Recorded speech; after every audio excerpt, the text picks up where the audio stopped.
survey showed that the sector employs over 40% of the Kenya's total population. Concerned that in the Land Reform Volume 3 publication, the Kenya Land Alliance Land estimated that only 17% of the country's land mass is classified as suitable for rain-fed agriculture land, while the remainder is either semi-arid or arid. Further, concerned that the country's agricultural productivity has been decreasing over the years, cognizant of the fact that the decline in agricultural productivity is partly attributable to the shrinking agricultural land use due to unplanned settlements and encroach on agricultural lands. Further, concerned that agricultural lands in rural areas are continually being subdivided into small portions for build development, thereby diminishing the size of the land available for agriculture. Noting that there is need to put in place measures for effective land use in the country in order to guarantee optimal use of agriculture. Now, therefore, this House resolved that the government, through the Ministry of Lands, Public Works, Housing, Urban Development, puts in place a policy framework for effective land use in rural areas by consolidating and designating zones for build development, for commercial and residential developments with shared public utilities, and separate zones for agricultural use, in order to arrest further diminishing of agricultural land and steady the country's agricultural productivity. Madam Speaker, I beg to move. And Madam Speaker, this is informed by the way the country is progressing, Madam Speaker. We can see that areas that were mainly agricultural and most farms around, Madam Speaker, we've seen how they have been uprooting even coffee and other things, Madam Speaker, and then trying to build houses, Madam Speaker, for residential houses. Madam Speaker, I beg to move this motion that this House, Madam Speaker, sorry, this motion emphasizes the importance of sustainable land use in the environmental conservation as Article 69 of the Constitution of Kenya, which aligns with the objectives of this motion, Madam Speaker. Madam Speaker, I also want to say that lack of clear guidelines in to access land use, the use of land, Madam Speaker, are often recipe to conflict and violence. The motion seeks, Madam Speaker, to prevent land use conflict between agriculture and build-up development zoning land,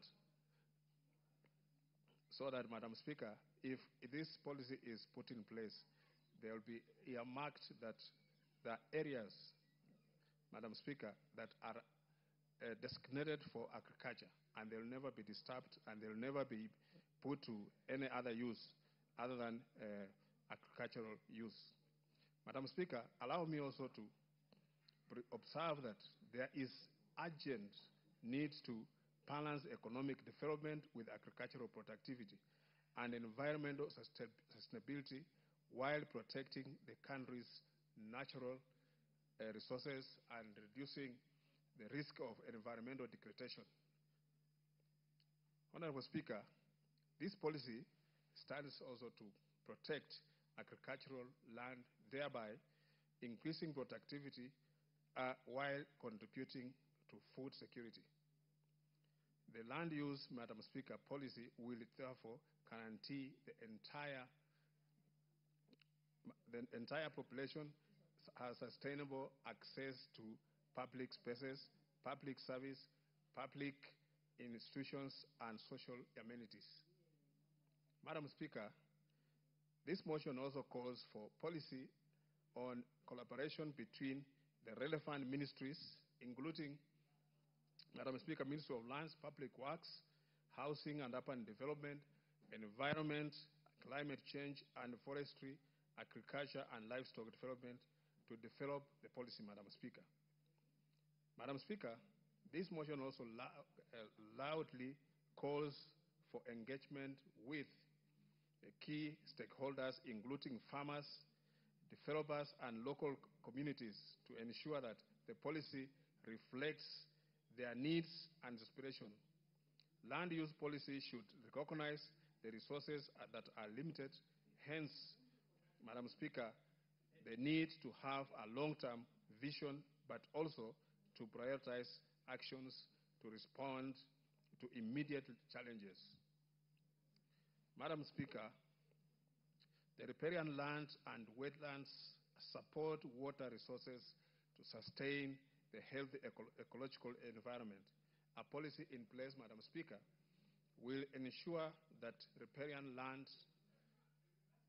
is well documented and mapped out. We have seen that, Madam Speaker, especially in Nairobi here, that riparian land has been encroached and people have haphazardly engaged into development by, Madam Speaker, building on waterways. And we've seen that when the rains come down, Madam Speaker, have caused so much havoc in the city and places where people are staying, Madam Speaker, you find houses filled with water and people displaced. This is because of this haphazard development, Madam Speaker. Honorable Speaker, if this motion is passed, it will ensure the identification and designation areas for agricultural use, including, Madam Speaker, residential, commercial, and industrial uses, protecting prime land from encroachment, Madam Speaker. Because, Madam Speaker, if we look at, especially in the rural areas, Madam Speaker, the land is being subdivided into smaller units, Madam Speaker, whereby it becomes economically not viable. Because many times, Madam Speaker, I remember some time back in India, the Prime Minister then, Indira Gandhi, Madam Speaker, came up with the agrarian revolution because of the population of India, and they needed to have sufficient food security. She came up with a system of model towns, Madam Speaker, where they moved people from the farms, those small farms, Madam Speaker, to stay in a model town where the government had developed and gave way for the land to be used for agriculture, and some for irrigation, and some, Madam Speaker, which was used for agriculture. And it has secured food security in India. And India, Madam Speaker, can even now feed itself and even export some of the food. And it's not that India is more arable than Kenya, but because of the policy that the government came up with, and they secured the food security for the citizens of that country, Madam Speaker. And I believe we can do the same, because we have seen countries like Israel, which are virtually a desert, Madam Speaker, but they have made very good use of their land. They have used irrigation and many others, and have secured themselves, Madam Speaker. They don't suffer from any food shortages, Madam Speaker. We've seen in this country, Madam Speaker, the areas that are rain-fed, agriculture rain-fed. Madam Speaker, the land is being diminished because of these small subdivisions and making the land uneconomical. Honorable Speaker, integrating climate change in the land use and development planning will help identify and map disaster-prone areas, thus promoting land use practices that enhance climate resilience and reduce effective effects of climate change. A regulation on the same will ensure adequate financial resource allocation for implementation of climate change action, land and related activities. Madam, this is now the in thing across the world, Mr. Speaker, Madam Speaker, because now, because of the climate change, the effect of the climate change, Madam Speaker, is affecting so many things. We've seen that there are reports that the weather patterns have changed, Madam Speaker. The rising of the levels of water in the seas and many other areas, Madam Speaker. And also, you see the weather pattern now that was predictable, now is no longer predictable. You just find sometimes delays in the rains, or rains comes at the time that is not expected and causes a lot of havoc. So when we align this and make this policy to climate change, Madam Speaker, we shall secure ourselves and protect our environment. Honorable Speaker, the enactment of this policy will ensure that the environmental factors such as conservation of natural habitats and water services in the land use planning are considered.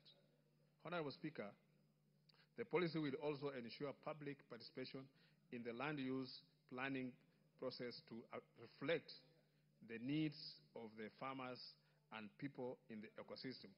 Madam Speaker, public participation is a constitutional requirement, and Madam Speaker, when these things affect the people, we need to bring, Madam Speaker, to involve people so that they can give their views in this formulation of the policy, so that it is applied across the board and that it will be acceptable with everyone, Madam Speaker, and people can embrace it, because when we are going to secure land for agricultural use, Madam Speaker, it will improve our food security and also provide security for our people. Madam Speaker, I beg to move, and also, Madam Speaker, request the Honorable Julius Sunguli to second. Madam Speaker. Yes, Honorable Sunguli. Yeah, Madam Speaker, I am quite glad to second this important motion by our friend Honorable Tim Wanyonyi, because this motion, the purpose of this motion is actually to urge the government to put in place regulations, guidelines, and strategies to ensure the sustainable use of fertile land, especially that related to farming. Madam Speaker, I must begin by saying that in this country, there is actually no shortage of policy, especially policies that bear the title of land policies. There are quite a number that have been set up. The agricultural policy of 2021, the national land use policy, and many others that I could name. But the specific issue that the honorable member is raising here is about the use of land in Kenya in a manner that is not planned and in a manner that is becoming unsustainable in the long run. Because fertile land is being used as places to build houses. And Madam Speaker, unless that issue is addressed, land is going to diminish, because we are one of those countries in the world where population is on the rise every day. And when population is rising, the demand for human habitat becomes important. And therefore, it becomes the responsibility of the government to make sure that in order to plan for future generations, we have to have land that is specifically zoned for agriculture and land that is prohibited for human habitat, and therefore to designate the kind of places where people can build their lands. This issue is actually more prominent in the rural areas. And those of us who represent rural constituencies know that places where there just used to be 5 elders now has very many children, and that land has been subdivided, and some of the young people have actually been allocated land very close to the river or quite in the middle of what used to be the farm, and that's where they have put their houses. And because of that, land has become very, very scarce. I come from a place which neighbors the Kisii area, and when we were growing up, an average person there owned about 10 acres.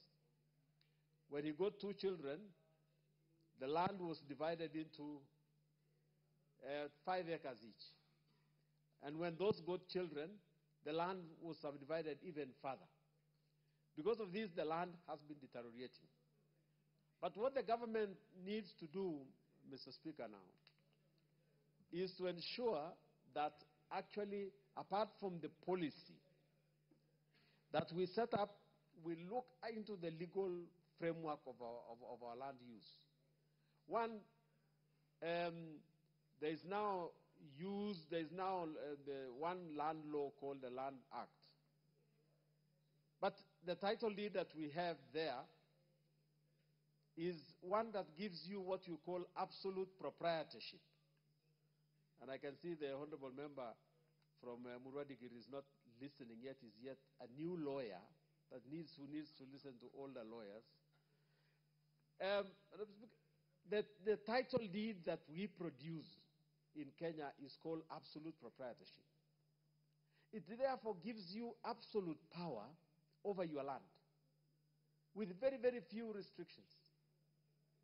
And unless we temper this absolute proprietorship to make it possible for government to intervene on how you may not use your land, it's going to be a terrible thing, because people are going to do to their land whatever they are going to do with it, and they will not care whether the nation is going to produce food or whether future generations are going to use this land. And apart from just subdivision, there is another enemy of the use of land that is going to make food even less and less sustainable. In the constituency, for instance, that I come from, we have been actually net producers of food. We produce maize, we produce milk, we produce beans, but now there is a new rush to cash crop. And now everybody is growing sugarcane. A few years ago, the GTZ, which was a German company, a German NGO, mapped out the use of land in Transmara and said that this particular piece of land is good for animals. This particular piece of land is good for growing maize. This particular piece of land is good for this and that. Had we followed this blueprint that was placed by the GTZ, we would now be going ahead and producing food much better even than Kitale. But unfortunately, totally unguided, we have now rushed into the temptations of South Nyanza and other places and produce sugarcane, even in areas which are not sugarcane areas. The government must make a policy that will make sure that land is used for its purpose. Because whether we like it or not, if we try to force land to do what it cannot do, we will eventually collapse what it's already doing and collapse its future use. I think it is important that we go there, because you may forgive Kiambu for uprooting coffee and placing real estate on their land, and that might be beneficial for people of the Rift Valley who are now embracing coffee. But if you do not get enough land on which will take over the responsibilities that used to be Bambu, we are no longer going to be proud as Kenya as for being coffee growing. Mr. Speaker, I wish to urge that the government takes a more serious policy backed by actions, backed by legislation, the policy that is going to make sure that the use of land is sustainable for production of food, is sustainable to maintain generations that we have now and generations that will come after us. Mr. Speaker, I beg to second. Thank you. Order, honorable members, I propose the motion that aware that land is a critical but limited factor of production that supports human habitation and food production, noting that agriculture is Kenya's main economic mainstay, appreciating that the Central Bank of Kenya Monetary Policy Committee Agriculture Sector Survey 2022 estimated the contribution of the agriculture sector to the country's gross GDP to be 22% directly and 27% directly through its linkages and other sectors. Further, appreciating that the survey showed that the sector employs over 40% of the Kenya's total population, concerned that in the Land Reform Volume 3 publication, the Kenya Land Alliance land estimated that only 70% of country's land mass is classified as suitable for rain-fed agricultural land, while the remainder is either semi-arid or arid. Further concerned that the country's agricultural productivity has been decreasing over the years. Cognizant of the fact that the decline in agricultural productivity is partly attributable to the shrinking agricultural land due to unplanned settlements that encroach on agricultural lands. Further concerned that agricultural lands, Further concerned that agricultural lands in rural areas are continually being subdivided into small portions for development, thereby diminishing the size of the land available for agriculture, noting that there is need to put in place measures for effective land use in the country and in order to guarantee optimal use of agriculture. Now, therefore, this House resolves that the government, through the Ministry of Lands, Public Works, Housing and Urban Development, puts in place a policy framework for effective land use in rural areas by consolidating and designating zones for built development for commercial and residential developments with shared public utilities and separate zones for agricultural use in order to arrest further diminishing of agricultural land and steady the country's agricultural productivity. Before I give the first member to contribute on this, join me in welcoming students from Fero School, Embakasi Central, Nairobi County. They are seated in the gallery and are welcome to our proceedings this morning. Thank you. The Honorable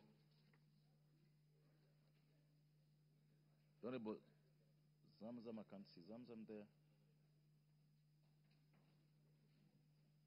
The Honorable Andrew Kwome.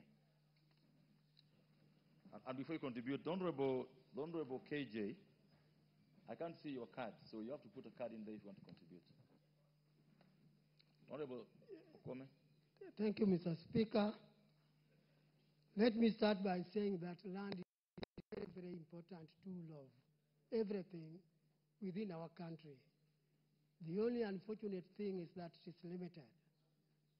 What we have is what we must use. And in order that we maximize benefit of use of land, we must do what is necessary for maximization. Mr. Speaker, ever since we knew Kenya as an agricultural country, but we don't seem to be maintaining that philosophy of Kenya being an agricultural country, because our productivity, as the motion says, is declining. It is important we wake up before it is too late and maximize the use of the land that we have. If I start with agriculture, Mr. Speaker, I must say that we have not taken agriculture as a very, very important as something very important for us to work on. Yet agriculture is responsible for our food, and it is responsible for various other cash earning.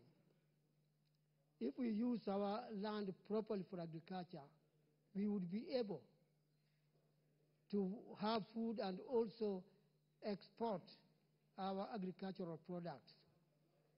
That will help our economy at a very high level, and I really appeal that we use all possible methods of improving agriculture. Even training of agriculturalists has gone down. Universities are not training enough number of agriculturists and extension officers, so that the trained staff could go out and help the ordinary people, telling them what to do and how to use their land in order that we can do our maximum. My colleagues have mentioned, and I agree, that sometimes you find a fertile land being used for building houses. And the dry land, if there is any dry area, maybe rocky and whatever, which would have been very useful for building the houses, that kind of piece of land is left lying idle, and people rush for an area which can be used for agriculture. So in zoning that is in the motion, we could guide people on how they can live, leaving the fertile land for agriculture, and a land which is not very fertile can be used for these other purposes like building houses. Mr. Speaker, I also want to say that on the commercial side, we need to have maybe our shopping centers built in areas which are not extremely productive agriculturally.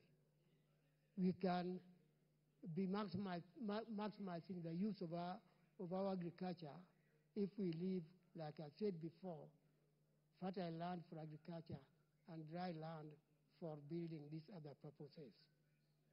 If we use our land carefully, it will also help us to give necessary facilities to those who are living in a collective area where you have call it a small residential place.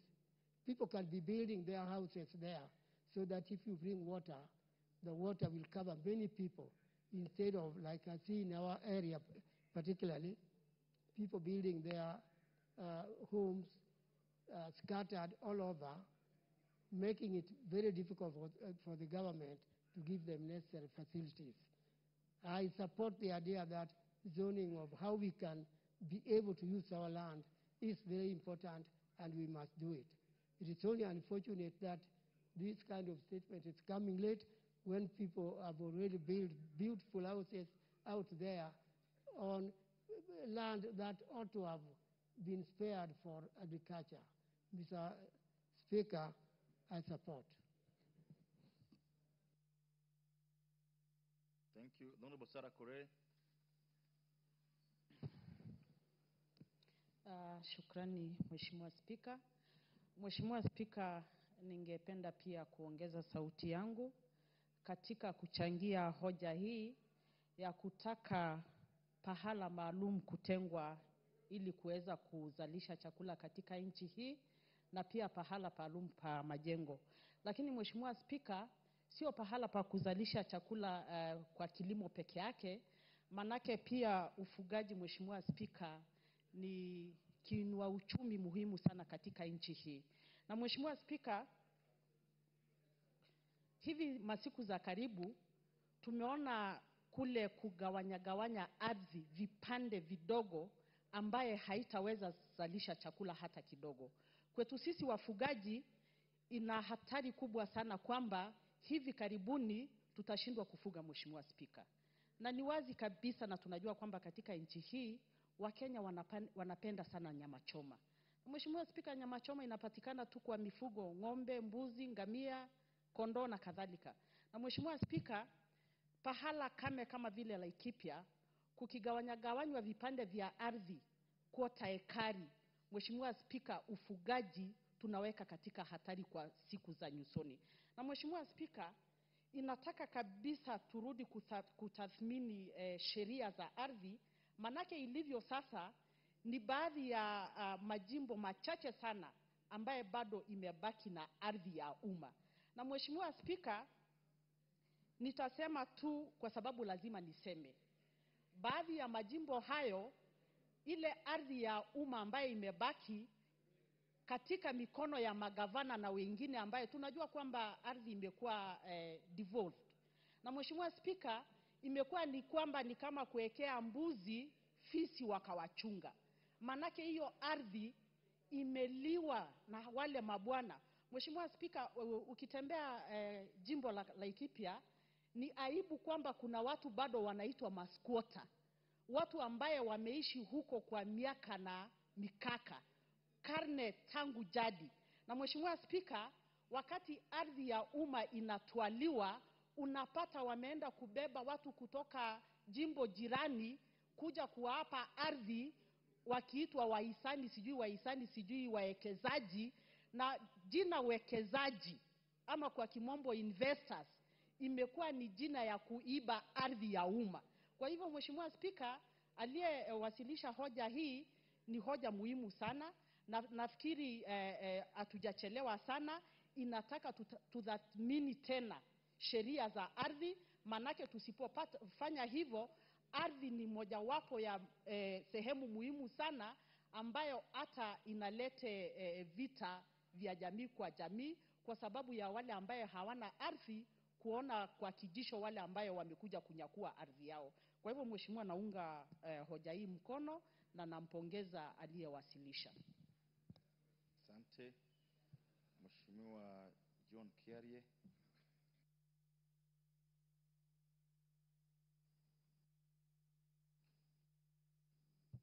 Mr. Speaker, I thank you. I also want to congratulate my neighbor, the Honorable Timothy Wanyonyi, for bringing such a thought-provoking motion to this House. Mr. Speaker, if there is anything important that we are going to discuss this morning, it must be Honorable Tim Wanyonyi's motion. The Honorable Tim Wanyonyi hails from a constituency called Westlands, neighboring Dagoretti South. The Westlands that we know today traditionally was part of the larger Dagoretti. And that Dagoretti belonged to a district called Kiambu. So that if you go to Honorable Tim Wanyonyi's constituency, you will find that the freehold lands that are in Westlands carry titles that are labeled Kiambu District. Kiambu District was traditionally an agricultural highlands, what was traditionally known as the White Highlands.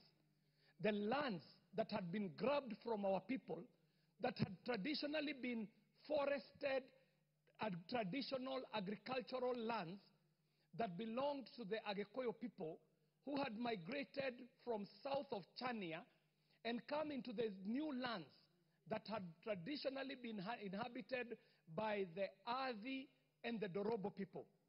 And over the years, these people who are migrating from the south of Chania were able to cross over to this side of Kiambu and establish agricultural lands that ended up being so productive that even the very ancient caravans that were coming all the way from Mombasa, going into the hinterlands in Uganda, would stop over in this very rich land for provisions, for food, for supplies from the farms. What this tells you, Honorable Speaker, is that areas like Kiambu have rich volcanic agricultural soil that is perfect for agriculture. But what does Kiambu look like today? Mr. Speaker, the people of Kiambu, out of need, out of urbanization, out of this globalization drive, have decided to uproot the crops that were in Kiambu so that they can plant houses to be harvesting rent.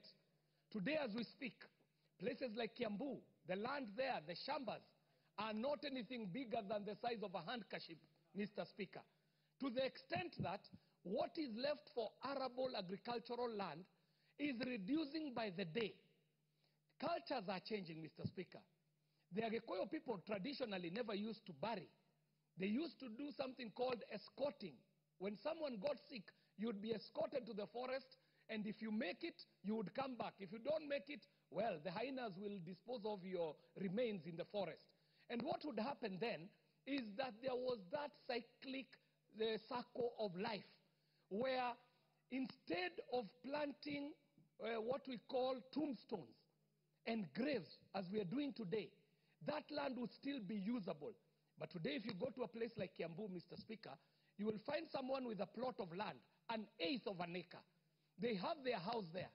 But even more so, they have buried their forebearers, their grandfathers and their grandfathers' grandfathers, all in marked graves. So that in that one piece of acre, 1/8 piece of land, there is a house, there is a cemetery, a family cemetery, and very little is left for agricultural land. What the Honorable Tim Wanyonyi is asking us to do here today is to rationalize this very scarce resource called land. We have seen places, Mr. Speaker, where they're serious about agriculture. Places like Holland, Canada, Australia, where they have demarcated their lands for agriculture and organized their people into living areas where individuals are able, and families and communities are able to live in a designed area of land where they leave so much land for farming and for production. Mr. Speaker, if Kenya continues in the way that we are continuing, two things are going to happen. One, we are going to get rid of all arable agricultural land, meaning that we will have to be importing food. And secondly, Mr. Speaker, we are going to give rise to ghettos, informal living, where we are now starting to speak about issues of national security, where we confine our people to informal settlements that are not provided for in terms of urban planning, resourcing for water, for electricity, and all these other social goods. So, Mr. Speaker, I rise to support the Honorable Tim Wanyonyi, and I am praying that his motion on the formulation of a land use policy on zoning of land for agricultural and built development is going to be escalated to a piece of legislation which we are able to push. And Mr. Speaker, for us to get this legislation, we must also urge the executive to come up with a policy, Mr. Speaker, so that we are not doing legislation before the policy. So, Mr. Speaker, I have to say that Honorable Tim Wanyonyi has pricked us at a time when, if we do not make changes and keep kicking the can down the road, the dangers are clear. Mr. Speaker, our country is a net importer. To reverse this country to be able to be exporting, we have to start with what we have in our hand. And what we have is agriculture, Mr. Speaker. We must consider how our agriculture is going to be meaningful, not only for food production, but also for value addition. If we start doing value addition to our agricultural produce, Mr. Speaker, then we start walking on our way towards industrialization, and then we can achieve the aspirations that we seek as a country to become a middle-income earning country, even as was projected by Vision 2030. Mr. Speaker, I want to decry the move that we have taken in terms of our attachment to land, Mr. Speaker. Our attachment to land is so emotive to a point when land issues come up, we throw out reason out of the window. But what this motion is calling us to do, Mr. Speaker, is to consider that Kenya today has a population of 50+ million Kenyans. These 50+ million Kenyans need places to live, but for them to live the quality of life we would want them to live, they will also need land for farming, for agriculture, for crop growing, and for animal husbandry. For us to be able to do that, we cannot continue in the haphazard manner of development that we have adopted. Mr. Speaker, the Honorable John Angeno is here, chairing a committee on housing and land and infrastructure. And what has happened in the last 3 years, Mr. Speaker, is to be celebrated in terms of the drive on affordable housing. Mr. Speaker, the model that has been brought forth by the affordable housing and the work that this committee did to make sure that this affordable housing is a reality is the way to go, Mr. Speaker, where Kenyans can agree that we shall set aside land for construction and built environment development, and we shall have land set aside for agriculture and for farming. Mr. Speaker, the housing drive, if you look at what has happened in the last 3 years, is not only dignifying the life of Kenyans, but it is also giving us an idea on how urban land life can be planned. Mr. Speaker, I had the opportunity to join the Honorable John Angeno when the Mukuru slums were being, the people from the Mukuru slums were being issued with their keys to come into the new affordable housing in Mukuru, Mr. Speaker. And what I saw, Mr. Speaker, is phenomenal. That people who had spread out in a ghetto, put our mind to it, we can have good land set aside and zoned for agriculture, and we can have land set aside for built development. Mr. Speaker, I stand to support and I congratulate my neighbor, Honorable Tim Wanyonyi. Thank you for pricking our conscience. This is the line that countries should take towards demarcating land for built environment and land for agriculture. I thank you and I support this motion. Thank you very much. Well said. Before the member for Murwa Dikir contributes,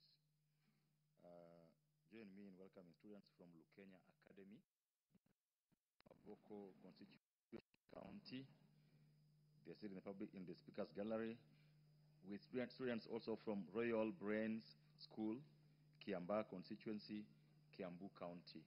They're all welcome for our proceedings this morning and to the Houses of Parliament. Hello, the Honorable John Angeno. Thank you, Mr. Speaker. On behalf of members of this House, Mr. Speaker, I wish also to welcome the students from various schools to this august House.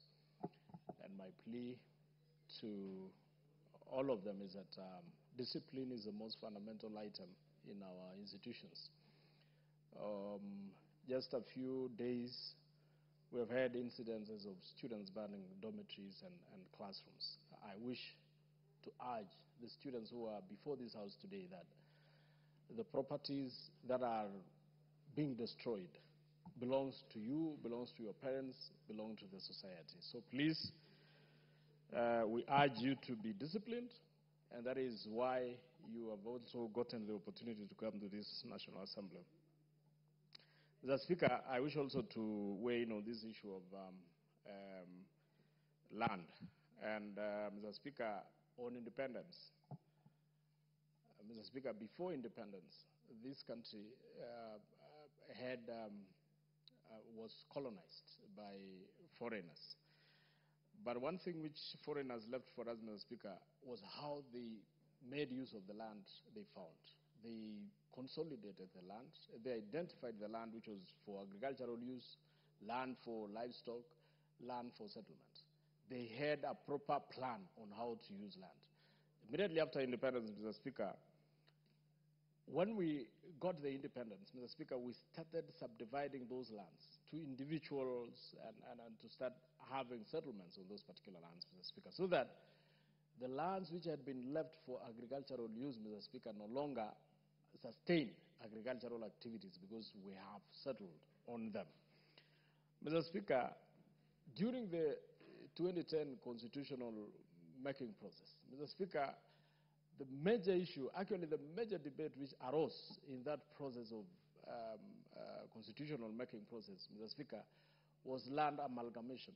It was a question of how do we consolidate land so that we can have land for settlement and have land for agricultural use and land for development in matters of if it is an urban area. Mr. Speaker, it was a very heated debate, and many of us actually indulged in the fact that this constitution is not a good constitution because it may take land away from us, which actually, Mr. Speaker, later on we came to learn that it was a good idea, and that is why it was it is actually put in Article 66,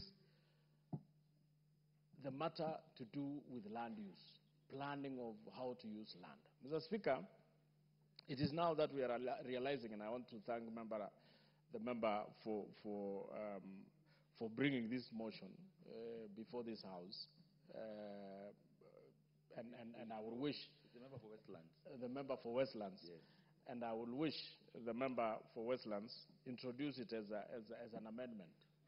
Because, Mr. Speaker, the Constitution under Article 66 states that Parliament shall enact a legislation. Parliament, that is Article 66(2).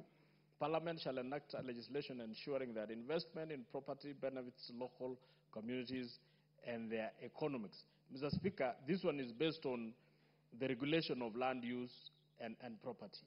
Mr. Speaker, if this Parliament has the jurisdiction to ensure that we introduce the regulations and an amendment or a legislation, that would ensure how land is going to be used, so that we do not just debate it as a motion, leave it here, and go home. Mr. Speaker, under that same Article 66, regulation of land use and property, it states in 66(1), the state may regulate the use of land, any land, or any interest in or right over any land in the interest of defense, public safety, public order, public morality, public health, or land use planning. Mr. Speaker, that is a part which I think this Constitution was trying to address, that we need to address how to use our land. The land has been subdivided. Many areas, Mr. Speaker, very arable areas, areas which agriculturally are viable for agriculture use, Mr. Speaker, has been used for settlement.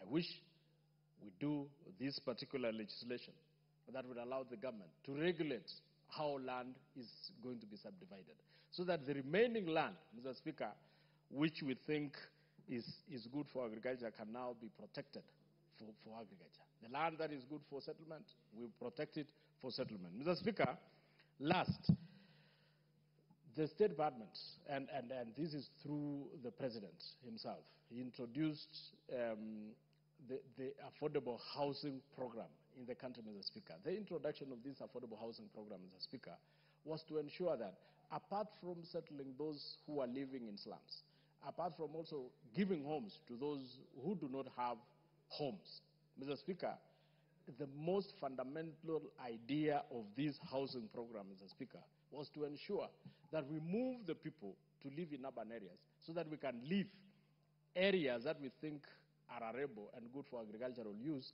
to be used for agricultural use. Mr. Speaker, because we need food. Food security in this country is still at 20%. Mr. Speaker, we are not food secure just because we do not have land to till. Most of the land has been used for settlement. So, Mr. Speaker, with the introduction, and I want to thank the President for introducing this particular vital element in our society, that let us build homes for our people, and then our people should now move to those particular homes and leave the land to be tilled or to be used for agricultural use. Mr. Speaker, on that note, Mr. Speaker, and we have seen so many areas, Mr. Speaker, which have exercised the same wisdom. Countries like US, UK, Russia, and so many other countries, Mr. Speaker, they actually put people in one settlement area and leave the rest of the land to be tilled, either by the government or by the people themselves. Mr. Speaker, if we were to follow the same concept, Mr. Speaker, our country can be food secure.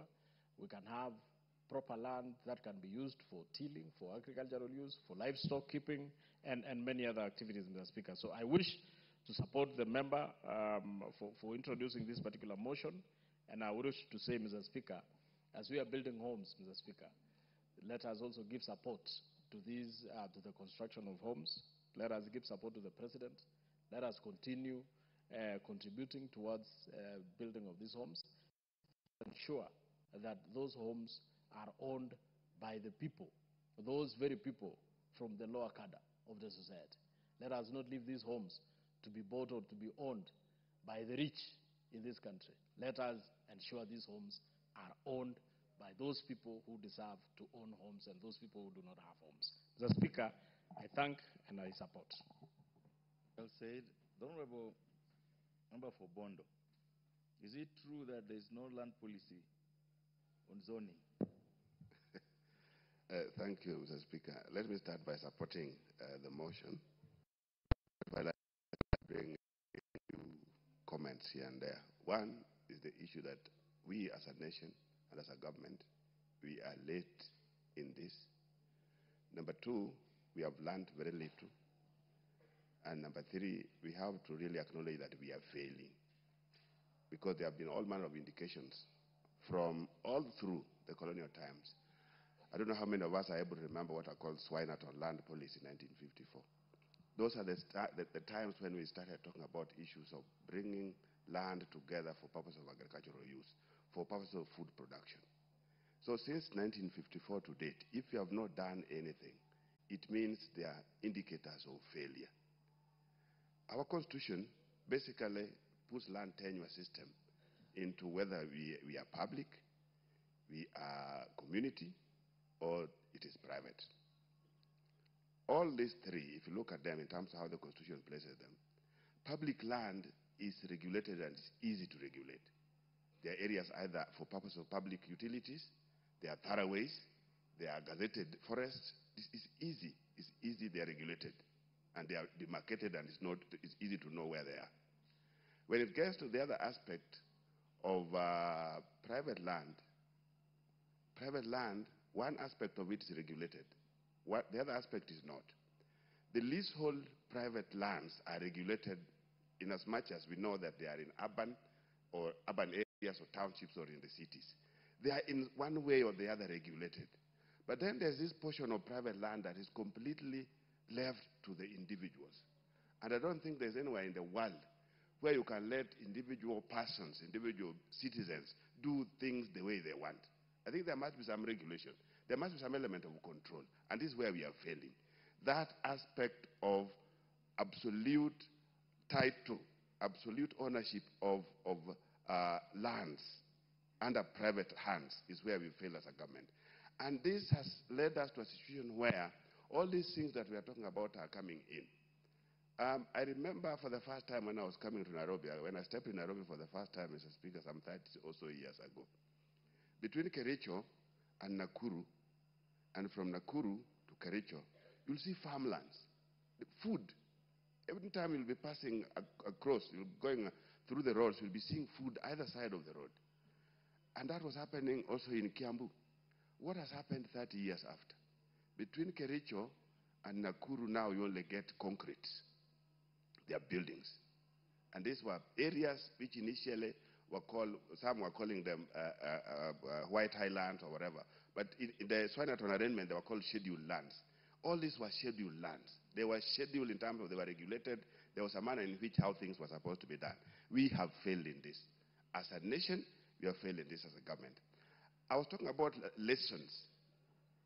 There's nowhere in the world, whether it's capitalist, whether it is communist, that people settle the way we settle here in this country, the way we settle in Africa, where everybody, one wakes up and settles anywhere they want.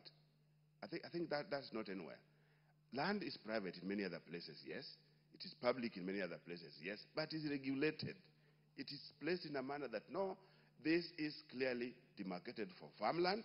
This is demarcated, whether you have it as a private person, but so long as it is zoned, and your land is in a zoned area that is supposed to be for farming, it has to remain farming.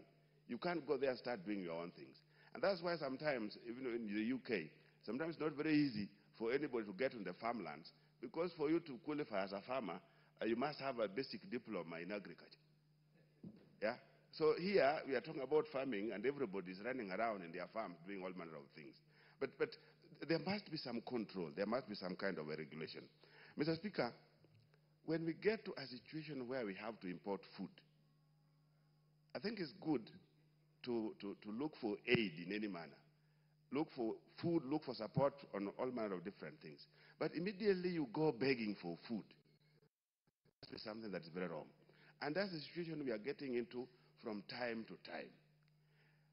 It's a clear mark that in the last 3 years or two, there's been quite a bit of support in terms of the agricultural sector. And particularly this year and last year, I think there's quite a bit of production. But this may not be permanent. This is being facilitated by different things other than land. It has been facilitated by the support of the government in terms of subsidies. It was not subsidy on land. Land, we keep subdividing it.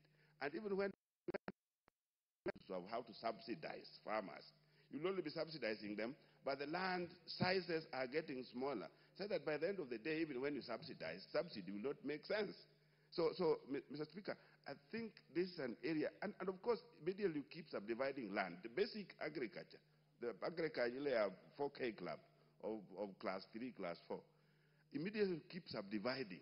You can't even rotate your crops. You can't do basic things that are required in agriculture, Mr. Speaker.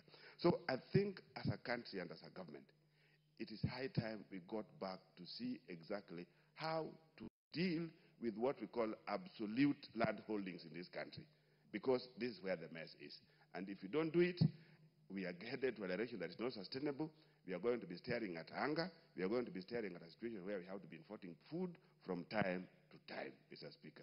It's important that the government learns, if they have not learned this before, that somebody steps up. Chair Housing has alluded to this. And I think it's important that somebody takes care of, particularly the ministry, so that we come up with a proper legislation, not even an amendment as you are suggesting, a proper legislation in terms of issues to do with land use. What the government is doing in terms of affordable housing is a good answer to very many of these things. But to what extent will it be realized in terms of how they spread out? You know, the people in the rural areas, some of them are still thinking that, no, this is not meant for us. But the idea is, can we move to where we can settle in some kind of community? Then we leave the rest of the land for other useful economic purposes. So, Mr. Speaker, I really think that something must be done, and it has to start from the ministry, so that a proper legislation is brought and followed by a proper regulation, so that we see how to regulate particularly private lands that are under absolute ownership. Thank you, Mr. Speaker. Well said. The member for Kandui, Honorable John Makali. Thank you, Honorable Speaker, for the opportunity to also weigh in on this motion. At the outset, let me thank my colleague and member for Westlands, Honorable Tim Wanyonyi, for bringing this motion. Mr. Speaker, it is not denied that land is such a critical and valued asset in our communities. It is not also denied that at the moment where we are, we have a lot of problems touching on how we use our land.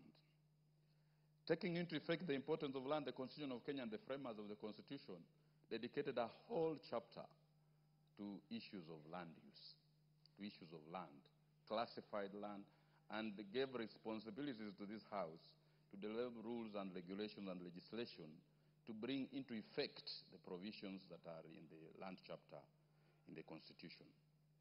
This motion seeks to have a policy framework that will regulate land use.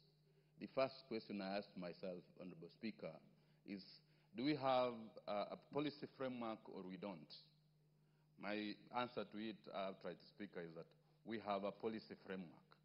What we need to do is literally to revisit it and ask ourselves, is the policy framework in force serving us very well or not serving us very well? We take cognizance of the fact that agriculture contributes around 22% of our gross domestic product. Many of our people are employed in the agricultural sector. When we make our budgets here, we dedicate a lot of resources, though not sufficient, towards agricultural development. But if we look at our country, we have had so many cases. We have had disputes. When you go back to our courts, you'll find a lot of disputes touching on ownership of land and issues of inheritance. That's why we have created the environment and land courts, taking into cognizance the importance of land. We have had many, many succession disputes in our courts on how land needs to be utilized, how land needs to be used. The question we need to ask ourselves is, are we on the right path or we are not on the right path? Kenya's land, 17%, is only 17% of Kenya's land mass that is arable land. And at independence, we committed ourselves to fighting hunger. The Asian tigers, specifically Malaysia, have reached where they have reached because of having proper land use programs. I support this motion that we need, as a House, to go back and as a ministry, or not only the Ministry of Land and Urban and Physical Planning, but in conjunction with the Ministry of Agriculture, which is charged with the purposes of developing agriculture in our country, so that we can have a proper policy framework that will assist us in having proper land use programs in our country. In so doing, we will not be reinventing the wheel. Honorable Speaker, you remember we used to have the Land Control Act that was geared towards, when the approvals of land development were to be given, we had to go through a committee, a land control board that was actually to do the approvals. But what happened to those boards? I think they were politicized, they never got to do their work. And the urge that was there was basically anybody wanting to develop land, the approvals were being given in boardrooms. No regard was being had to the development somebody was going to do on the land. That's why you have a place like in Western Kenya. You'll not find somebody who has a whole 10 acres. Lands have been fragmented into small portions of 50 by 100, which cannot be economically used. So, Mr. Speaker, I actually support this particular motion, that we need to have a relook of the entire legislation we have and the regulations we have towards land use, so that we can be able to have a way forward. Because if we do not, we are threatened, we're not going to have proper food security. Every now and then somebody buys land, you will find that somebody wants to go and, there's this obsession of brick and mortar and concrete. We want to go and develop and put up structures. Nobody is thinking about setting aside land for purposes of agricultural development. And even in those areas where land had been specifically set aside for agricultural development, like the ADC farms in Kitale, in Trans Nzoia, for example, you'll find they have actually been encroached on by, land grabbers, and we now don't have any sufficient parcels for agricultural development. And this is not only for agricultural development. We must also begin to move aside and set aside land for, like what he has put up in the motion, for well-built environment, like what we are doing now in developing affordable housing, so that we can be able to safeguard land for purposes of agricultural development. So they can have places set aside for residents, places set aside for agricultural development, so that we can be a food secure nation. Honorable Speaker, I actually support this motion. It's well thought out. And we need also, as we move on, because Article 66, the chapter on land in the Constitution of Kenya, has literally classified land into three groups: public land, community land, and private land. When we were in school doing our land law, we were saying the absolute proprietorship title was a title for abuse and disabuse. So we need also to relook into it and do a lot of sensitization, that even if you have an absolute title, it is not absolute in the sense that you can do really anything you want upon it. We need to do a lot of sensitization, so that say we must have planned development for the sake of our country and the sake of future generations. With those remarks, Honorable Speaker, I support this motion and urge that this House passes it. Thank you. The Honorable Mutunga, you're going to speak after the Honorable Karoli and the Honorable Githinji. That is how it appears on my board. So allow them to have their chance first. So this chance is for the Honorable Karoli. I'm looking at the board. Nobody got a motion. I've got a bill. I've seen you got a bill to move. So this chance is for Karoli Omondi. Thank you very much, Honorable Speaker. I rise to support the motion. I think it is time that we have genuine debate on our land use patterns. What worries me most is the lack of coherence across the country as to how urban planning or even peri-urban planning or agricultural land is being used in this country. The laws are there, but something seems to be missing. So I've always wondered, what is it that we need to do that could help us even plan better? But it is surprising that even with the devolution, most county governments have not even come with proper urban planning for their business centers within the counties. Nairobi, of course, is already a mess. It is very clear, even if you look at the developments that we have here in the city, where apartment blocks deny each other the right to sunshine. which is a recognized constitutional right under our laws, and you have someone's sitting room facing the toilet of the other, and you have high-rise buildings that, frankly speaking, in 20 years will be concrete slums, because we have seen that from experience in other jurisdictions. When the lifts break down and the people can't maintain the utilities around those construction sites. But this urban nightmare is not as profound as what will happen in the rural areas, where agricultural land has actually been reduced significantly to a point that the issue of food security or food insecurity is now an issue of major concern to us. I don't think many areas of this country today have farmers who can practice mechanized farming on 100 acres or 200 acres for any particular crop. Even the basket county of Uasin Gishu, either due to polygamy or to lack of commercial acumen, those who are doing 10,000 acres 5 years ago are now down to 5. Those who are doing 5 are down to 3. Those who are doing 3 are down to 1. Those who are doing 1 are down to 500. Basically, we are staring at a very uncertain future in terms of food security because of our land use patterns. And until and unless we appreciate this and embrace socio-cultural changes that are so essential, we can pass many laws, but if in our minds we are not ready to lead the modern urban life, I think we are staring at disaster in the making. There's not enough land in many areas for food production. And even the little that there is quickly being turned into concrete jungle. But the people who have really taken care of our environment well, the pastoralist communities, are also facing an existential threat now. Because the group ranches have all disappeared, the lands have been subdivided, the free movement of cattle has been curtailed, and we are staring at, again, a very heavy socioeconomic disruption to the economic activities. And that is why every time the big land grabbers that we know, the politicians, take huge parcels of land among the pastoralists, as soon as they lose power, the farms are invaded, the fences are cut, people are back. You can see it down here in Mai Mahiu. And I think it is going to happen in many places.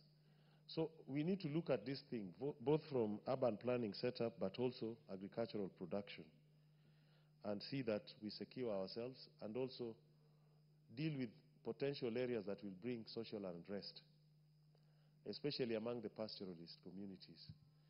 Because what is happening in Kajiado, in Narok, in parts of Samburu, Laikipia, is not a recipe for peace, but for warfare. And over time, we will come to face that reality. And it is also in Tana River, where communities that have really protected the environment, whose cultural practices and livelihoods have protected our environment, are now literally being uprooted from their homeland and being subjected to subdivision of land that is inimical to their interests, that is not helping them be food sufficient. And in the future, I don't think it is going to be helpful to this country. With those remarks, I support Honorable Speaker. Thank you very much. The Honorable Gichimu, is it in order that you allow the chairman of the committee to... Okay, if you allow that, then we'll give him a chance, then you come after him. Thank you very much, Honorable Speaker and Honorable Gichimu, for that consideration. Honorable Speaker, I would wish to thank the Honorable Wanyonyi for this very important motion. Honorable Speaker, I am very sure that Honorable Wanyonyi is speaking from experience, because the constituency he represents was once a farming land, and today only flowers and houses have grown on that particular land, besides, of course, the roads. Honorable Speaker, if somebody spoke from a county like Kiambu and saying we are under threat, they will be speaking a lot of reality. If somebody spoke from a county like Trans-Nzoia, for instance, and say that we are under threat as a country because of land subdivision, you will still be speaking the truth. Madam Speaker, I remember one time in 2008 when there was the clashes, and I was sending an organization that was a lobbying group, and we thought it was a prime time to lobby the government on the issues of land use. That time there was clashes, and the burnt forest was completely burnt. The farms were burnt, the houses were burnt. We did a position paper as an organization and presented it to the then government. The government did not take us seriously, and we therefore decided to present it to the opposition, and then by the Honorable Raila Amolo Odinga. And I remember very well, the current president of Kenya was sitting in that meeting. Our presentation was very simple, that burnt forest is completely burnt. And burnt forest was occupied by all ethnic communities of Kenya. And the only way to kill ethnicity is to kill the separation of individuals on farms. Have a policy for land use, have security system for the land itself and for the crops and livestock on land, and have a policy for the habitation area. So our proposal was, let us bring all these people to one corner of burnt forests. Let us put high-risers as a government. It's a classical example of reconsolidation. And then allow people to ballot for the houses. Then create schools in the neighborhood, create playgrounds in the neighborhood, create communities that are integrated. And therefore, through the balloting, Honorable Speaker, maybe a Kikuyu would have gotten a house in 7th floor, a Luo a house in 6th floor, a Kalenjin a house in 3rd floor, a Kisi a house in 4th floor, and so on and so forth. Nobody would ever have burnt somebody else's house thereafter. And that is the principle I believe the Kenya Kwanza government is applying to try and bring people together and avoid spreading horizontally. Because growth vertically is not limited, but growth horizontally is limited in as far as it occupies land. Madam Speaker, our constitution is very, very, very clear. The Article 60, and I wish to look at the principles of land policy. This article pronounces itself to the effect that it sets the foundation for land reforms by outlining the key principles for land management and administration. Brings out the issue of equity on access to land, which has been overexploited in this country, security of land rights, sustainable and the productive management of land resources, transparent use of, transparent and cost-effective administration of land, sound conservation of ecological sites, ecologically sensitive areas, elimination of gender discrimination in land and property matters, and encouragement of community participation in land disputes. In this policy provision, there is nothing on demarcation of land and specification of use for optimization of economic, benefit from such land. Madam Speaker, the former speakers have alluded to the way the Constitution describes land. But what have we done as a country since we got the new Constitution? In 2012, we had the National Land Act of 2012, which was enacted basically to give effect to the constitutional provision by revising the consolidation and the consolidating various land laws and ensuring sustainable land management. Sustainable land management has the connotation of the user of the land. Madam Speaker, on community land, there is a Community Land Act of 2016, which basically operationalizes Article 63. And then there is a National Land Commission, which came up in 2012, basically to look at the legal framework for the national land, the legal framework for the commission itself as a government gatekeeper. Madam Speaker, having said that, we are saying that our constitution recognizes the importance of land and the importance of organizing ourselves in terms of the user. I like this particular motion because it brings about land and agriculture and combines the two very well. I'll say that It is important because agriculture happens on land. And very little agriculture, what is called hydroponics, may happen outside land. But all the agriculture as we know it happens on land. So if we do not use land sustainably, it therefore implies that we jeopardize the possibilities of the future generations to benefit from the land as a resource and as a provision. So this relationship on land itself and agriculture is very, very key. And I want to loop in the issue of environment. Environment happens also on land. And the land management has a connotation of improvement of the environment. Honourable Speaker, as a country, we have hinged a lot more on segmentation, on subdivision, on monetization of land. The predicament we are in is that we do not look at land in view of its user. There is documentary evidence, which is empirically proven, that about 16 to 17% of land in agriculture is available for crop production without requiring irrigation. What that means is that we can only grow crops in about 17% at most without irrigation, either supplementary irrigation or entire infrastructural set of irrigation. Honourable Speaker, what that tells us is that we need to be extremely careful. But then let's look at where is that 16% or 17% of agricultural land. It is around central Kenya, it's in the Western Islands, it is in the southwestern islands, and around Mount Kenya region.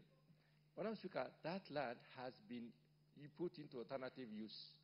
And I would like to say this, that whenever we put up a building, a brick building or a stone building on land, we deny agricultural use for that land for more than 100 years, unless some deliberate effort is put in place to demolish, carry away the rock, and then rehabilitate the soil. So, Honourable Speaker, I hate to interrupt you, but based on the places you've mentioned, what do you say about the deliberate policy then of or unclassifying lands in Nyanza, Western Kenya, where we are told we couldn't do coffee, yet coffee can do very well in Western Nyanza. We are told we could not do crops because they are, in quotes, white crops. How does that add into what you're debating now? Honourable Speaker, agriculture is professionally organized in the sense that there is clear identification of the agroecologies in Kenya. There are about 7. In those agroecologies, there is also the linkage between the agroecological zone and the crops and livestock that can do well in those, that can optimize the use of those zones. So most of the areas in this country can be used for specific purposes based on the degree of optimization and the correctness of linkage. Now, we are discovering slowly that the greater Rift Valley can be used for coffee production. We're also discovering that Nyanza, some parts of Nyanza can be used for coffee production. But this was not there in the past, has not been exploited as it were. As advancements have gone on research, in terms of producing relevant varieties and cultivars that would suit a given area, then we give such areas some relevance in terms of productivity. So it is possible to use such land for that particular purpose. Honourable Speaker, when did we go wrong?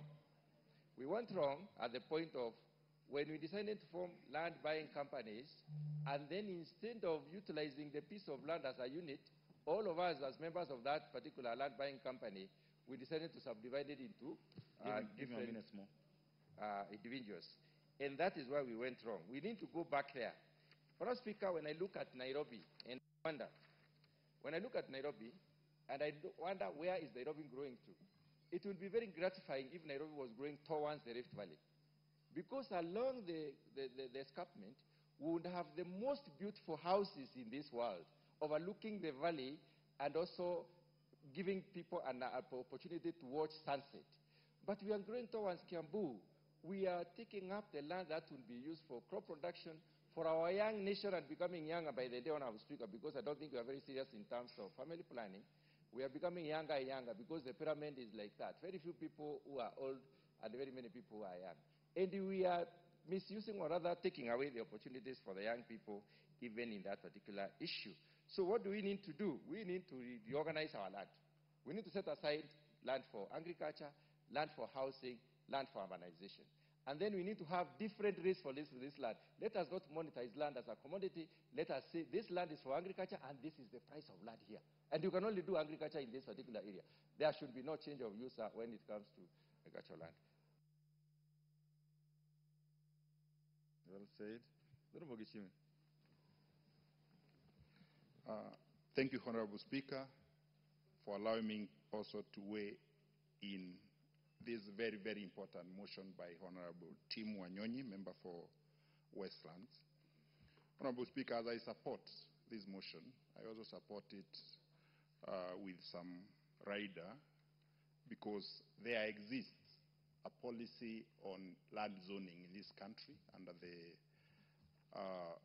Physical and Land Use Planning Act, which separates land or zones runs into residential, commercial, agricultural, and industrial. However, what lacks, I believe, it's not on general policy on zoning. It's now a policy on specific land that has been zoned for agricultural use, so that that land can be optimally utilized for agriculture, so that within the areas that have been zoned for agriculture, we specifically, or the policy would specifically preserve it for agriculture and have some areas within for settlement. And that policy would really help, because it would mitigate against the effects, the negative effects of the climate change, because a lot of land would be used for agriculture. And also, the services to the people. If like 1,000 acres are zoned for agriculture, and probably people are consolidated within a smaller area of about maybe 5 acres or so, then it will be easy for people to be provided services like roads, electricity, water, schools, and all the other amenities together. And it will be very easy and cheaper even for the government. And all the other remaining land would definitely boost food security, because there will be what we call the economies of scale in terms of production. Honorable Speaker, however, as we also look at this policy, it is the implementation is also subject to the other land regime, the land regime we have in this country, because the ownership is under a different regime. Because if I have my land, which is agricultural, and I have absolute ownership to that land, if a policy comes in and a law probably also enforcing that policy, it will also be subject to that law. So unless we also amend other laws, then this policy might also face challenges, however good it may look like. But now, I think if it were possible also to amend that it is a policy that is, where possible, like communal land, under the Communal Land Act, it is possible now to have this policy, because the community can agree, because it is their land, that they set aside the substantial part of that land for purposes of agriculture, and they settle on one area. So I think much as the policy is very good, it is also subject to other, because like in my constituency, Geshogo, where I come from, most of the land is under RLA, absolutely owned by the owners. And of course, with time, they've also been able to subdivide this land into smaller portions of land. And of course, it may not be practicable in such areas. But I think where we have now bigger chunks of land left in this country, I think it would be easy to convince communities where such lands exist including in Masai Land, where Honorable Parashina comes from, to accept that it can work so that they can be able to boost food security and earn more. And that policy on that situation has happened in many other countries. We have seen in Netherlands, it works very well. We've also seen in Israel, where we have the kibbutz system, whereby people own land and live in just smaller areas where their services can be provided, and they own the entire land in shares or in whichever way they may agree to share the proceeds of the land. However, Honorable Speaker, in general, I do support, but I believe this policy, even if it goes through this parliament, will also face challenges because there is the existence of other laws that also people have rights to. Honorable Speaker, I support. Thank you. Well said. Member for Sirisia. Thank you very much, Honorable Speaker, for giving me chance also to contribute on this motion. I rise to support the motion, Honorable Speaker, motion number 044 of 2023, moved by the Honorable Tim Wanyonyi, MP Westlands, for government through the Ministry of Land, Public Works, Housing, and Urban Development. Honorable Speaker, land is not just an asset. It is a foundation of our national economy, identity, and future prosperity. Honorable Speaker, agriculture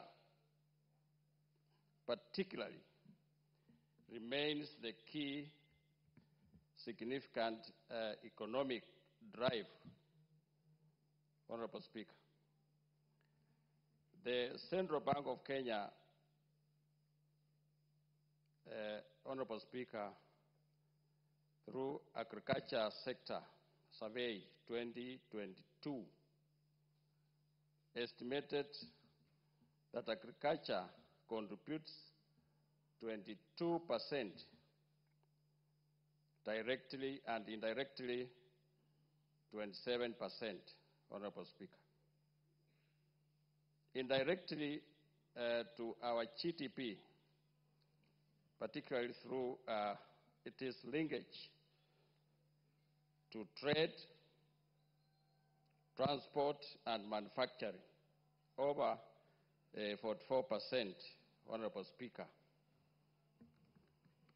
Kenya drives the livelihood from agriculture, with rural counties almost entirely, Mr. Speaker, depend on it. Honorable Speaker, in this country, Honorable Speaker, land is very important to each and every one of us. People fight, even kill each other because of land, Honorable Speaker, as you know. Honorable Speaker, I call this House to support this motion as a forward-looking national policy that can help this country.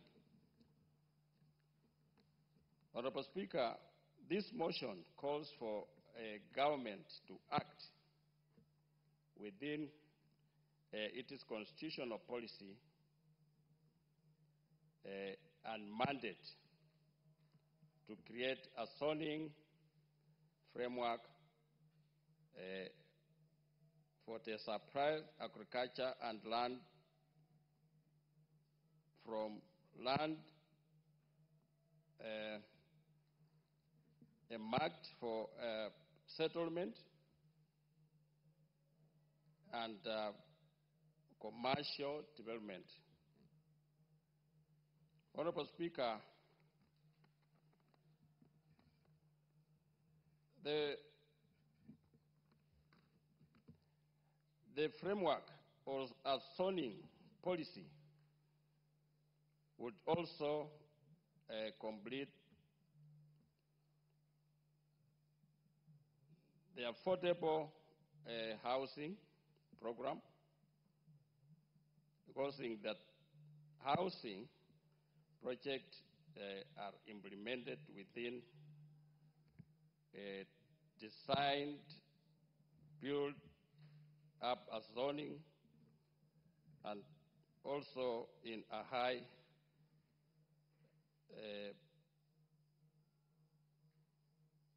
particular agriculture areas in this country, Honorable Speaker. So, Honorable Speaker, I support this motion, and also I want to thank Honorable Tim Wanyonyi for bringing this. It is timely, Honorable Speaker, that the House supports this motion. Thank you, Honorable Speaker. Thank you. Well said. The Honorable Naomi Wako.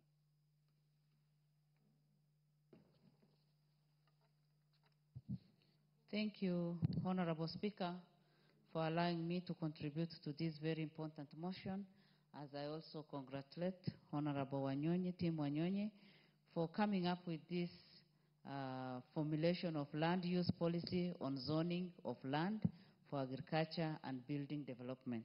Honorable Speaker, our country is growing very fast, and we also have a lot of dreams so that we grow our country and also come up with development structures.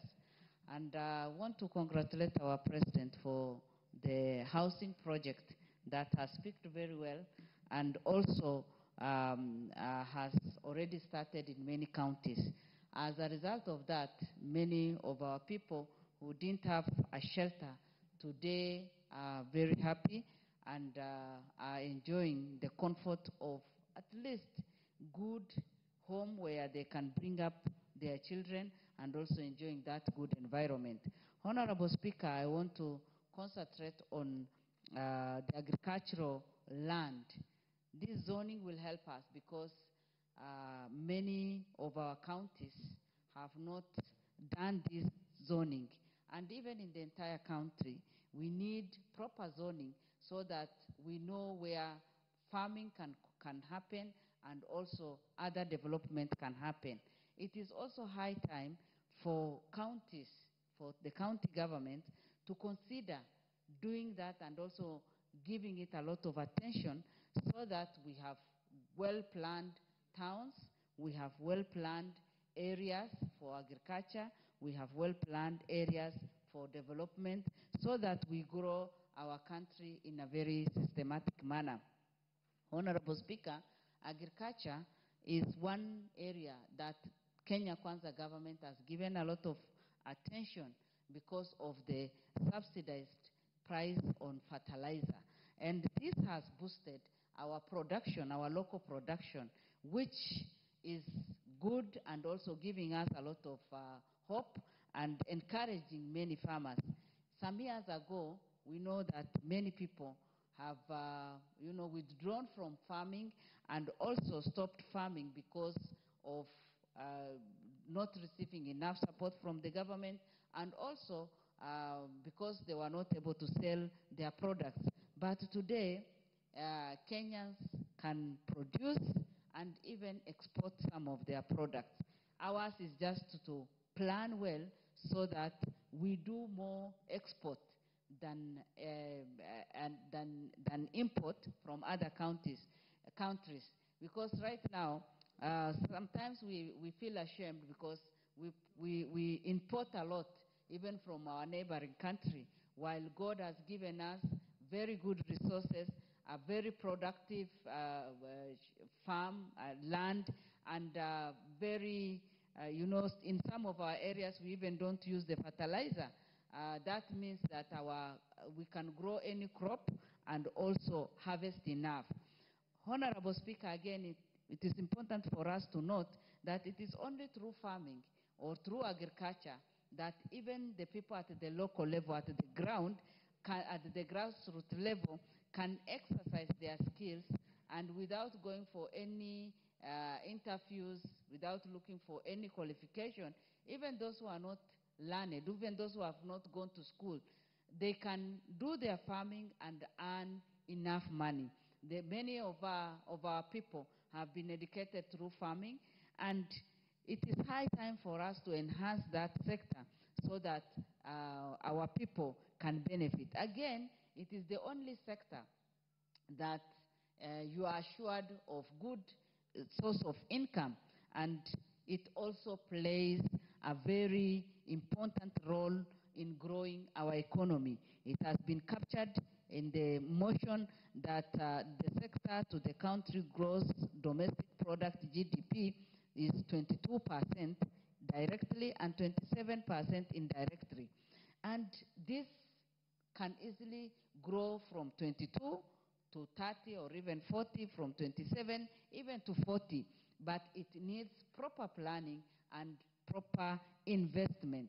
Honorable Speaker, we also know very well that it is only through this sector that so far it has been reported that through the survey that the sector employs over 40% of Kenya's total population. This should be an area that we need to invest in, because right now we are complaining that our young people are not employed, our young people have no job, but this is one sector that we can easily grow from 40% to even 60%. Then we will be able to overcome the current challenges we have. Again, what I want to say is our young people should get skills in farming and agriculture. We should take our young people so that they can be well educated, so that we can manage the farms and also this sector very well with a lot of knowledge and earn all that we need to earn from it. Honorable Speaker, we know very well that most of our people today are very far, and they are very far, and some are in ASAL areas. We cannot depend on the normal rainy seasons anymore. So if, as a government, we can also invest in irrigational farming so that every village can have at least somewhere where they can do at least their kitchen farming and have some products there, and also like the Galana Kulalu, where we have the irrigation, and improve on that, because as a country we should be challenged. If you look at Dubai and even Israel before all this, you know, it is a desert, but they have transformed their country into something else. And they produce enough food from the desert. And in fact, they have the best fruits, they have the best, almost everything the best. And if as a country we can focus on agriculture, then we will be able to do great and also have a healthy society. Honorable Speaker, I agree with the resolutions that the motion is requesting, that this House resolves that the government, through the Ministry of Land, Public Works, Housing and Urban Development, puts in place the policy framework for effective land use in rural areas by consolidating and designating zones for built development, for commercial and residential development with shared public utilities, and separate zones for agriculture use in order to arrest further diminishing. We cannot, as a country, continue losing agricultural farm, because that is the backbone of this country. A country that cannot feed its people is not a country. And if we are self-sustaining, if we want to be a country that we all want to be, and if we want to be a country that we can all be proud of, we must make sure that we have enough land for agriculture and also other development so that we can grow our country both economically and socially. With those few remarks, Honorable Speaker, I support the motion. Thank you. Thank you. Members, I will have the Honorable Sakimba, followed by the Honorable Nyoro, and then we'll go for Sowundo in that order. I can see Honorable Tugu Kwenya is on intervention. You have something out of order? Anything out of order?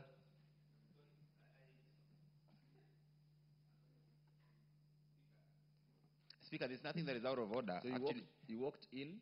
Yeah, I pressed but I missed, but then I couldn't change. So Okay. I'm just queuing to speak. Okay, you are the last one in the queue. Okay, Mr. Speaker. Thank you. Okay. Thank you, Mr. Speaker, for giving me this opportunity to contribute on this critical or important motion by Honorable Timothy Wanyonyi on formulation of land use policy on zoning of land for agriculture and building development. Mr. Speaker, it's good to understand that a simple question is about implementation. If you really check on what the Constitution have said, our Constitution 2010, Article 60 up to Article 68 has really captured the use of land use and even zoning, whereby you go down Article 61, 62, 63, it has also approached on the which land, it has categorized land into public, private, and community land. I begin my contribution by checking on implementation. And if you check on the implementation, you ask yourself a simple question. Who are the ones who are supposed to follow this? You start by National Land Commission itself, which comes up with a policy. It's supposed to be implementers on the issue of monitoring land use. As I come from Kajiado County, yes, where it's purely semi or arid areas, where the issue of agricultural or use of zoning is particularly being practiced per se in paper. But in the ground, things are different. You'll find out that the county government has come out with a special plan on how to do on zones of areas for agricultural, of us as pastoralists, of issue to do the cattle rearing. They have also designated areas for conservations, for issue of to do with the tourism and wildlife. But again, you go just down there, you get land registries. Our land registries are becoming a source of disappointment because they have their plan, but again they produce titles, and the titles that have been produced give an investor power to do whatever they can. So the question should be, what needs to be done to the land registries? What are the penalties are supposed to be there? And whoever breaks these, the plans of zones, what can be done to them? There is no clear punishment, if you read the article, on what action can be taken to them, which is even forcing our police officers, or if you report a case where you wanted to do an OB, you lack, how can you take this person to court? Because the procedure or issue that has been laid down to categorize this area as there is an illegal activity, there is only one issue they take. It is about issue to do the charcoal. So, Mr. Speaker, we want to ask ourselves, and it's my prayer to Honorable Timothy Wanyonyi, if this argument or the motion can get served to be a bill on issue to do with penalties, because penalties are very important in this country where people prefer grabbing, grabbers are there. People like grabbing land and doing what they want to do, and they say, once I have a title, then I can do that. It's good to understand land is the most valuable resource we have as a country. And an unplanned land leads to food security. And that has been captured under the Vision 2030 and even the bottom-up economic approach. If you check again on the food security, there's another issue of environmental degradation that is caused by when you don't do land planning as per se. We go to build development. Mr. Speaker, there are lands that are supposed, and I want to give an example of Karen, there are lands supposed need to be used for urban development, areas for industry in this country. The Constitution really say where things are supposed to be. If you are in the residential area, in the growth urban areas or industry or parks. But the tendency of disorderly has been seen. Today, if you go to a place like Karen, and you go to history, for those who have been reading books, the Karen Blixen history, where you could not have been able to settle in Karen in half an acre. Or you cannot be able to come and do 2 units in a quarter land in Karen. But basically now, it's no longer there. The value of even saying I stay in Karen is no longer there. The senility itself has been destroyed. Why has it been destroyed? Because people are just not following what is there. The Karangeta Association is there, trying to do whatever they can, but now the law is limited to them. Mr. Speaker, it's good to understand zones help this country to get what is called public utilities and even schools. And therefore, when Honorable Nyonyi is coming with this motion, it is touching all members here. If you go to environmental and climate concern, Mr. Speaker, let me speak on facts. Kajiado today, if you go the entire Kajiado County, because I'm saying we are arid and semi-arid areas, you wonder. Because yes, there's an issue to do with the subdivision of land, as my colleague has been saying, on lands to do with group ranches. We set land for commercial, for issue to do with the settlement, and we do land for agriculture, and then we do the land for conservation. Now people in Nairobi, those guys who call themselves big giants, they come, they buy land as like shares or whatever they want, they call them. They buy big size of land. Then after maybe 6 months down the line, you find the whole forest, where the places which were green, where there was water catchments, has been destroyed. The guy is busy putting cabbages. The guy is busy putting other things there in the land. And then when you ask them, they tell you, as long as I bought the land, you can't question me. And we have seen now, that one has destroyed, Mr. Speaker, as indigenous or pastoralists. That's a life that the giants have on our land. When they come there and cheat our community. They cheat them. Now they start doing big projects. The communities or pastoral, land to us is too emotional. You can for tourism, yes, and surrender land for wildlife. 100,000 of acres for even wildlife to promote our tourism. That is our source of income. And that source of our income, you find also is also our source of our pride. Someone come and destroy, you come and destroy our hills just because you wanted to produce food for Nairobi, food for export or food for other purposes.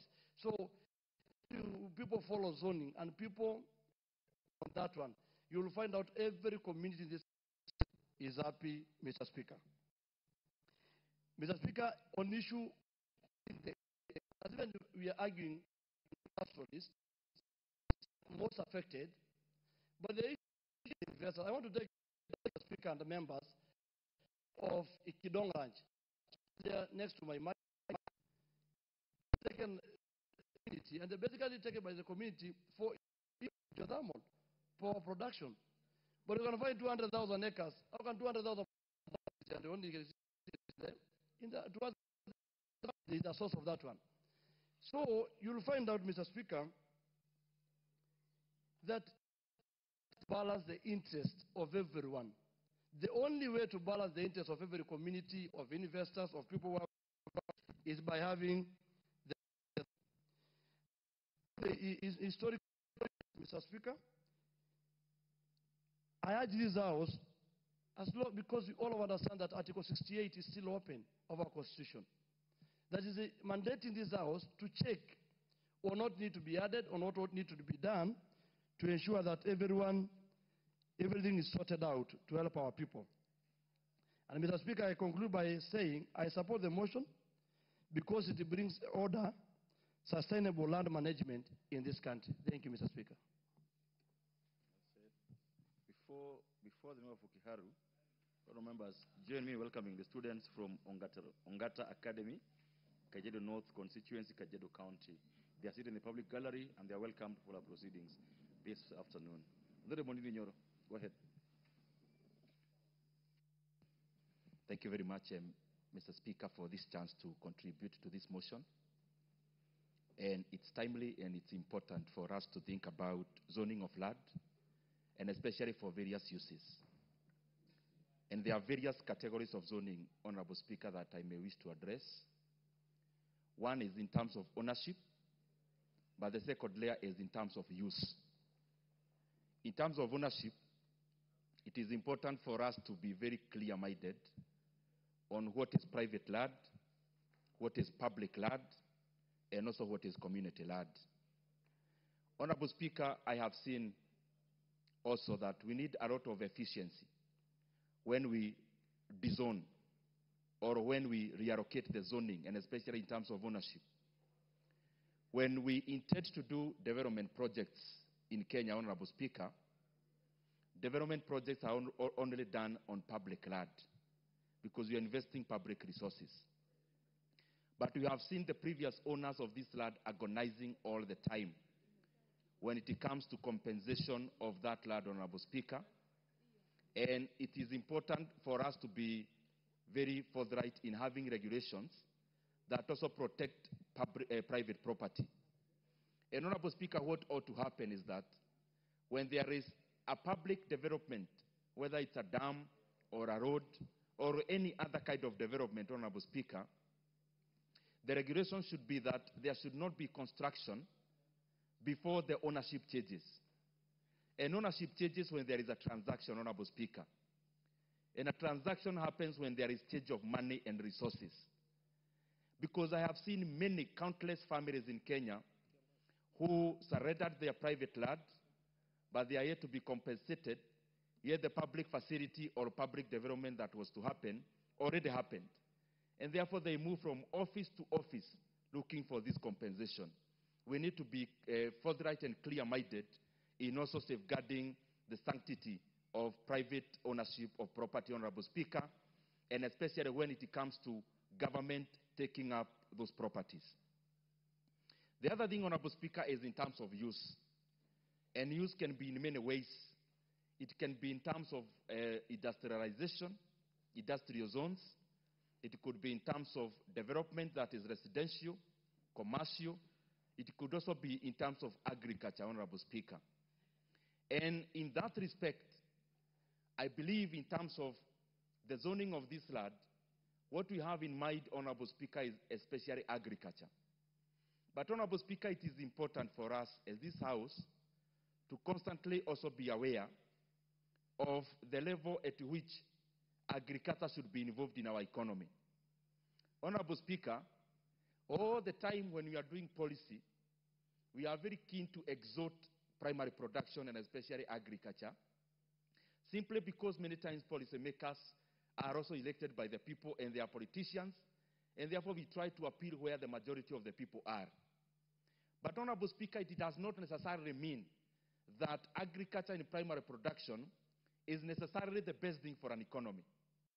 Honorable Speaker, actually, when you are defining a developed country would be like the OECD countries, Honorable Speaker, like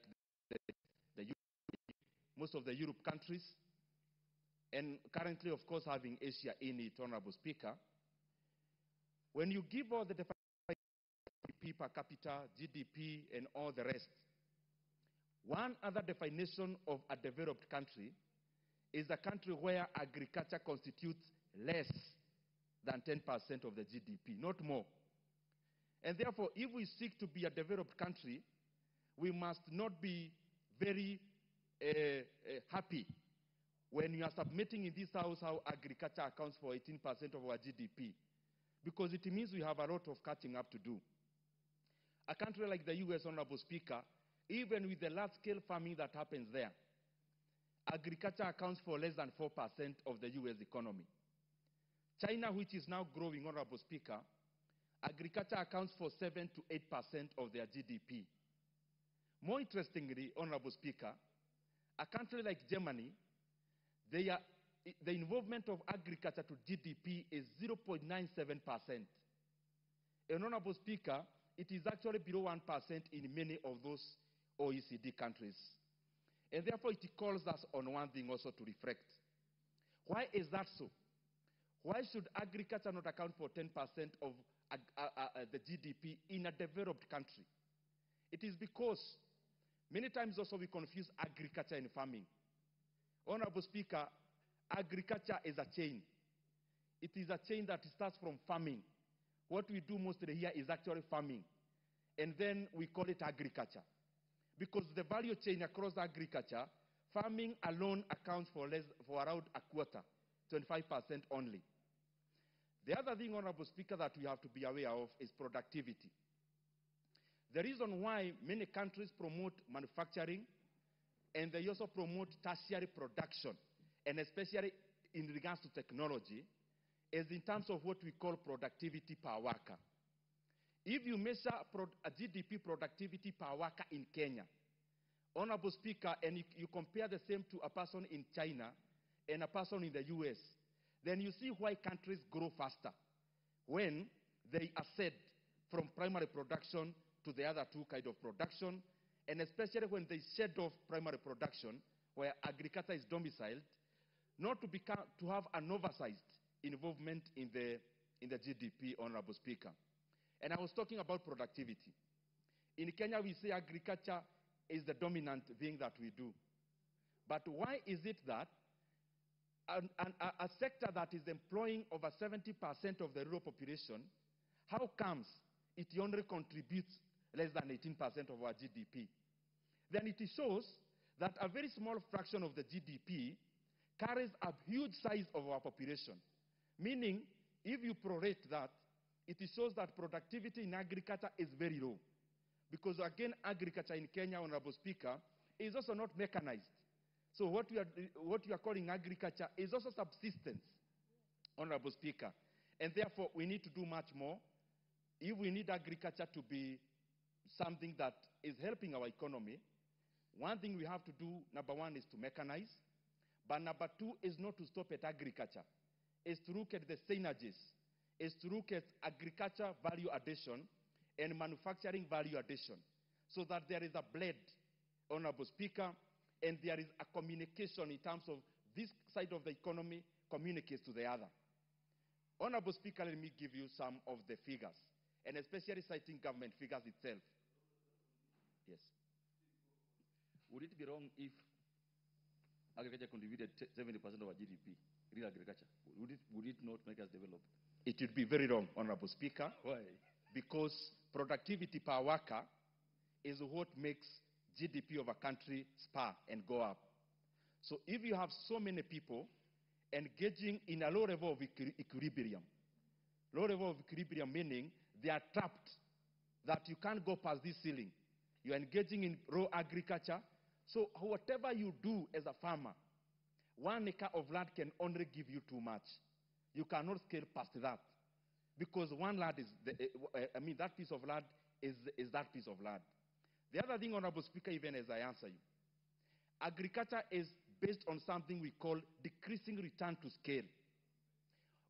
The other two, that is manufacturing and tertiary production, are based on something we call increasing return to scale. What does this mean? When you have a piece of land like the size of Kenya, what we do and we are encouraged to do all the time is to first till the land where land is fertile. And therefore, production starts at the peak. When you have a piece of land, you don't go you start with where you have red soil. You cultivate that. After you cultivate that, that is when you go to the other parts of the land. What does that mean? As you start agriculture, you start cultivating in areas that require very little input for optimal output. But, Honorable Speaker, as you progress, then you move to areas that need irrigation. Irrigation is an input. It increases cost, Honorable Speaker. So it is diminishing return to scale. But manufacturing and tertiary production is increasing. And therefore, it's much more possible to scale when it comes to manufacturing. It is much more possible to scale when you're talking about tertiary production, and especially in tech. And that is why our economy, Kenya and Africa, must embrace that we have to keep on diminishing the involvement of agriculture in our GDP and hasten the others. Again, Honorable Speaker, the produce from agriculture are based on what we call market. You will add in the 10 seconds, 10 minutes, 1 minute. Thank you very much, Honorable Speaker, for that 1 minute. I was just trying to make a point that, Honorable Speaker, it is important, even as we try to drive and to spur agriculture, it is also important that we grow the other areas. And the point I was making, every produce from agriculture and primary production is trapped in market prices. Because a mango in Kenya, an equivalent mango in Kenya, would cost the same in an equivalent mango in any other market. But when you come to manufacturing and tertiary production, you are able to do what is called differentiation of product. That you can have a car called Mercedes with the same function as a car called Toyota, but one may be priced higher than the other. And therefore, Honorable Speaker, that is why it is important for the economy to also look at the other two, because there is no way an economy grows based on primary production alone. I submit, Honorable Speaker. Honorable Undo. Thank you, Honorable Speaker. Allow me also to join my colleagues in thanking Honorable Tim Wanyonyi, the MP for Westlands, the famous Westlands, and probably the incoming governor of Honorable Speaker, for bringing this subject matter to public debate. Honorable Speaker, we have debated this matter for very many years, since I joined the University of Nairobi, when we started talking about development economics and economic problems of Africa. Honorable Speaker, land is not the physical space per se. It's the rights inherent in the land, it's the economic value in the land, it's the ability to use the land, abuse it without interfering with the rights of other people. As we debate this motion, and as we seek to support and properly escalate to the next level, it is important, Honorable Speaker, we put into mind 3 or 4 issues. The first issue is look at Chapter 5 of the Constitution of Kenya that sets out the principles of land policy, and which says equitable access to land, security of land rights, sustainable and productive management of land resources. Honorable Speaker, any motion or any law that is passed in this House or implemented in Kenya that infringes in any of those principles of land policy will become null and void ab initio. You, the lawyers, would say so. So, Honorable Speaker, as much as desirable to continuously plan and enforce those plans strictly, we must also appreciate one fact, that over the years, development theorists have been against the concept of very strict planning paradigms that restrict effective interchange of factors of production. Honorable Speaker, the second issue that we also need to put in place, there is the principle in land economics that talks about highest and best use. And highest and best use, Honorable Speaker, is the use of land that generates the highest returns, the use of land that's socially and legally acceptable, and the highest use is that one that has got planning or permission or authority. So, Honorable Speaker, we have debated this matter, and this debate emanated from the conversion of coffee farms in Kiambu into residential areas. We have done numerous studies. When I was a lecturer at the University of Nairobi, I supervised very many undergraduate students, master's students, and PhD students who delved in this matter exhaustively. And the conclusion was so simple. In order to safeguard economic rights, as enshrined under Article 43 of the Constitution, any planning or any zoning ordinance that do not allow conversion of any piece of land to achieve HBU will be indiscriminatory, will be infringing in basic human rights, and will be against Article 43 of the Constitution. So as we debate this matter, Honorable Speaker, and as Tim Wanyonyi escalates this forward, I need him to put that into mind. Honorable Speaker, it's because of the conundrum brought about by that particular theoretical and practical and economic argument that we have not even been able as Parliament to effectively enact some of the legislation that were required, for example, to set the minimum and highest land holding sizes in a particular area, simply because holding capacity, productive capacity vary from one region to another. So as we debate the practicability of implementing this particular motion comes into question and debate. I totally agree that the way we are doing parcellation, subdivision of land in this country, we are ending up into unsustainable parcels of land for agriculture purposes. If you travel all over the world, be it South Korea, be it in Europe, all over, there seems to be a concept of settlements and the large concentrated settlements and large parcels of land left for purposes of agriculture. That's laudable. But for us, Kenya, what is the per capita income, or what's the GDP per capita coming from agriculture? And as Honorable Ndindi Nyoro has said, it's much, much lower than even the service sector, the manufacturing sector, and other sectors. So the question is, can we continue to reserve large tracts of land for agriculture if we do not increase per capita, GDP per capita at purchasing power parity for agriculture sector? With those very many remarks, I would have to probably give you a lecture that takes 4 years in land economy.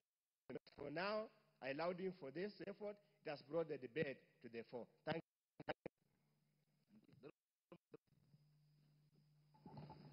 Honorable Speaker, Order 95, reading the mood of the House and seeing that all are in support, can we seek for the mover of the motion? Oh, really? Is it the mood of the House that the mover replies?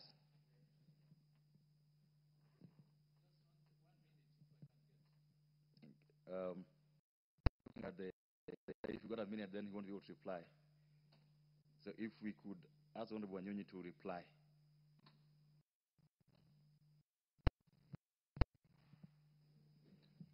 Thank you. For Mondo, 1 minute. Sorry, Honorable minute. Yes, for time, if you have. Okay, Honorable Speaker, I can donate that 1 minute, Honorable Dandasa.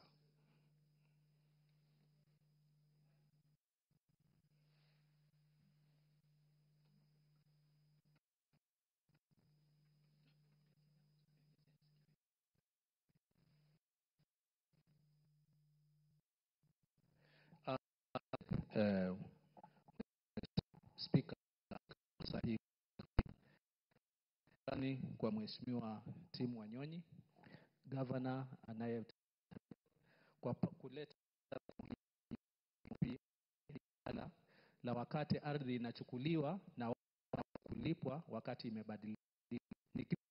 Najua kwa ile barabara pale ambayo imejengwa inaitwa Dongo ilichukuliwa, ilikuwa ni mashamba ya watu, ikageuzwa matumizi na hawajapata ridhaa, na ili hali barabara inaendelea na watu wanatumia. Kwa hivyo wakati tumefanya hizo taratibu, ni lazima pia sheria ifuatwe wakati hayo mageuzi yanafanywa, ili wananchi wasiweze kukandamizwa. Asante Mheshimiwa Spika.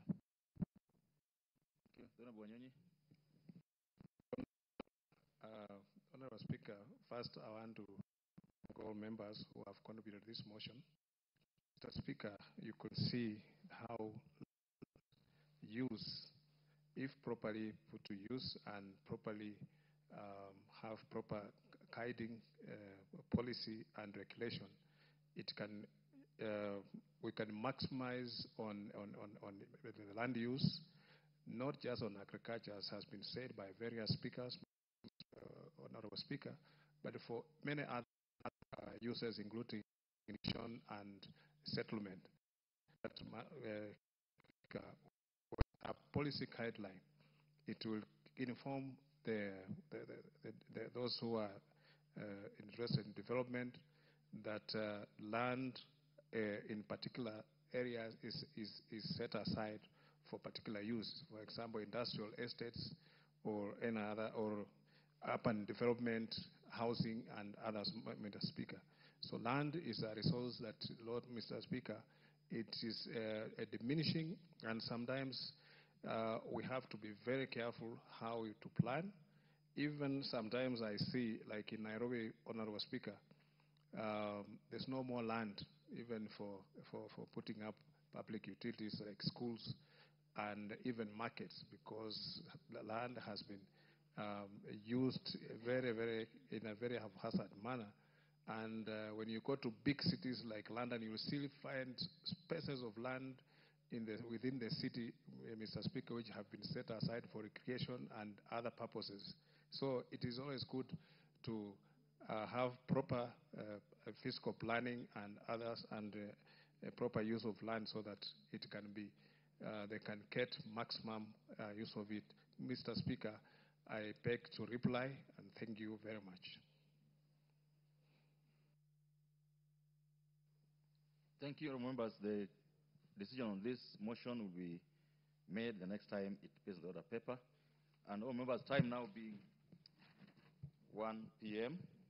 This House stands adjourned until today, Wednesday, the 24th of September 2025, at 2:30 p.m.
and support for sustainable livelihoods.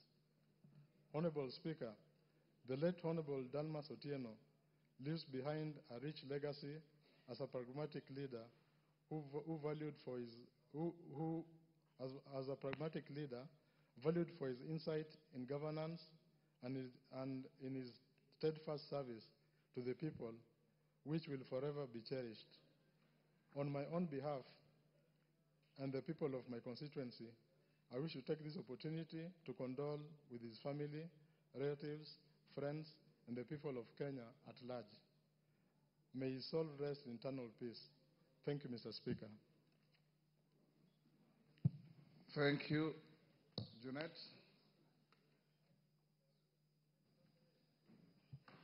Mr. Speaker, I want to join the Member of Parliament for Rongo in condoling with the family of Honorable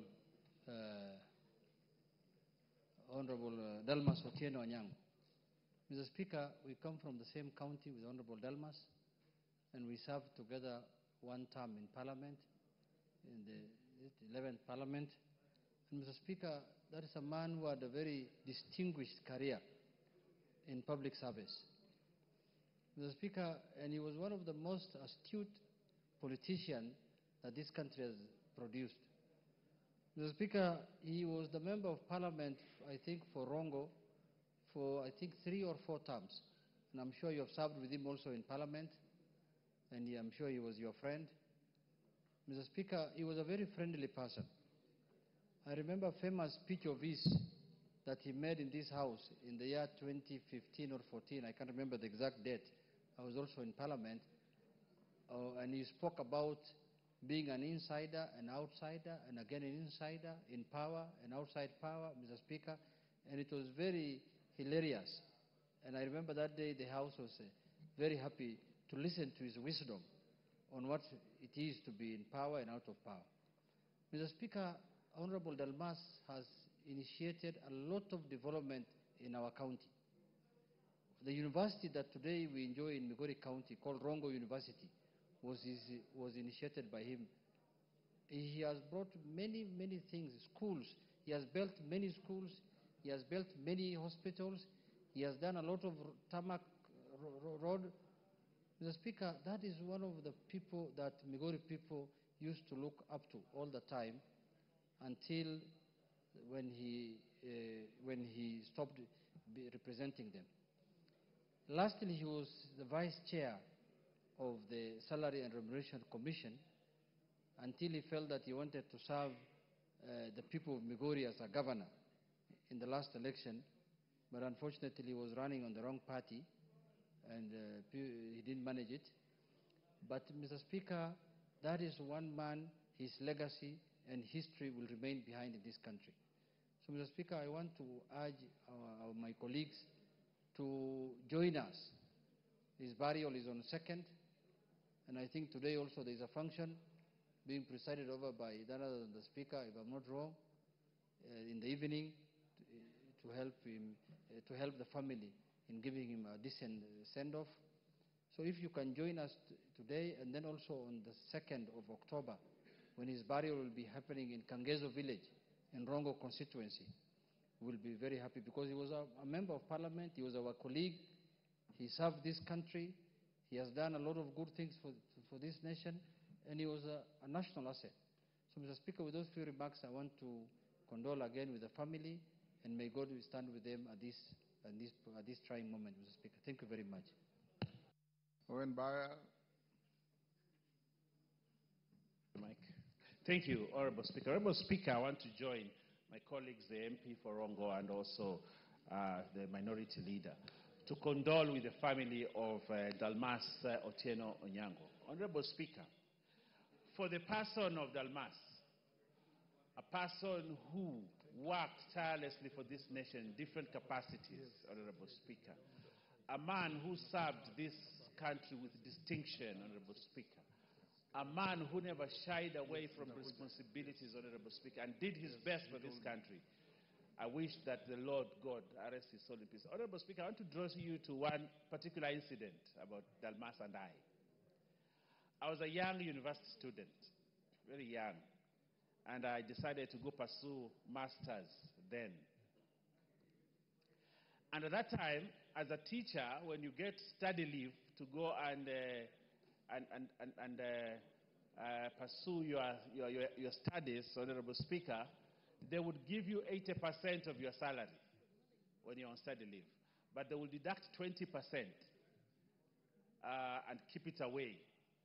Then there was a circular that said even the 20% can now be given back to the student and you get full salary. So I was at KU studying very hard. Then I got absolutely broke and I didn't have money at all. And I had chased for this 20%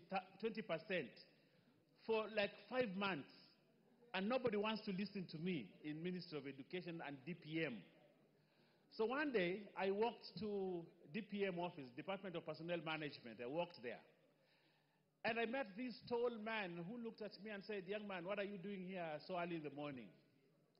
And I said, "You know, my name is Owen Bayer. I am from the university and I'm trying to get my money, which people here have refused to give me." And all those secretaries who were there were trying to pull me away so that I don't talk to him. But Delmas just came and held my hand and took me to his office and asked me, "What do you want?" And I explained to him, and he called everybody. That day, I want to tell you, Honorable Speaker, I walked away from that office with my check because Delmas said this young man must be given his check, Honorable Speaker. That is one event that will forever remain etched in my memory, the memory of good things that Delmas did, Honorable Speaker. And he looked at me and said, "Young man, where are you from?" I told him, "I'm from Giriama. I am a Giriama from." He said, "You see, we want everybody in this country to have an equal opportunity, an equal chance to prosper." And Honorable Speaker, I can assure you after that, I was able to finish my master's very fast, graduated, and I thank Delmas Otieno for helping me get that accolade. I thank you, Honorable Speaker. And you are able to prosper. Yes. Those I'll give you 2 minutes each. Chair, budget.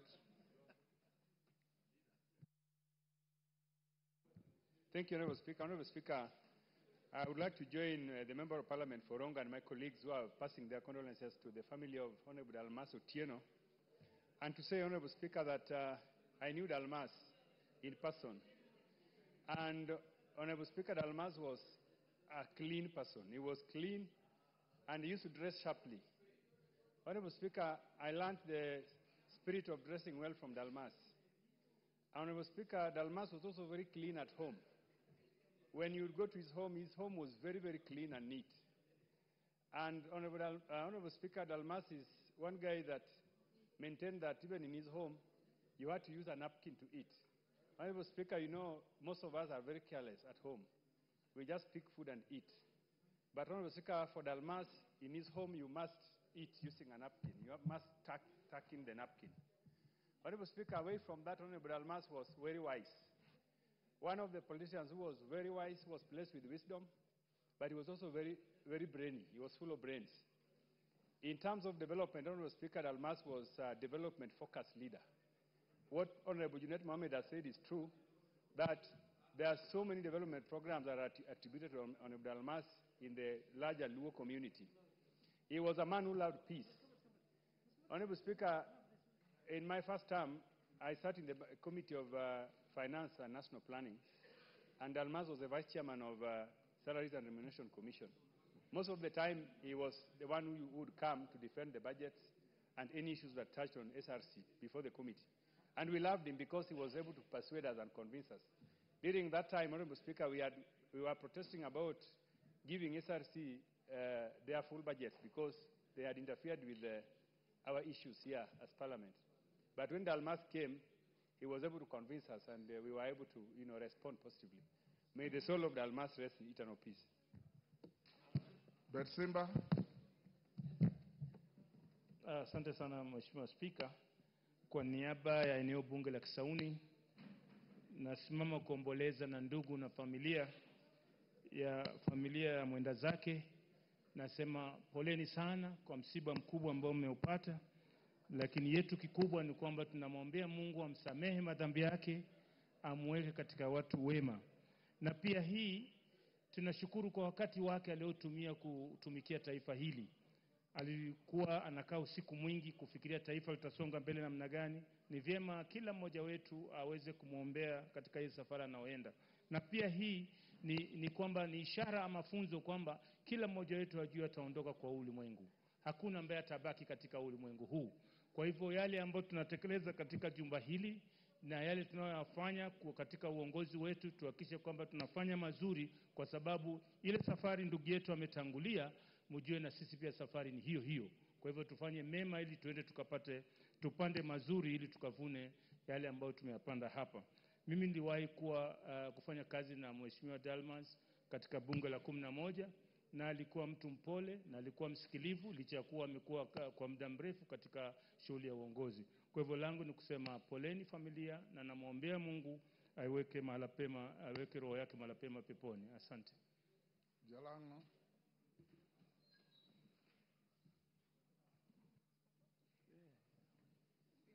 Thank you so much, Mr. Speaker, for giving me this opportunity to also mourn one of the key pillars of our community, the Luo community, and its leadership. I knew Dalmas Otieno Anyango as one of the leaders that inspired most of us to join politics, to be effective in legislation, and also just to champion leadership that anchors itself into development. If you knew Dalmas Otieno, even in every single meeting that he used to have, even in the constituency back here in Nairobi, you'd never hear him throw insults to anyone on a personal level. He anchored himself on a clean slate of campaigns where people would compete in agendas. And that one can be seen and is a testimony from all the members here who have already spoken on his track record on matters development. More so, I also mourn him and with the family. The wife, Madam Dorothy Anyango, was also my classmate in primary school. So just not mourning the leader himself, but we are also mourning much more of a family member. May his soul rest in peace. And see you guys in Kangeso on the 2nd for the burial. We'll also join you today, Mr. Speaker, sir. Martin. Thank you, Mr. Speaker. Mr. Speaker, we have lost quite a wonderful visionary leader, Dalmas Otieno Anyango. Mr. Speaker, on behalf of Ndewa community and my family, I'm not just offering because he came from Rongo, but he's also a relative. Dalmas was married, first wife was from Ndewa, Kanyamua, actually my home, my village.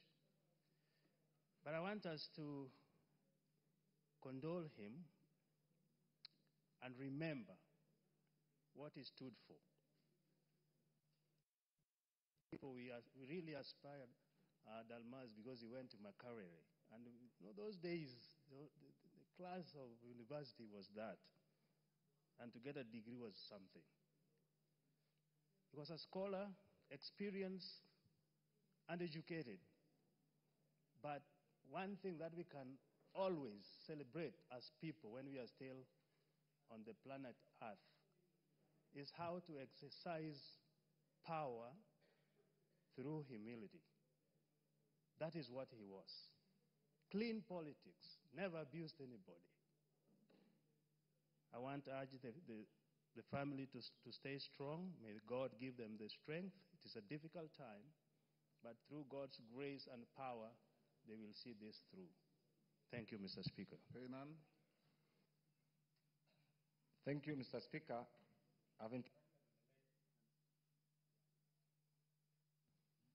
Dalmas, as a businessman under the BT group of companies, I've also interacted with him as a minister, as a member of parliament, and finally as a commissioner with the SRC. So, Speaker, one of the things that I have really learned from him, in your first interaction, the man was genius. Even if you had a debate on an altercation with him, the first thing is he will humble you with his infectious laughter. Before even you commence the issue, you're already humbled. And one of the things that I have learned also from him is in politics, remember the political class are always second to your family members. So what Dalmas will do, he will say, this is politics, and you know the background, how the politics was a bit hostile at the times. He will say, this is any politician is a member of his extended family.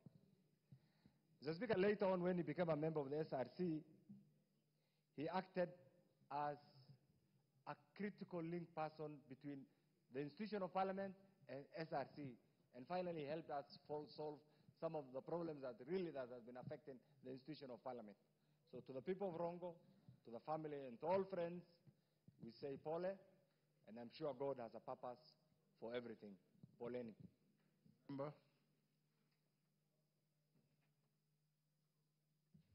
Thank you, Honorable Speaker. I interacted with Dalmas not as a member of parliament, but on the streets the days when the teachers would go on strike every December. And when he was in the public service, he's the one who actually gave teachers study leave with pay that leader talked about. And then number two, when he noticed that the government was not able that time to pay pensioners, we still have the same challenge. He extended the retirement age from 55 to 60 because he said those 5 years, these people are still too strong and they should work. Number three, we're now having the public service superannuation scheme, the contributory pension scheme for both public service teachers and the police. And when we met him, we were a very hostile group of trade unionists, but he humbled us with his geniusness, and we were able to accept, and it's working. Finally, there's a time when we had actually hidden some document from government, yet the government has signed it. It was called legal notice number 116. And yet teachers would go on strike because of legal notice number 534. Dalmas, in one of the sessions that we were negotiating, walked in with legal notice number 116, and all of us just went away and we called off the strike. We can never forget Dalmas. He was a genius, a real serious public servant, and we remember him for that. May the people of Rongo, we take our condolences to the people of Rongo as they mourn Dalmas Otieno, a very brilliant son of Kenya. Kamkunji, member. Thank you, Mr. Speaker, for giving me this opportunity to contribute to this obituary of our colleague, late colleague, Dalmas Otieno. I had the opportunity to serve in this chamber in the 10th and the 11th Parliament. And although he was senior to me, I had a very good relationship in which I really had the opportunities to have conversations. And he was always a very good listener, and I had learned a lot about his experience as a former cabinet secretary in the Kenyan government, and the reforms and the ideas he brought to those ministries, which had changed the bureaucratic structure and the work of those ministries to serve the Kenyan people much better. The other thing that I also learned while he was here is that he was a gifted man. He had the gift of the gab. He was a great orator who could express himself very fluently and very clearly. It was wonderful to see how he used this particular chamber to articulate his ideas as well as serve his constituency. I think he was he had a very high sense of professionalism and an exceptional leadership qualities, and I send my condolences to his family and friends, and may he rest in peace. Carole Omondi. Thank you very much, Right Honorable Speaker. You will recall you and the dearly departed Dalmas Otieno employed me as the first General Counsel and eventually the Chief Executive of Energy Regulatory Board, Electricity Regulatory Board, now EPRA. Dalmas was quite a phenomenon. And I remember when we worked together in the Grand Coalition, we initiated together with a gentleman called Sylvester Obongo the Rapid Results Initiative, how to fast-track government delivery system. And he was also very helpful to our political movement in the run-up to 2007 general elections, and was part of our strategy team. He did quite a lot in development, as you have heard, about Rongo University, and very many initiatives, educating quite a large number of students in Rongo and beyond. He was also a very strong businessman. I think the first member of the Luo Nation to own a financial institution, Thabiti. So we have a lot to say about Dalmas. But I would like to invite all of us in the space of politics to reflect on his life and to ask ourselves, how do we treat those with whom we don't always agree? How do we engage with those who have different political opinions? Do we have the wisdom to pull together to save the country, to serve the country?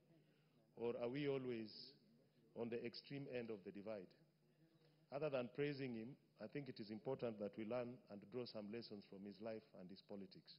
May his soul rest in eternal peace, and may the perpetual light shine upon him. Thank you, Honorable Speaker. Up there, I served with Dalmas Otieno in this house from the 7th Parliament.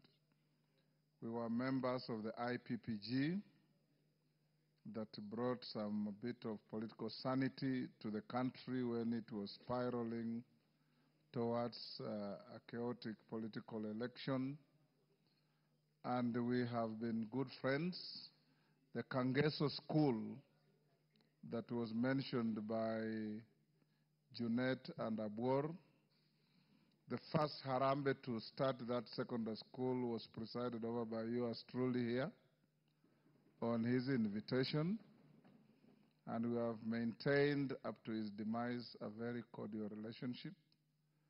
He visited me in my chambers up here 3 weeks before passing away, where we sat, and he was very jovial, always talking about Kenya.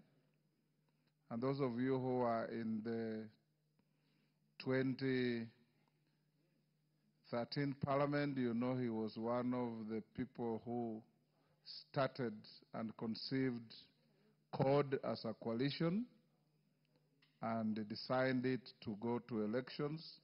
So we have lost a great man, and we will be at Kangeso to see him off on 2nd. May I request you to be upstanding to observe a minute's silence? Even those in the gallery, you be upstanding.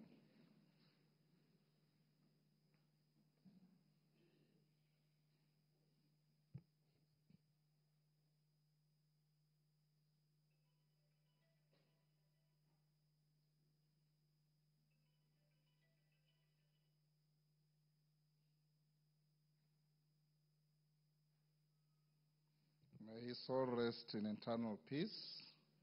Amen. Next.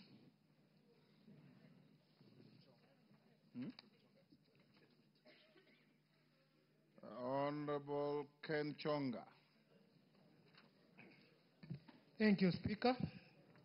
It's a request for a statement regarding delayed payment of pensions under the National Water Conservation and Pipeline Corporation Staff Superannuation Fund.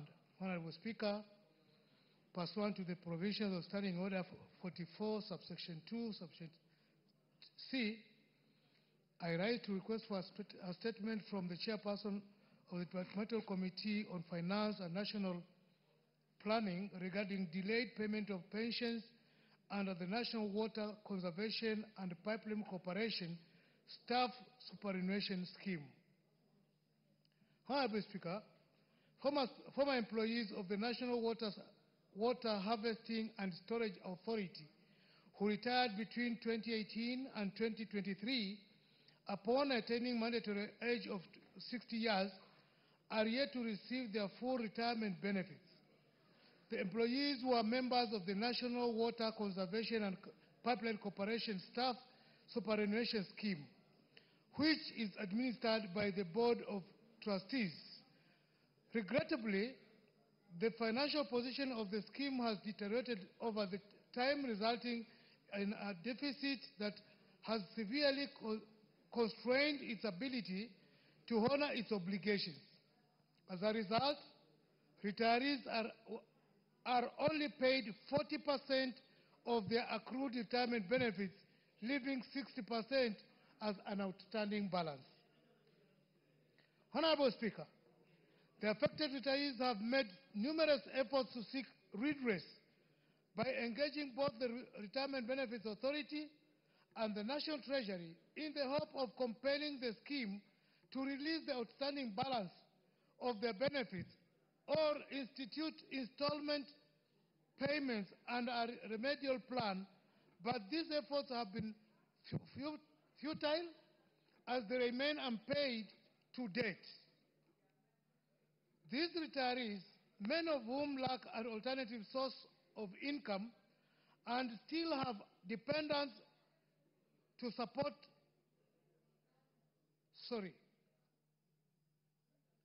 remain unpaid to date.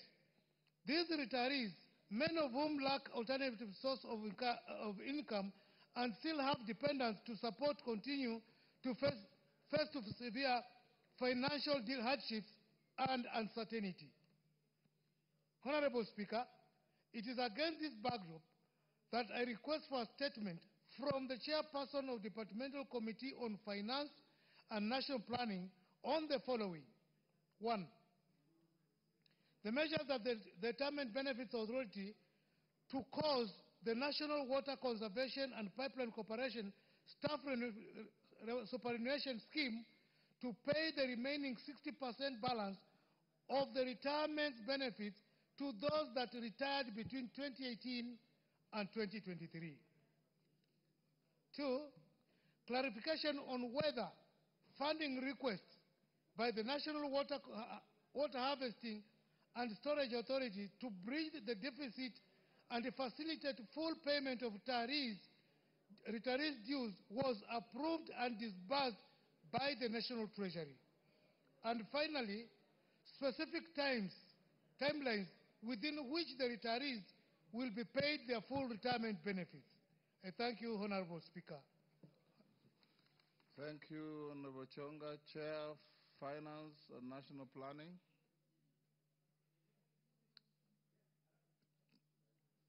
Chair, Wapi Molo. Owen Bayer, can you inform him to bring a response in 2 weeks? Much obliged, Honorable Speaker. Honorable members, before we call the next order, in the public gallery, I want to acknowledge Kabiro Secondary School from Dagoretti North, Nairobi. On my behalf and on behalf of the House, we welcome the students, their teachers, and those accompanying them to the House of Parliament. Thank you. Next order. Yes, Elachi, hold on. Member for Dagoretti North. Thank you, Mr. Speaker. Just to request that to allow me to just welcome Kabiro into the August House and to tell them that we welcome you. As our children, as our sons and daughters, I think the most important thing when you come into this house is you look at how many of us are from the different regions we come from and learn a few lessons about our values and, more importantly, respect. Because I know nowadays we have a big challenge with our children.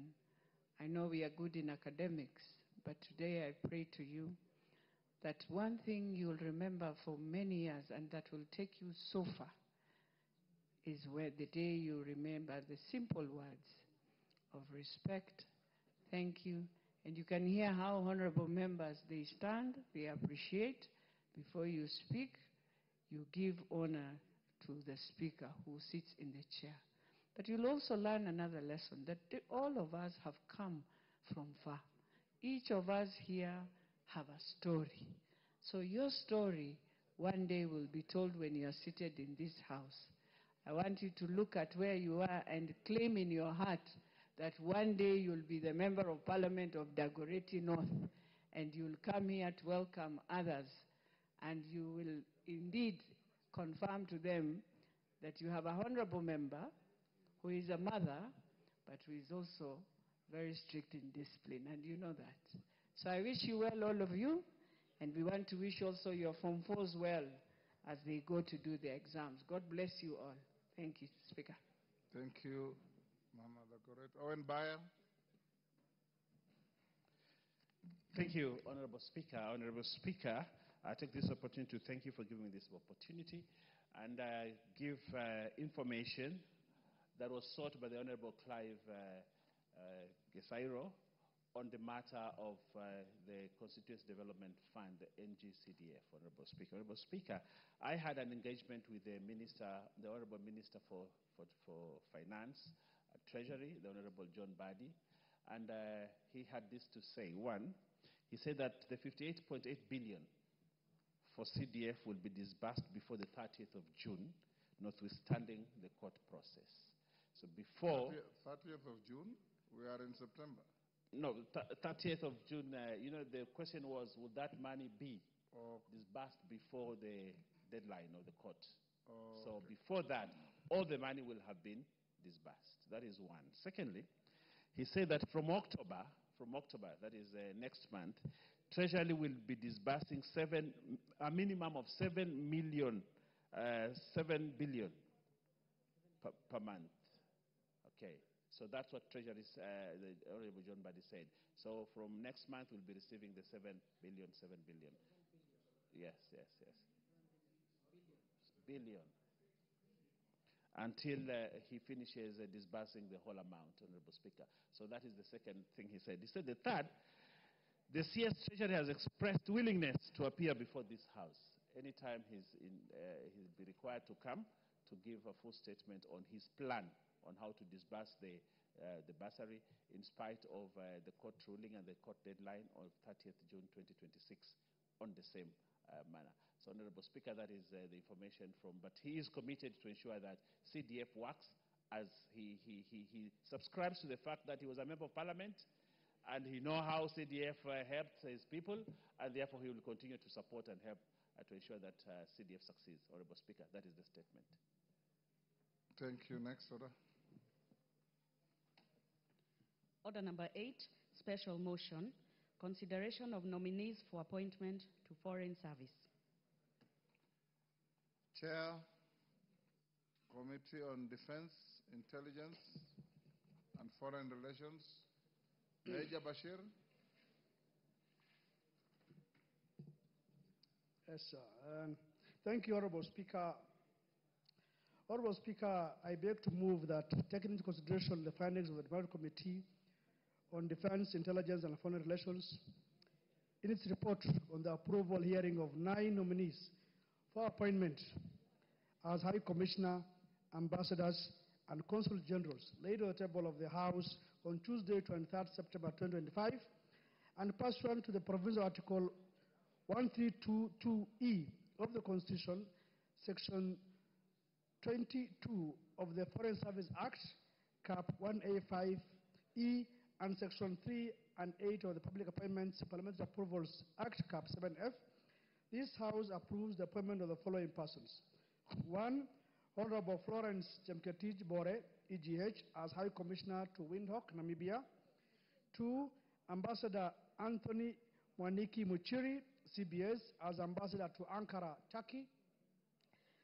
3. Ambassador Lucy Njeri Kiruthi, MBS, as Ambassador to Bangkok, Thailand.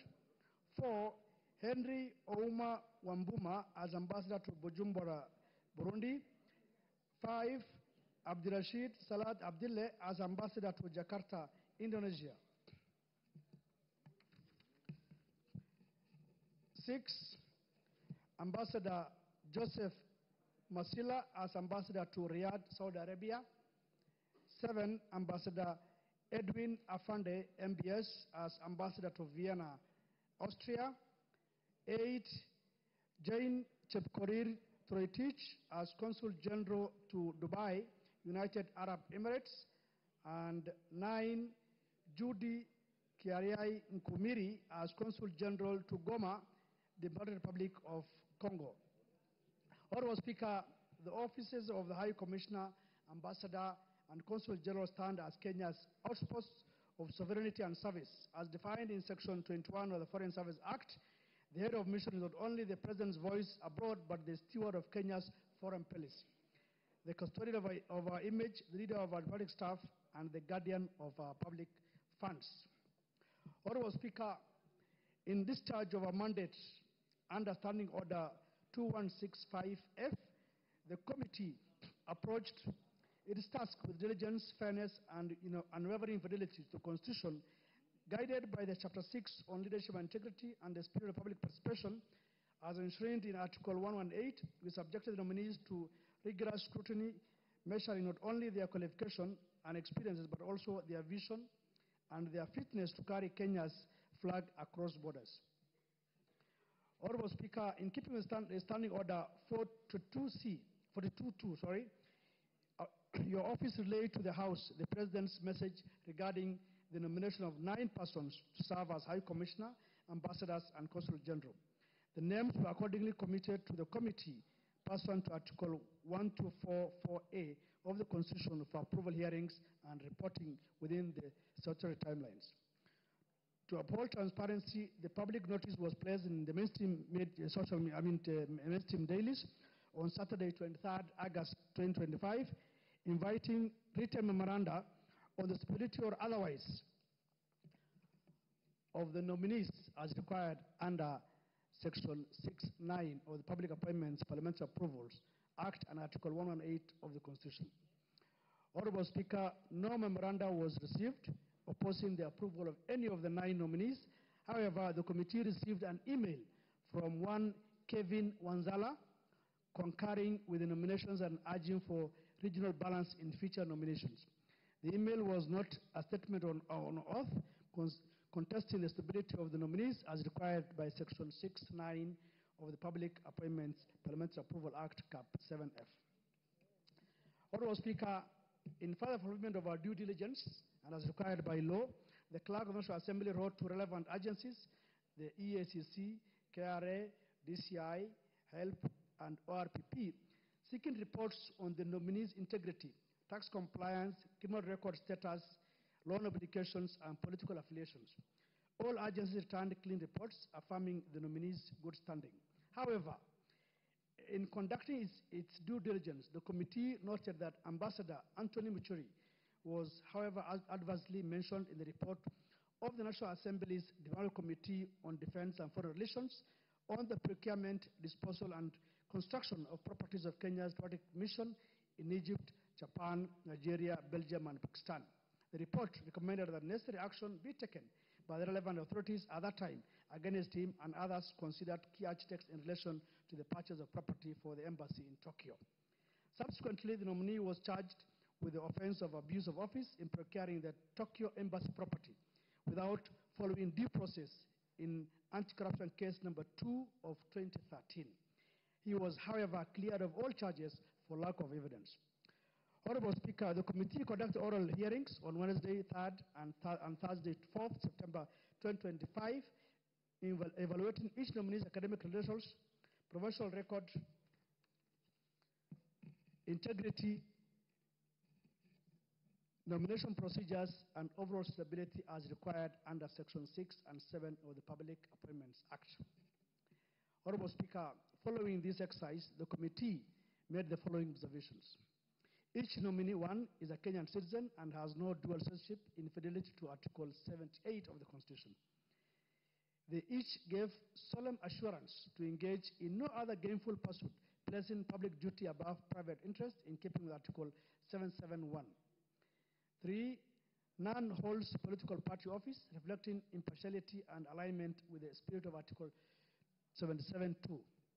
They affirmed their adherence to Articles 77 and 76 of the Constitution, vowing to uphold ethical conduct and to disclose and manage any potential conflict of interest. And 5, all 9 nominees demonstrated their competence, integrity, and preparedness worthy of service to the Republic of Kenya while serving out there in the missions. Honorable Speaker, and just a brief on each of the nominees, just as a recap. And Honorable Florence Chepketich Bore.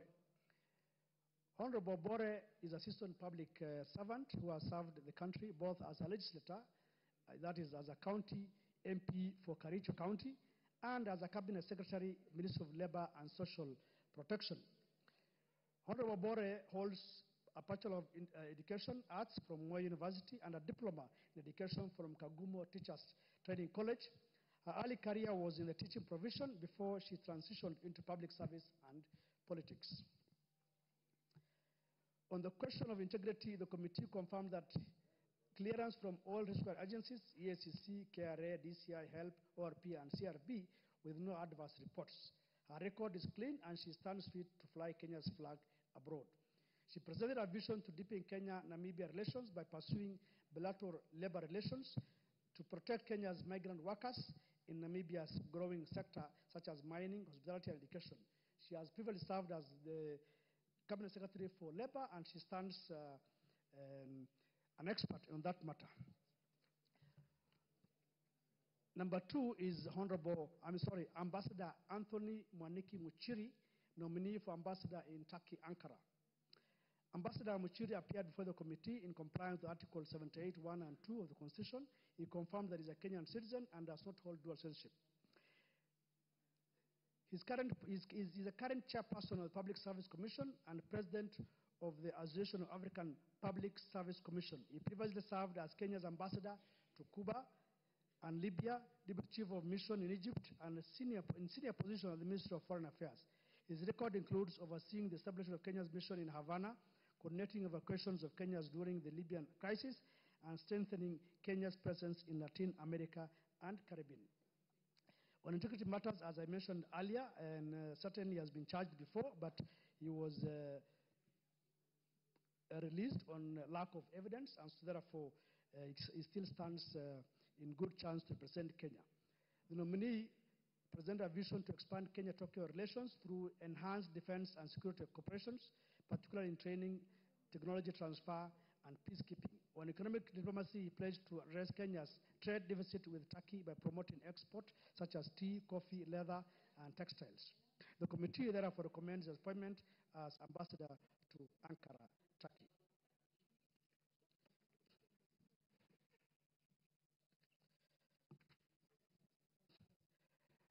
Another nominee is Mr. Abdulrashid Salat Abdille, nominee for ambassador to Jakarta, Indonesia. The nominee confirmed that he is a Kenyan citizen, does not hold dual citizenship, therefore meeting the requirements of Article 78 of the Constitution on eligibility for state officer and Chapter 6 on leadership and integrity. The nominee holds a Bachelor of Arts in Public Administration and Political Science from the University of Nairobi, a Diploma in International Studies, and a Diploma in International Labor Studies from ILO in Turin. He previously served as Inspector in the Ministry of Labor from 1987 to 2002, Technical Advisor to Somalia's Ministry of Labor, and Chairman of APA Joint Industrial Council from 2009 to 2020. He has participated in numerous ILO and AU labor conferences. On integrity, the committee considered his record under Article 75 and Article 771 and 2 of the Constitution and found him that no conflict of interest whatsoever. He presented a vision to enhance Kenya-Indonesia ties through conclusion of labor migration and agreements. This nominee has previously served in the Ministry of Labor and therefore has a clean record on matters dealing with labor migration and labor issues. The committee, having reviewed his credentials, recommends his appointment as ambassador to Jakarta and in Indonesia.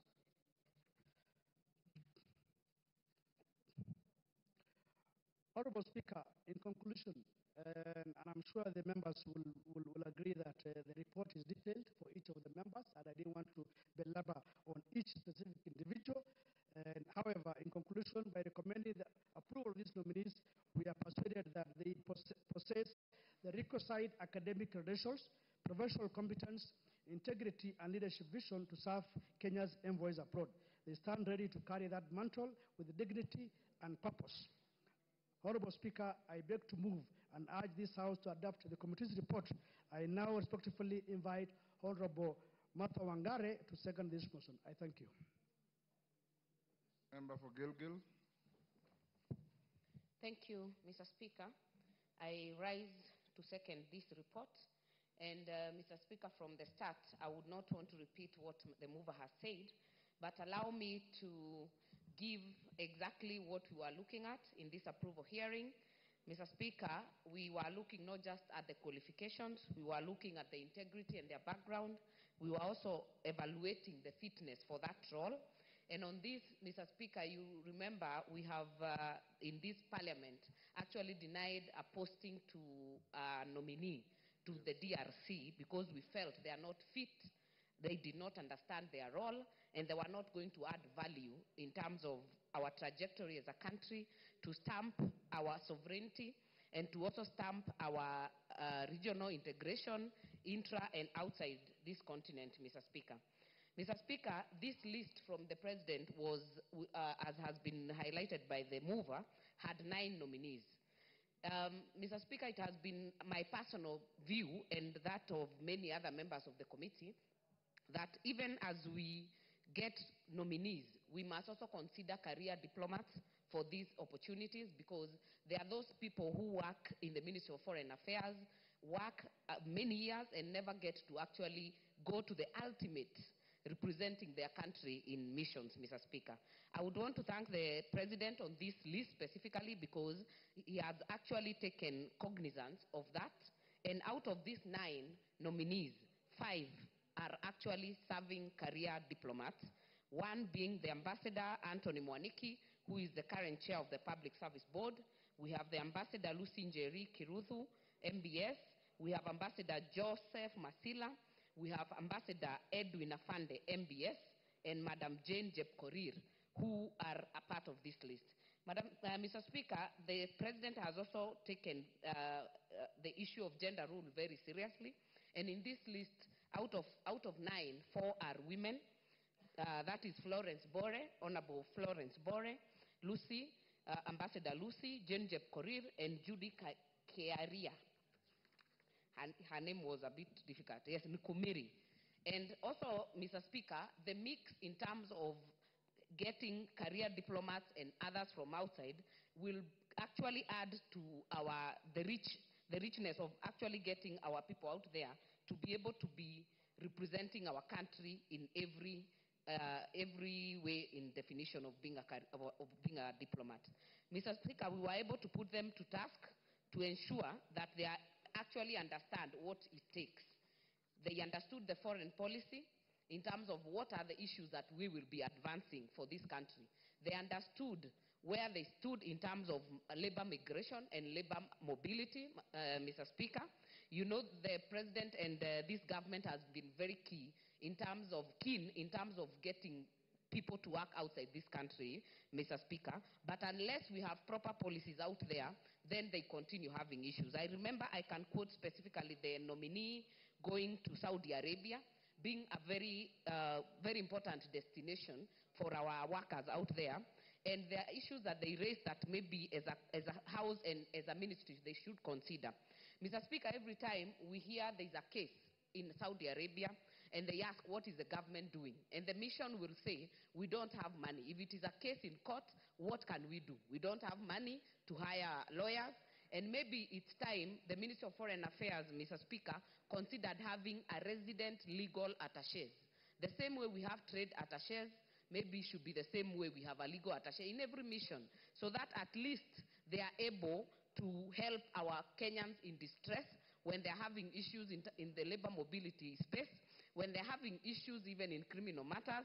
And Mr. Speaker, sometimes we also feel that as a country we have let our Kenyans suffer too much, yet other countries take care of their own. Mr. Speaker, that issue that vetting, maybe we should have legal attachés attached into the missions. The other issue, Mr. Speaker, I would talk about is the synergy to work specifically the Department of Diaspora and also the Ministry of Labor. When we are talking labor export, there is always something the ministry is doing. This department is doing another thing. When you meet the Ministry of Labor, they are not talking with the diaspora. They are not talking with the Ministry of Foreign Affairs. So this synergy, Mr. Speaker, must be harnessed right from here so that we have an all-government approach. Let everyone who is touching labor mobility be able to sit in one space and be able to do to help our workers who are out there. Mr. Speaker, there was one nominee, and I would want to say something about her, called Judy Kearian Kumiri. Mr. Speaker, this posting to DRC has been, I would say, what has been like a poison chalice, because it is seen to be jinxed from the start. Because even when this nomination was done, already DRC and Kinshasa had already started to reject before even this posting is done. So even as we post this nominee, Mr. Speaker, as a country, we must also sort out the relationship between ourselves and DRC. Otherwise, it will be an exercise in futility if we keep vetting and just sending people and they are not accepted in the countries they are going to work. Mr. Speaker, this lady came in. We were actually just, I would say we were giving her benefit of doubt, thinking she's just a teacher, she's come from Meru, and she came and actually surprised all of us in that hearing because she had done very good homework. Her interpersonal skills are very good. Her temperament is also very good. And she has been able to work in Uwezo Fund, and we felt that anyone who has even worked in Uwezo Fund, worked with GAF, these are people that are able to deal with people because they deal at the grassroots level. So it was a surprise nomination, but I would say that she is actually equal to the task to be able to do and serve where she's been posted. We only hope that we can be able to sort this out because specifically Honorable Millie felt that she's been posted in a very harsh environment in DRC. But if we are able to sort out our relationship, then maybe we can say, we can give her an opportunity to prove herself. And I remember we were saying that most of the time we've posted men in DRC. Maybe it's time when it's a woman maybe to do the magic to ensure that we get these relationships going. Mr. Speaker, I know my vice chair has talked about all the other nominees. Ambassador Lucy Njeri Kirudu has worked in Washington, Geneva, Mexico, and London. She is very instrumental in the Kenya-US visa agreement that was there at the Kenya at 60, and we have no doubt that she'll do a good job. Honorable Speaker, Ambassador Mushiri has also served this country. He's a former ambassador to Cuba, to Libya, and we have no doubt either because we know that he will do a good job wherever he's going. Honorable Speaker, we have had even this nomination of Abdishirad Salat. This gentleman is a labor relations expert, has actually been at the table in terms of negotiating for Kenya, and we are hoping that he will use that experience to ensure that we have good conflict resolutions and international labor standards in every other mission so that we can talk about excellence. Mr. Speaker, Ambassador Masila has also served as a Director of Economic and Commercial Diplomacy and in the drafting of the Kenya Vision 2030 and session of paper number 1 of 2025. Mr. Speaker, these are very qualified nominees that came with this nomination, and we have no doubt that they will actually represent this country. They will help us to stamp our hegemony in the region. They will help us even as we look at the Kenya's trajectory into becoming world class. And we hope that they can be able to work even with the sportsmen and sportswomen of this country. The one thing I heard from yesterday, Mr. Speaker, as we were giving accolades to our athletics team, is the gap between ourselves and the missions abroad. I think we can do better wherever they are. Like if we have competition in Japan, let us have our ambassador there being at the lead to ensure that our athletes are taken care of and our athletes are actually given the respect and support that they deserve. With that, Mr. Speaker, I beg to second. Order members on their feet, take the nearest seats.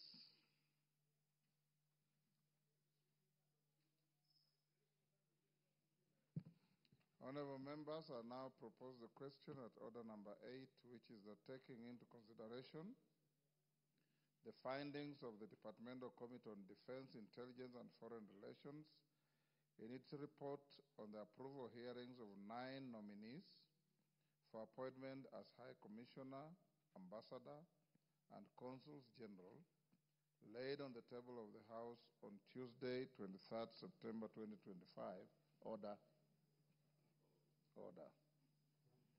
2025, and pursuant to the provisions of Article 132(2)(e) of the Constitution, Section 22 of the Foreign Service Act, Cap 185E, and Section 3 and 8 of the Public Appointments Parliamentary Approval Act, Cap 7F, this House approves the appointment of the following persons as 1 High Commissioner, Honorable Florence Chepngetich Bore, EGH, Windhoek, Namibia.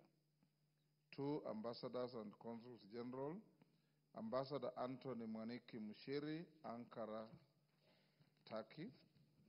These days it's called Turkey, not Turkey. Ambassador Lucy Kirudu, Bangkok, Thailand. Mr. Henry Wambuma, Bujumbura, Burundi. Mr. Abdulrashid Salat Abdile, Jakarta, Indonesia. Ambassador Joseph Musyoka Masila, Riyadh, Saudi Arabia. Ambassador Edwin Afande, Vienna, Austria. Consuls General Jane Chepkoril Toroitich, Dubai, United Arab Emirates. Judy Kiaria Ngumiri, Goma, Democratic Republic of Congo.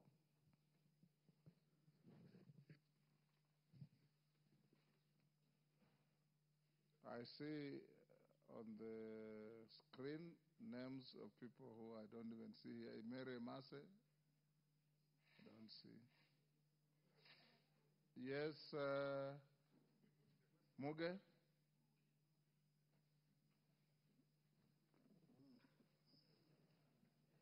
Thank you, Honorable Speaker, for the opportunity to support the committee report on the appointment of the various ambassadors to different countries. Honorable Speaker, I support the list, and I want to take this opportunity to wish them well. Of course, hoping that this House will be able to pass the list as is. Honorable Speaker, ambassadors have been very important representatives of this country to the different countries. Honorable Speaker, they have a very important role, that they must be able to look out for the security and the welfare of the people of their country while they're in the nations that they are in. Honorable Speaker, it is their duty to make sure that the people who are working in the countries that they are representing Kenya in are comfortable and their welfare is well taken care of. Honorable Speaker, lately we have had a lot of issues, and in those countries we have ambassadors. Honorable Speaker, for the last 2 weeks we have had a lot of issues, especially in my county, with people who come from there and work in Qatar, for example. Honorable Speaker, I want to support what a honorable member has said, that we should also make sure that they have a legal experts so that they can be able to help us sort out some of the issues. There is a body that had been detained in Qatar for more than 2 months, Honorable Speaker, and the issue could not be sorted out because of inefficiencies between the relationship here and the relationship there, which is actually squarely in the court of the ambassadors. Honorable Speaker, these people that are being nominated to represent this country, Honorable Speaker, should be able to take their job seriously, and we also want to ask them that they should go an extra mile. Most of the time, Honorable Speaker, we leave here to other countries to go and do benchmarking, whereas people who have a better lived experience in the name of ambassadors cannot even come here sometimes and call meetings and say, hello, look, this is what I have seen, and this is what I like, and this is what we can domesticate here. Honorable Speaker, these ambassadors should be able to do their job, and I want to appreciate the committee because they did a good job. They made sure that each and every one of them was vetted, and they were able to actually look at their capabilities, and they have been brought to this House because they are good enough. And Honorable Speaker, I want to thank the committee. I think this committee has the hardest job of looking at the CVs, of looking at the competencies of people who do a very critical job in this country. So I appreciate the committee, and I want to wish the ambassadors the very best. And we want to thank also the President for also taking the shortest time possible to be able to submit those nominees, and the committee for taking the shortest time possible as well to be able to vet them. We want to wish them the very best, and they must remember that they are the flag bearers of this country. They are the image of this country, and therefore they have to do a good job so that this country and the people who live in the countries that they have been nominated to are having a better security and welfare while there. I support the motion, Honorable Speaker. Mama Zamzam. Asante sana Mheshimiwa Spika, na mimi pia niweze kuwapongeza kamati andalizi ambayo imeweza kuwapiga msasa hawa walioteuliwa Mheshimiwa Spika kama maambasada ambao mabalozi ambao watahudumu katika mataifa tofauti tofauti. Mheshimiwa Spika, Mheshimiwa Spika, mimi nataka kwanza kuwapongeza hawa walioteuliwa na niwaambie Kenya na picha sura ya Kenya iko kwenye mikono yao. Kule nje watakapokwenda waangalie kuwa wanaweka mahusiano mazuri baina ya Kenya na mataifa ambayo watahudumu, waangalie yale matunda ambayo yanaweza yakashuka katika taifa hili ili tuweze kupata matunda mazuri ya uhusiano baina yetu na mataifa ambayo wanahudumu, Mheshimiwa Spika. Na niweze kusema pia, Mheshimiwa Spika, na unawivu kama mama kutoka Pwani, kwa sababu nikiangalia katika hii list sioni watu kutoka kwetu, japokuwa hawa wanaweza kufanya kazi, lakini wakati ambao utafika wakati mwingine tuangalie sehemu kama hii Saudi Arabia. Mheshimiwa Spika, ni sehemu ambayo kwamba inataka mtu ambaye anajua culture, ile itikadi za wale kule anakokwenda, malezi yao na ile mazingara yao vizuri, na ajue kuwa kuna matatizo mengi sana kule Saudi Arabia ambayo kwamba yamekuwa yakija Kenya, na licha ya yote kumekuwa na language barrier, Mheshimiwa Spika, ambayo kwamba mtu akienda pale katika embassy na haelewi pengine lugha ya Kiarabu inakuwa ni matatizo kidogo, Mheshimiwa Spika. Kwa hiyo katika uteuzi utakaokuja wa miaka inayokuja, Mheshimiwa Spika, tuweze kuangalia yale mazingira na mtu ambaye anapelekwa sehemu fulani ili aweze kufanya kazi akiwa na akiwa amestawika vizuri, Mheshimiwa Spika. Na Mheshimiwa Spika, pia niweze kusema kama nimpongeze pia Mheshimiwa Martha alivyosema kuwa tunataka pia tupate kule labor attachis ama attachis ambao watakuwa wanasaidia watu wetu ambao wako sehemu za mbalimbali. Kwa mfano kama hawa wafanyakazi ambao wanafanya kazi nje, mtu kutoka pengine kule Jeddah ama atoke Ajman kuja paka Riyadh, ni mbali kutafuta kusaidiwa, Mheshimiwa Spika. Kwa hiyo tukiwa na hawa attachis watakuwa wanachukua yale matatizo ya Wakenya wakihakikisha kuwa wanayatatua ama wanaweza kufikisha katika embassy ambapo Mkenya pengine hawezi kufikia kwa wepesi, Mheshimiwa Spika. Lakini awali ya yote mimi niwapongeze na nizidi kuambia nyinyi ni sura ya taifa. Mkienda kule wekeni bendera ya Kenya mbele, wekeni sifa ya Kenya mbele, fanyeni kazi kwa bidii mpaka sifa ya Kenya katika mataifa mengine iwe juu, kama vile juzi na jana tumebeba bendera yetu juu kwa wale wanariadha, Mheshimiwa Spika. Waonyeshe sura ya Kenya iwe na upendo katika mataifa mengine, na walete mahusiano mazuri, na hata kama kuna matunda yale ambayo yanaonekana yako kule, wawe wajanja kuyafuata na kuweza kuelezea serikali kuwa hapa kuna mwanya huu na kuna mwanya huu ambao unaweza ukasaidia taifa baina ya taifa. Kwa hayo mengi na machache, Mheshimiwa Spika, nawapongeza. Asante sana. Yes, Russell.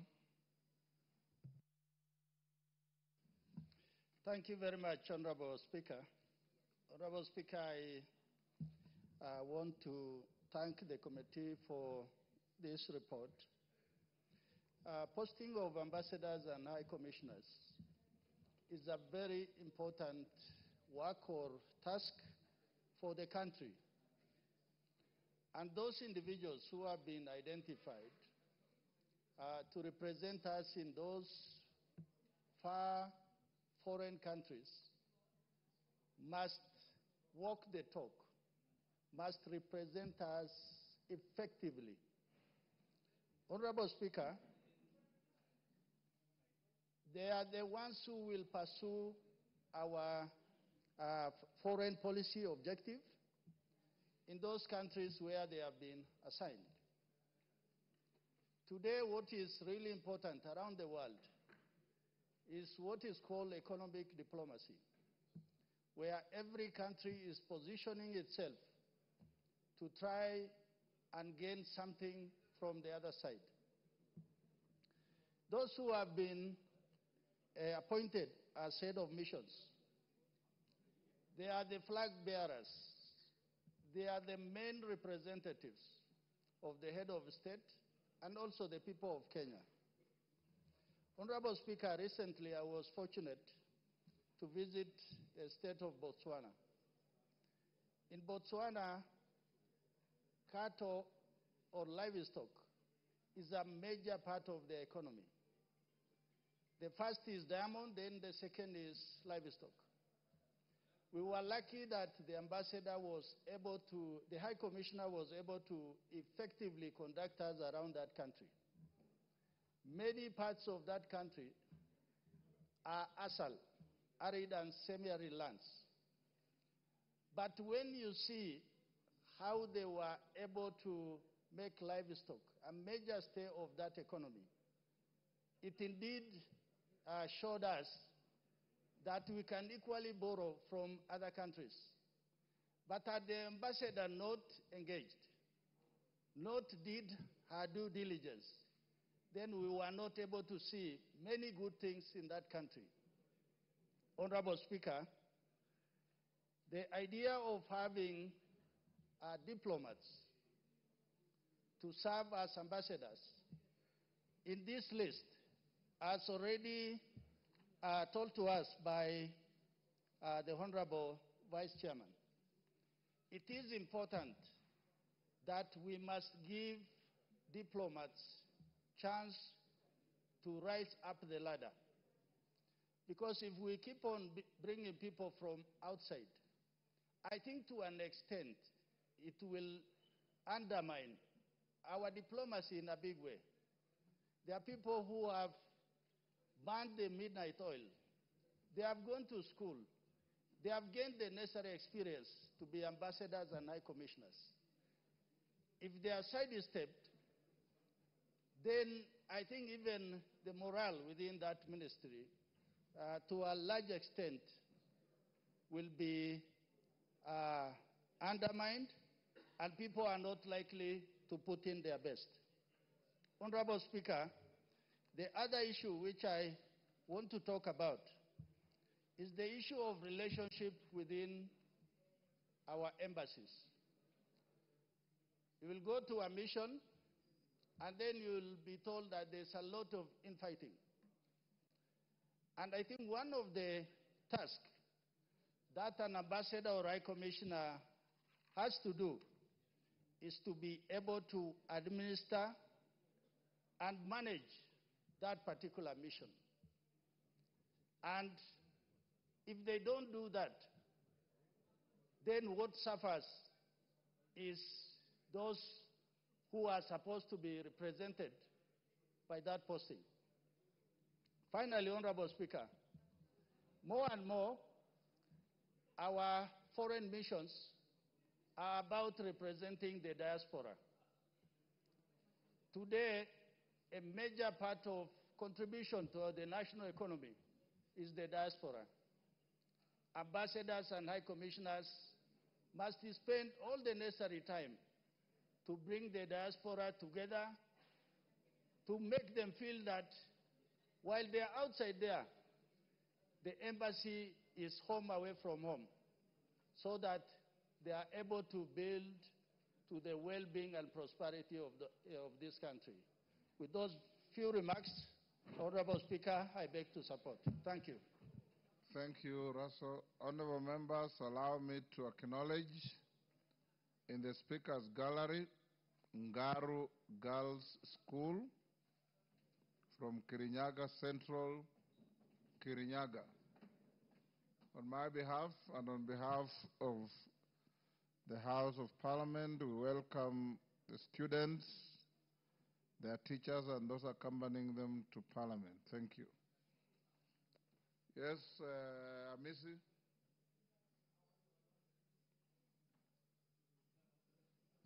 Thank you, Honorable Speaker. Honorable Speaker, I rise to support the report of the committee and as well as augment the sentiments by my Vice Chair and of those members who have spoken before. Honorable Speaker, this House, last Parliament, we passed a Foreign Service Bill 2023 that gave the President a leeway to include career diplomats in the appointment of ambassadors. And this latest appointment, Honorable Speaker, has exactly done that. We have had individuals with experience, background on matters of diplomacy, international relations, and even those who come from other careers or politicians have also exhibited high prowess on matters of people-to-people relations. Honorable Speaker, most of us here are actually diplomats. When most don't get to be re-elected, eventually they are to be diplomats, ambassadors, and high commissioners. And basically because we carry people-to-people relationship. We are here because we are able to talk to people, we are able to relate with people, and this is one of the pillars of diplomacy. An ambassador is what we call in international relations a plenipotentiary of the nation. So he has the full powers of the nation to make agreements, conventions on behalf of the nation. Secondly, Speaker, foreign relations, interstate relations has changed. What the committee also was concerned is how the individuals who have been appointed understood the evolving environment of diplomacy. Honorable Speaker, since the Westphalian system of 1648, the diplomacy and interstate relations has, over the years, changed. How states used to relate with each other during the Cold War is different on how the states related with each other in post-Cold War and in communism and imperial West capitalism period. And now we've evolved over the years. Now we are talking about the trade liberalization. We are now into the AI, artificial intelligence. So basically this committee also wanted to know how these individuals understand the evolving environment in which our interstate relationship is undertaken, how they are techno-savvy because of modernization, globalization, and all those that comes with the technology. And these individuals were able to really portray that understanding of the new environment under which the states operate. Honorable Speaker, I'm one of the members who vetted these ambassadors. I've vetted ambassadors, now this is my 8th year, and I think this is one of the best lists that was brought to us. All of them are incredibly qualified, with people with high acumen, professional acumen, and we are comfortable and confident that we represent the country in the international relations, bilateral, multilateral, and in other international arenas. Honorable Speaker, with these few remarks, I beg to support the reports. Yes, honorable member. Thank you, Mr. Speaker, for giving me this opportunity. Mine is, I want to also support the committee's report. And first and foremost, I want to congratulate all the nominated ambassadors who will represent this country in various countries. And according to the report, it has given a clean bill of health. And I acknowledge and support in totality. Mr. Speaker, I'm one of the luckiest person in this house today who's one of his constituency was nominated to represent Jakarta, Indonesia. I want to congratulate him. And I know, beyond reasonable doubt, Abdirashid is qualified, competent, and will represent Kenya, the way it is required. Mr. Speaker, an ambassador is the reflection of Kenya. Ambassadors go there, advocate, represent liars, and liars on behalf of Kenya. There are a lot of opportunities outside Kenya. Kenya being largely importers rather than exporters, need ambassadors who will go out of their way to look for opportunities that will make Kenyan products be seen in each and every table outside this country. Mr. Speaker, that is the only way the Kenyan government can give opportunities, employment in this country. If everybody, including those who are here, who will produce, manufacture, will have some people outside who are representing their interests, who will work for them, give them opportunities, and liaise with others, and help them to produce and export their product, a lot of Kenyans will get employment without going outside looking for employment. Mr. Speaker, with those few remarks, I support the report. Thank you. Bowen.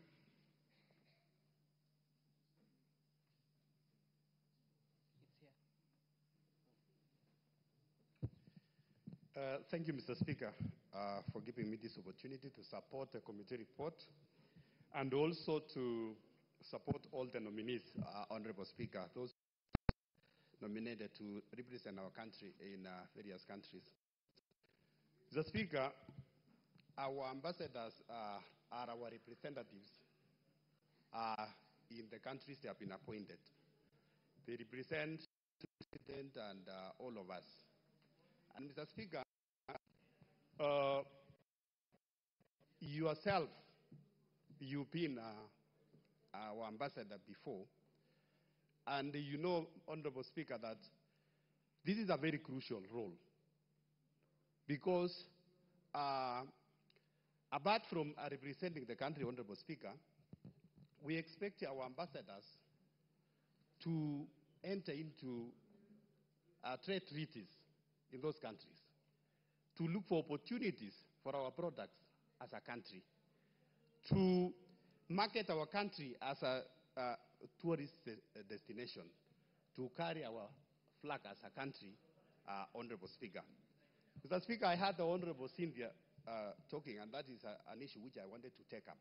Why is it that in many cases we have had Kenyans being mistreated outside there? We have had Kenyans being mistreated in Saudi Arabia, in other countries, as if we don't have ambassadors or consulates in those countries.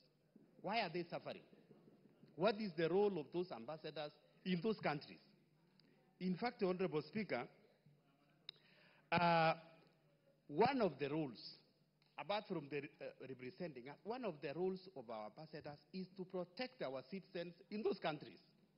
So we should not be hearing these issues that we have Kenyans, Mr. Speaker, who have gone to overseas countries because they have been given jobs there. But when they come back to the country, they are coming back in coffins. They have been killed. They have been mistreated. Where are our ambassadors? So, Mr. Speaker, I want to support all of them. And we ask them to make sure that all Kenyans, wherever they are, Honorable Speaker, because I know as Kenyans, we have many learned Kenyans, Mr. Speaker, and we have a lot of skills, and wherever we go, we do our jobs very well. So wherever they are, Mr. Speaker, it's only that sometimes we want also to ask our people, when they go there, those who go those countries, they need to adhere to the rules and the regulations, the laws for those countries, and also to register to our embassies, so that even as our ambassadors look after them, they have a record of what they are doing. So otherwise, Mr. Speaker, the second issue, Mr. Speaker, from the list, I believe all those are very qualified. And we want also to ask, Mr. Speaker, at an opportunity like this where there is a position of ambassadors, those who have worked, even in the Ministry of Foreign Affairs, for so long, Mr. Speaker, they need to be, promoted, so that these positions should not just be reserved for, those who are politically correct, or those, maybe someone has lost an election and is given an ambassadorial position. Our civil servants in foreign affairs, Mr. Speaker, they must be motivated by promoting them to this position, Mr. Speaker. Honorable Kangogo, have you looked at the list, or do you know them? I know some of them, Speaker. I don't know, but I'm just saying. Andon Muchiri was my officer in Foreign Affairs. Lucy Kirudu was my officer in Foreign Affairs. Musyoka Masila was my officer in Foreign Affairs. Edwin Afande was my officer in Foreign Affairs. Yes, that's okay, Mr. Speaker. That's why I'm saying it's encouraging to see, and in future we should continue promoting our officers. Otherwise, Mr. Speaker, with those many remarks, I want to support the report and pray that all our ambassadors, wherever they are, they represent our country well. Thank you, Mr. Speaker. Emmanuel Wangwe. Thank you, Honorable Speaker. Honorable Speaker, on the onset, allow me to appreciate and support the report by the Committee on Defense and Foreign Relations. And Honorable Speaker, thank the President for having an eagle's eye when it came to the appointment of these ambassadors. Honorable Speaker, this is the only assembly in the country that brings together the entire Kenya into one. And Honorable Speaker, when you look at the report that has been brought before this House, with respect to the Kenya and Kenyans at large, Honorable Speaker, the appointment of the 9 ambassadors and high commissioners looks at Kenya as one. I want to thank the President. The Honorable Speaker, a name from Rift Valley is there, a name from Western is there, a name from Northeastern is there, a name from Eastern is there. And Honorable Speaker, when you look at the chances that have been provided, Kenya is represented. Given chance, Honorable Speaker, more slots coming out will see Kenya enlarged from that angle, Honorable Speaker.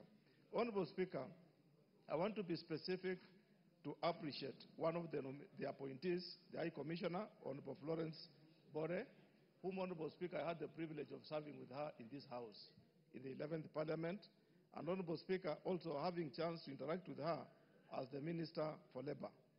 Honorable Bore, Honorable Speaker, has the ability to represent this country to the mission she has been assigned to in Windhoek, Namibia. And all I want to wish her, Honorable Speaker, is that what she has been able to do while in the country, let her represent us well. Honorable Speaker, I also want to extend my appreciation to the appointment of a career diplomat, one Edwin Safande, Honorable Speaker, a person whom I've known all through his life as a diplomat in the Ministry of Foreign Affairs, Honorable Speaker. Thanks to the President that he has now considered him at the helm of his appointment as an ambassador to Vienna, Austria. What does it take, Honorable Speaker, for one to be a career diplomat over a period and you cannot control the agency or the journey that you've been running around with?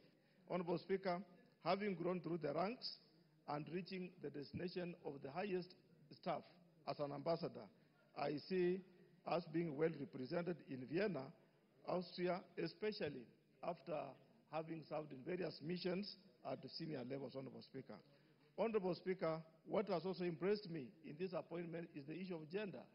When you look at the appointment, Honorable Speaker, there is both gender, male and female are represented, and Honorable Speaker, that the chances being few in the 9 having representation on both gender is a key thing within the Constitution of Kenya, Honorable Speaker.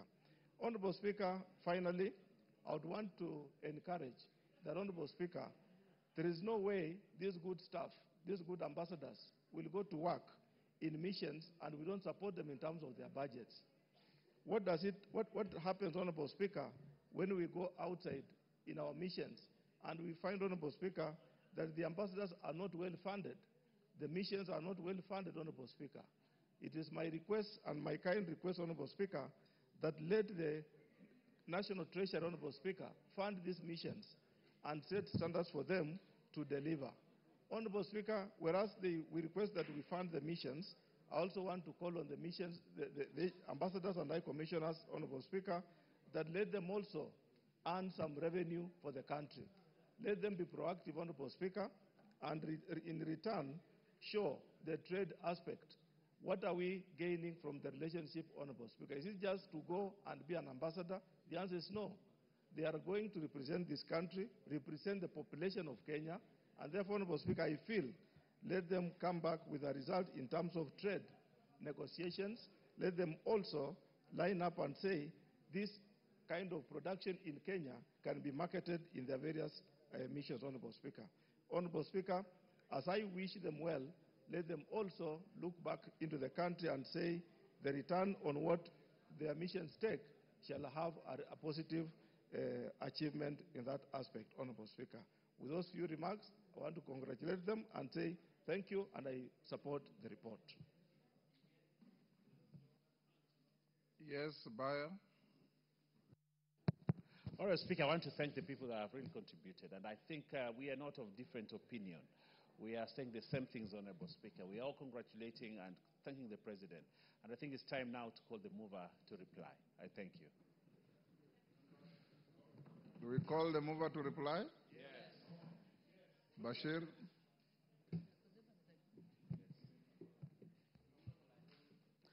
Thank you, Honorable Speaker, and I want to take this opportunity to thank all the members, both those who contributed and those who have not, because it looks like there is no contrary opinion to what the committee has presented, and that shows that the House has the trust and confidence with the report of the committee, and therefore say that all your sentiments, all your concerns we have noted, and ensuring that all is taken care of.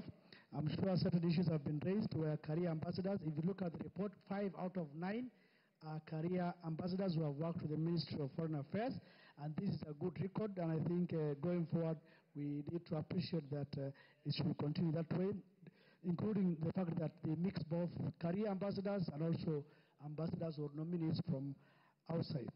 I also turn to reckon the fact that we need to fund the missions and ensure that Treasury, the Exchequer, mostly in good time. Honorable Speaker, we have 74 missions that are dotted across the globe, and these also require oversight by this committee. So I'll also urge that through your office and the office of the clerk, that the Committee of Defense, Intelligence and Foreign Relations is adequately facilitated so that they can go out there to oversight and ensure that funds allocated are properly utilized. I want to take this opportunity to wish all the 9 nominees all the very best, and if this House approves that they take up their jobs and serve Kenya and Kenyans diligently. I beg.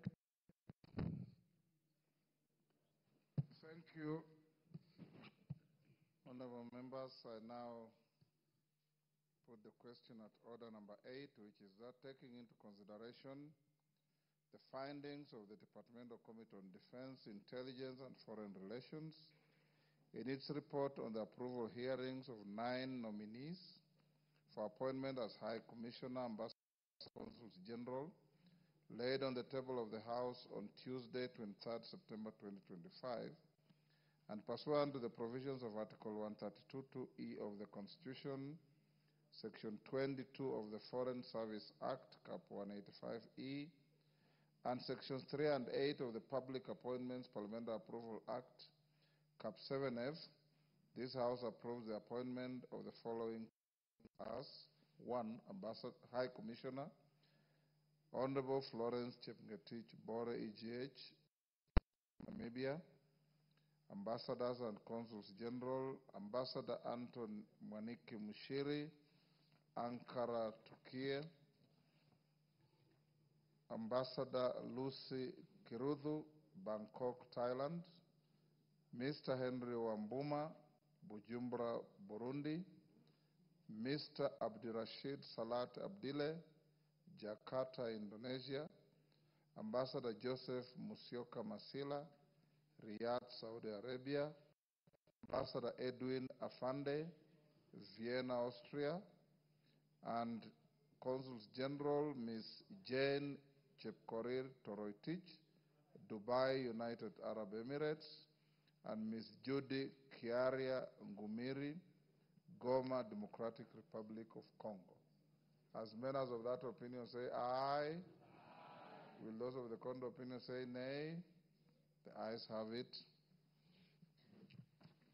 Before the next order, honorable members, I acknowledge in the public gallery Kamuiru Boys School from Kirinyaga Central, Kirinyaga. On my behalf and on behalf of the House, I welcome the students, their teachers, and those accompanying them to the House of Parliament. Thank you. Next order. Order number 9, special motion, consideration of nominees for appointment as Registrar and Assistant Registrar of Political Parties. Honorable Murugara. Thank you very much, Honorable Speaker. Honorable Speaker, I beg to move that, taking into consideration the findings of the Departmental Committee on Justice and Legal Affairs in its report on the approval hearings of nominees for appointment as Registrar and Assistant Registrar of Political Parties, laid on the table of the House on Tuesday, 23rd September 2025, and pursuant to the provisions of Section 34A and paragraph 6 of the 60th schedule of the Political Parties Act, Cap 7D, and sections 3 and 8 of the Public Appointments Parliamentary Approval Act, Cap 7F, approves the appointment of the following persons to the office of Registrar of Political Parties. Number 1, Mr. John Cox Lorionoko, Registrar, and Ms. Agatha Wanjiko Wahome, Assistant Registrar. Honorable Speaker, I wish to confirm to the House that yesterday, on behalf of the Justice and Legal Affairs Committee, I tabled the report on the vetting of these two persons. I confirm that the vetting took place when the House was on recess, and I profoundly thank the members of the Justice and Legal Affairs Committee, including my Vice Chairman, the Honorable Ekomas Mwengi Mutuse, and the eminent members, including Honorable Gladys Boss. The Chief Whip is also a member, Silvana Sosoro, Tim Wanyonyi Wetangula, Honorable John Mushira Mwangi, Honorable Makali John Okwisia, Honorable Aden Daoud, Honorable Suleka Ulbale Arun, the Senior Honorable Farah Malim, Honorable TJ Kajwang, Honorable Tiende Amolo, Honorable Mushangi Karemba, Honorable Stephen Mogaka, and Honorable Siyad Amina Udigod. They took their time of the recess to come and vet these two officers on the 28th of August 2025. Honorable Speaker, as the report is elaborate and comprehensive, and having read this report, because I know each member has done so, I wish to summarize that the findings of the committee are that these two persons are actually suitable. May I point out that on behalf of the committee, the approval hearings were exhaustive. We were able to ascertain what was necessary, including the candidates' academic qualifications, proven knowledge and experience in the relevant field, finance, management, political science, law, governance, and public administration. When it came to the first nominee for the office of the Registrar of Political Parties, and this is a very, very important office, especially now, we are moving towards another general election. And this office is going to play a pivotal role in actually ensuring that political parties are in order, in place, well organized, so as to nominate candidates for the general election. So we were keen to know whether Mr. John Cox Lorionoko was actually qualified to hold this position, and we were left with no doubt whatsoever that he actually does. As regards his background, it's important for the House to note that Mr. John Cox, that's a very good English name, Lorionoko, is actually a Pokot, from West Pokot, Kacheliba. This is a very humble person from a very humble background. And it demonstrates that we in Kenya have equal opportunities. You do not have to come from a very big community. You can come from the smallest of the communities, and you will have equal opportunity with the persons who come from big communities. So with a very humble background, having done his primary school in Kacheliba, all the way up to when he actually did his Bachelor of Education in Arts, Maseno University, and is now an ongoing student for a master's degree in arts regarding governance and ethics. We are satisfied that that background actually suits him. From there, we were able to look at his work experience, and this is a person who has worked for long periods of time with election bodies. Started as a junior officer, county director, children in Pokot Educational Fund, that was in West Pokot County, all the way up to the time he left the county elections manager with the IBC in Elgeyo Marakwet. He has done all this absolutely to show that he is knowledgeable in election matters. As regards net worth, this is extremely important because we need to know, as you get into an office like this, how much are you worth? So that 2 years down the line, we hear you are actually swimming in riches. Then we are able to tell, unless you can sufficiently explain that you have not obtained your wealth the right way. A modest figure of 50 million, which he convinced us that is his net worth, and we told him these are actually the people who are required most because they are able to render services without having to look at the material gain in it. He confirmed that he's not now a member of any political party and that he is actually going to ensure that our political parties are run in the most fair and competent manner that is supposed to be done.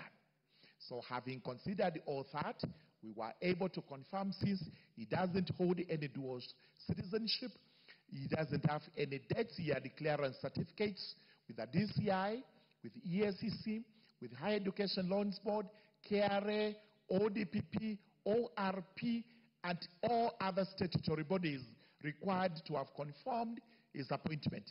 He actually had those clearances. Therefore, we were able to confirm that he is suitable. For the office of the Assistant Registrar, a lady by the name Agatha Wanjiku Wahome, who hails from Nyeri County, was proposed and nominated for that position.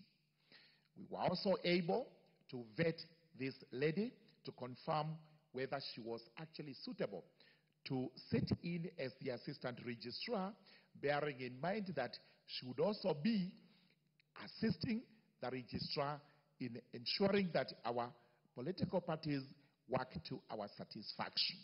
She had the necessary academic qualifications,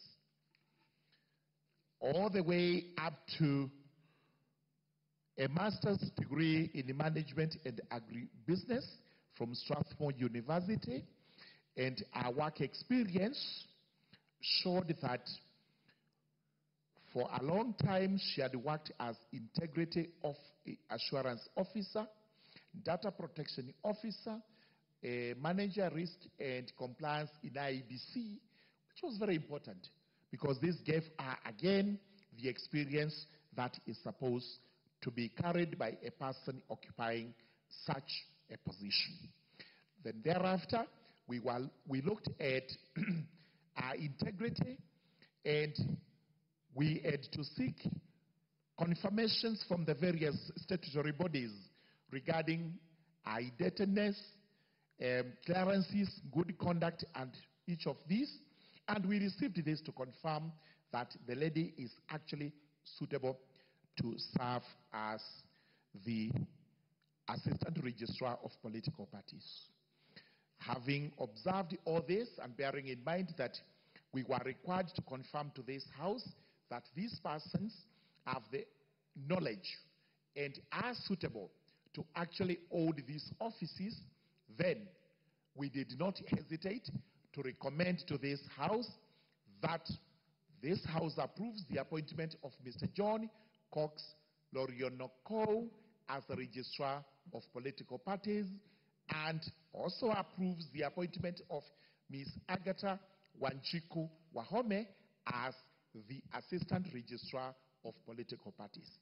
As I move, I wish to remind these officers what we told them at the vetting, that the country, the entire country, is looking upon them to execute their duties with the diligence, with the honesty that is required of these public officers. We know very well we have various types of parties in this country, including the big parties, which are always proud of themselves, and especially when they get the lion's share of the political party's fund. and that these are the people who will be administering that fund, that they must also remember the criteria goes down to the small parties. Which parties, whether briefcase or not briefcase, are also entitled to whatever is rightfully theirs under the political parties fund. And all others, including registrations, which have to be done, nominations, which have to be done, and everything that appertains to the upcoming general election of 2027. With those remarks, I beg to move and request my able vice chairperson, the Honorable Ekomas Mwengi Mutuse, to second.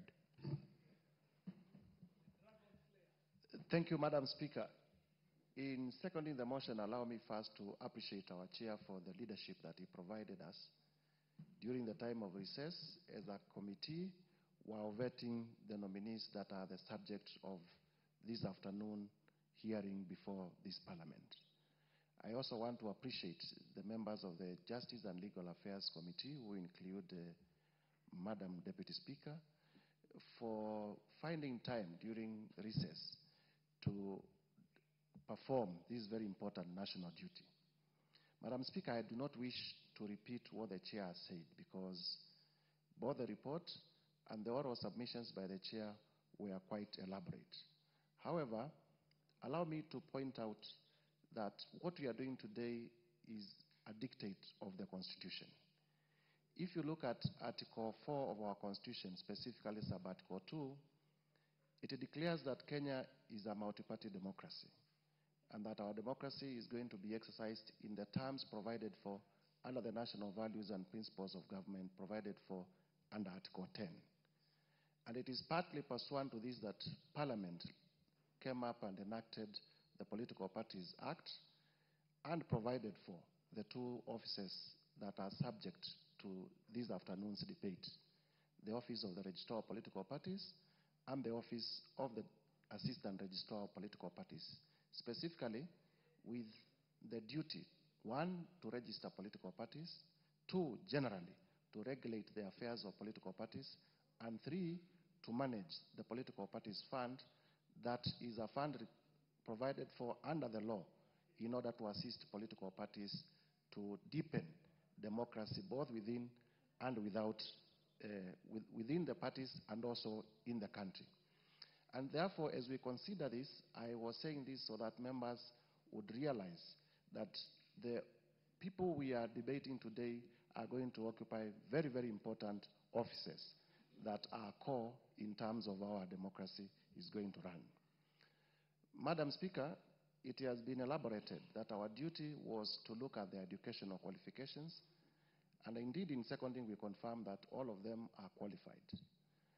The Political Parties Act also imposes certain years of experience that they need to have. We confirm that they had that. In terms of integrity, we rely on reports from vetting bodies, and all the vetting bodies, none of them returned a negative verdict in terms of their integrity.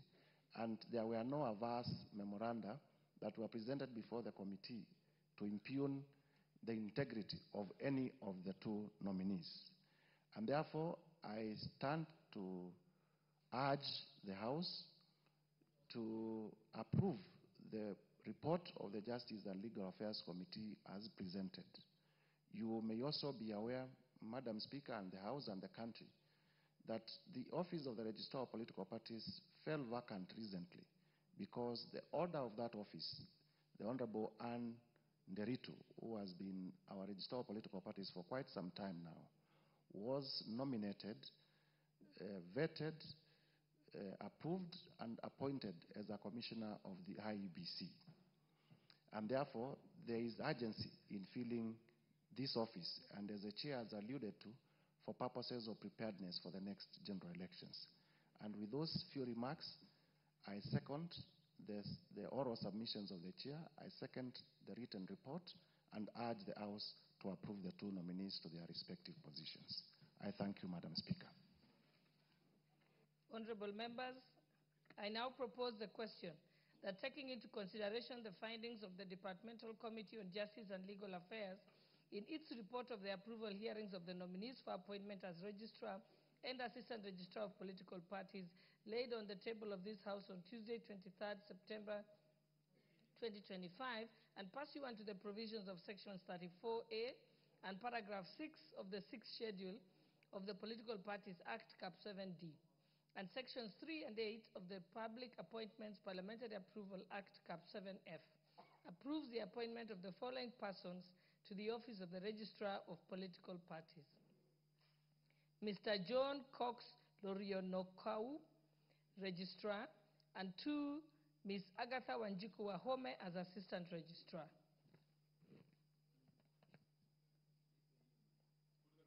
Let me put the question. Honorable members, I now put the question that taking into consideration the findings of the Departmental Committee on Justice and Legal Affairs in its report of the approval hearings of the nominees for appointment as Registrar and Assistant Registrar of Political Parties laid on the table of this House on Tuesday, 23rd September 2025, and pursuant to the provisions of Section 34A, Paragraph 6 of the 6th Schedule of the Political Parties Act, Cap 7D, and Sections 3 and 8 of the Public Appointments Parliamentary Approval Act, Cap 7F, approves the appointment of the following persons to the office of the Registrar of Political Parties. Mr. John Cox Lorionokau, Registrar. 2, Ms. Agatha Wanjiku Wahome as Assistant Registrar. Will as many as of that opinion say aye? Aye. Will as many as of the contrary opinion say nay? The ayes have it. Next order. Order number 10, special motion, consideration of nominee for appointment as chairperson of the Kenya National Commission on Human Rights, KNCHR. Justice and Legal Affairs Chairperson. Yes. Honorable Murugara. Thank you very much, Madam Speaker. Madam Speaker, I beg to move that, taking into consideration the findings of the Departmental Committee on Justice and Legal Affairs in its report on the approval hearing of a nominee for appointment as chairperson of the Kenya National Commission on Human Rights, laid on the table of the House on Tuesday, 23rd September 2025, and pursuant to the provisions of Article 252 of the Constitution, Section 11 of the Kenya National Commission on Human Rights, Chapter 7 RL, and Sections 3 and 8 of the Public Appointments Parliamentary Approval Act, Chapter 7F, approves the appointment of Ms. Clarice Agwol Oganga as the chairperson of the Kenya National Commission on Human Rights. Honorable Speaker, on the same day, the 28th of August 2025, the Justice and Legal Affairs Committee was able to consider the suitability of the chairperson nominated for the Kenya National Commission on Human Rights, Ms.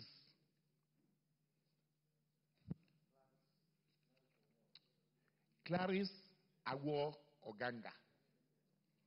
And again, I thank members of that committee, starting with the Speaker herself, who sits as a member of the Justice and Legal Affairs Committee, the Vice Chairperson who is here, Ekomas Mwengi Mutuse, MP Kibwezi West constituency. We must also appreciate Mr. Onyego Silvana Sosoro, a Member of Parliament for South Mugirango constituency, Mr.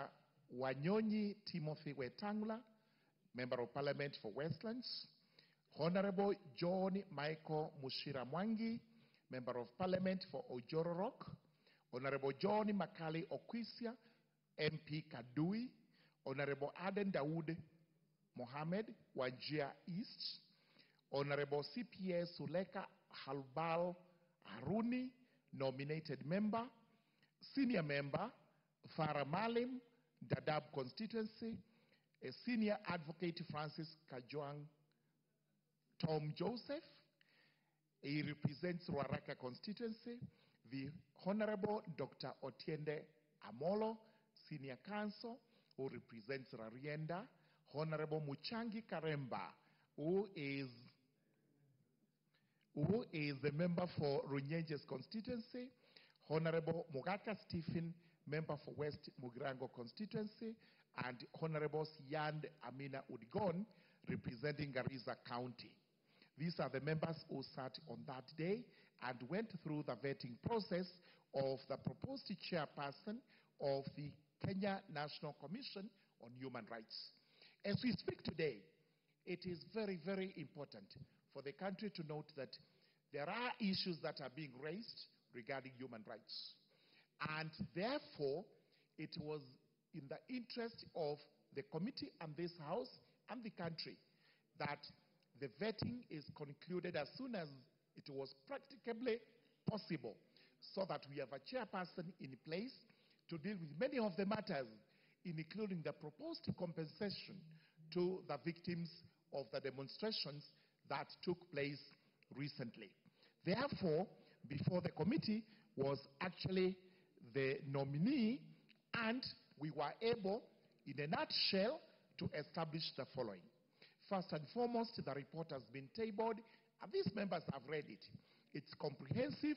It covers all the spheres that we are required to tackle when we are actually doing the approval hearing. On citizenship, we confirmed that Ms. Oganga is actually a Kenya citizen and does not hold any dual citizenship. She was born in Nairobi, although eventually she confirmed she was from Homa Bay. Then she holds various certificates, degrees, including a Bachelor of Laws degree and a Master of Laws degree from the University of Nairobi. Therefore, academically, she was actually qualified, and we did not have any issue with the certificates that were produced before us. As regards experience, which is the most important when it comes to work, like this particular nominee is being appointed to, we confirmed that she has done various work, including human rights works, with the following entities. One is FIDA Kenya. This is the International Federation of, the name is not actually English.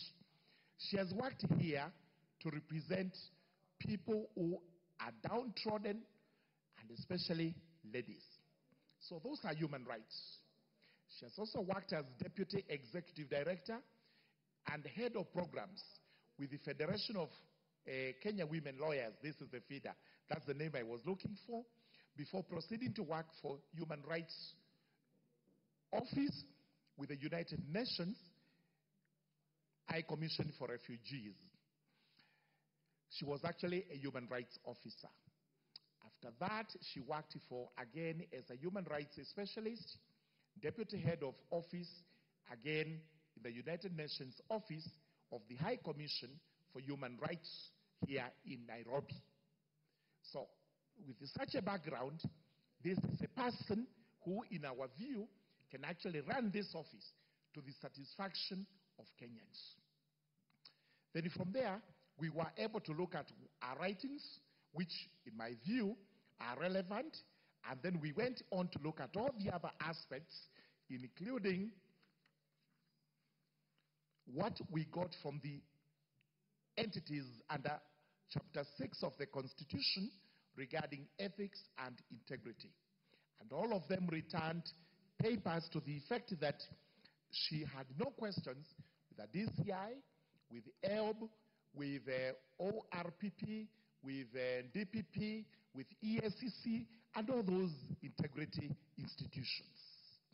When we asked her about our relationship, and especially with a commission that has just been set up, a task force or whatever, to look into compensation of victims of demonstrations, which in our view is a mandate under the Kenya National Commission on Human Rights.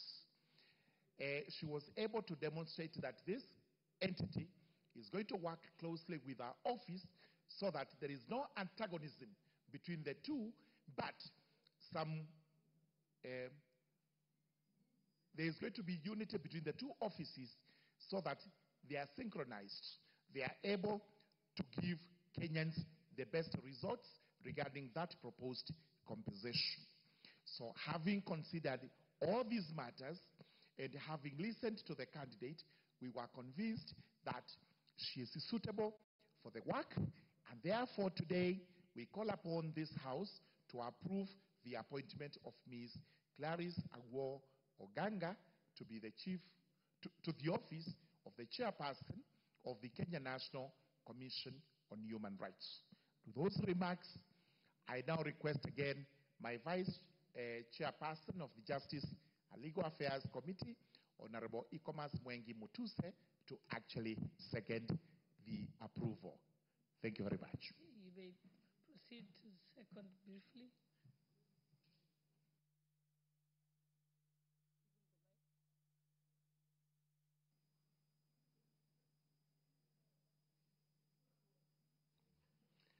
Indeed, Madam Speaker, I will be very brief.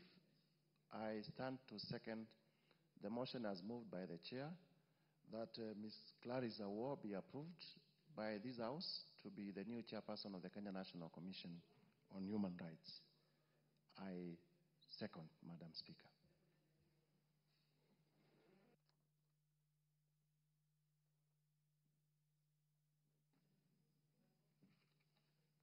Honorable members, I now propose the question that taking into consideration the findings of the Departmental Committee on Justice and Legal Affairs in its report on the approval hearing of the nominee for appointment as chairperson of the Kenya National Commission on Human Rights laid at the table of this House on Tuesday, 23rd September 2025, and pursuant to the provisions of Article 252 of the Constitution, Section 11 of the Kenya National Commission on Human Rights Act, Cap 7I, and Sections 3 and 8 of the Public Appointments Parliamentary Approval Act, Cap 7F, approves the appointment of Ms. Clarice Agwo Oganga as the chairperson of the Kenya National Commission on Human Rights. Okay, Honorable Kaluma.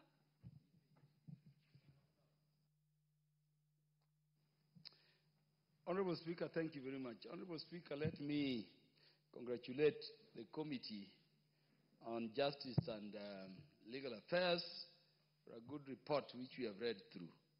And Honorable Speaker, today the whole nation knows that the Vice Chair of the Justice and Legal Affairs Committee, Honorable Mwengi Mutuse, does not only bring impeachment motions which succeed, but also stands before the floor to approve appointment into office and into various state offices.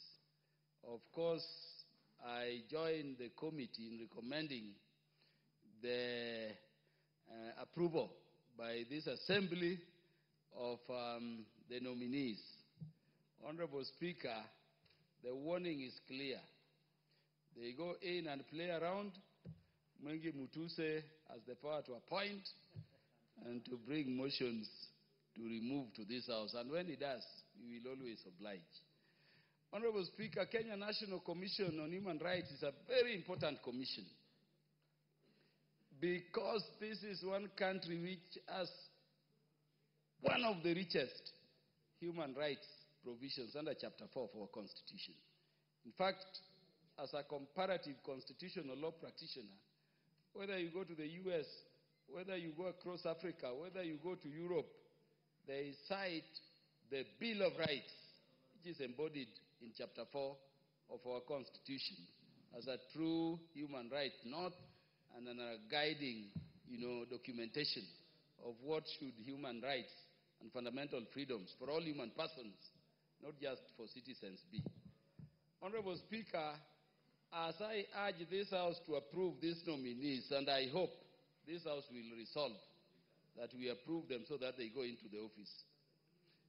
Let me say that there is one challenge we are facing in the country today, and that is how to balance matters stability of the state and the enjoyment of human rights and fundamental freedoms. We had a very untidy situation in 2024, in the month of June. We had a very untidy situation the other time. And Honorable Speaker, you hear people just talking human rights, human rights, human rights, but they are forgetting about the stability of the state. Let me caution, Honorable Speaker, that as we move through this approval hearing, we want these commissioners, if the House so resolves and they are later appointed, to have that careful balance. We cannot have a situation in which we lose the state. Honorable Speaker, I wanted to report here that in the month of June, in the year 2023, we went with Honorable Martin Owino to the EU Parliament in Brussels. And Honorable Martin will confirm to you there was a time I was to address stability and how Kenya can assist in keeping peace and security in the Horn of Africa. The delegation from Sudan stopped me midway on a point of order, saying I cannot talk about Sudan. They didn't know that a short while after that, Sudan was going to be in the situation where it is. There is a day, Honorable Speaker, when we had the Gen Z issues, when I posted on my X account that better a bad government than no government. Honorable Martin Owino had been called by those people who shouted us down, who are warning us not to allow Kenya slide into a stateless situation. And so, Honorable Speaker, sometimes we make such sacrifices at the political level, which people take for granted, but they are very critical, so that they save the state, so that we can continue to enjoy human rights. I've had very many young people saying, Baba betrayed us. Baba betrayed us. Honorable Speaker, if you go to June 24th, that thing started as reject finance bill. Once we amended all the provisions, it became Ruto must go. Once we were done with Ruto must go, it moved into Kufa Driver, Kufa Makanga, which was both the president and the deputy must go. We have to say, when we have young people in this House, Honorable Speaker, what does the Constitution at Article 146, Sub-Article 2, say where both the president and the deputy president are not there? The Speaker of the National Assembly, you, Honorable Speaker, takes over for 60 days, within which the country has to go for elections. And you remember, Honorable Speaker, we did not have IEBC. It meant at the lapse of 60 days, we were going to be in a situation, Honorable Speaker, where there is no leader for this country, where only anarchy is reigning, where the strongest, whether it is civilian coup, military coup, would be reigning. And the first thing we were going to lose, Honorable Speaker, is this beautiful Constitution with its Bill of Rights. And so I want to caution that there are some sacrifices we make as political leadership. And I want to thank my party leader, the Right Honorable Raila Amolo Odinga, for always being patriotic. Let us send these commissioners into the commission. But, Honorable Speaker, let us remind them not to sing about human rights to the extent that we may become riotous, we may become chaotic, and we end up with a situation in which the state is not there. If we didn't intervene under the leadership of Baba and our president, Honorable Speaker, we would be having no country now. Because there are people who take things lightly. They want to go with what is popular. Sometimes you need leadership decisions, and in most cases they are very difficult. I wanted to urge that we resolve, Honorable Speaker, as a House, to approve these nominees, but as they go into office, let us protect human rights, and let us not have a situation, Honorable Speaker. See, Honorable Speaker, what the President has proposed. See how beautiful it is, Honorable Speaker. And allow me to say this as the last thing. The President is saying that in the enjoyment of human rights and civil liberties, we've lost so many Kenyans. Honorable Speaker, the President has constituted a team. You get some idle Kenyans are before a court of law, stopping that team from working. A police officer fired a warning shot somewhere, and you saw a very young, beautiful Kenyan girl being hit by a bullet while in her parents' sitting room. If you leave the parents of that girl to go to court for reparation, it will not succeed. Because, Honorable Speaker, as a lawyer, you know that parent will have to prove negligence on part of the police. And the police will simply say, I was shooting a warning shot, and it ends there. The case will not go anywhere. You'll have to prove this bullet came from the police. You'll have to prove there was negligence. There are cases the president is saying we need to heal as a nation. We want to go as back as possible. But you know, as a lawyer, the Limitation of Actions Act, the cases of 2017 cannot be accepted before any court of law. So we must know that when a leader, the head of state, and I wanted to ask those Kenyans who are politicking to draw a line between President Ruto, the person, President Ruto, the head of state and symbol of national unity, President Ruto, the commander-in-chief of the defense forces, and the National Police Service is not part of the defense forces. So when, as the head of state is making proposals so that we can heal as a nation and move forward, we don't want judicial overreach, where the judiciary takes the place of the executive, controlling how the head of state in healing the nation to be united and to move together should do their things. I would be urging that even those cases in court, we take them away. We have a system that can allow for compensation of all Kenyans.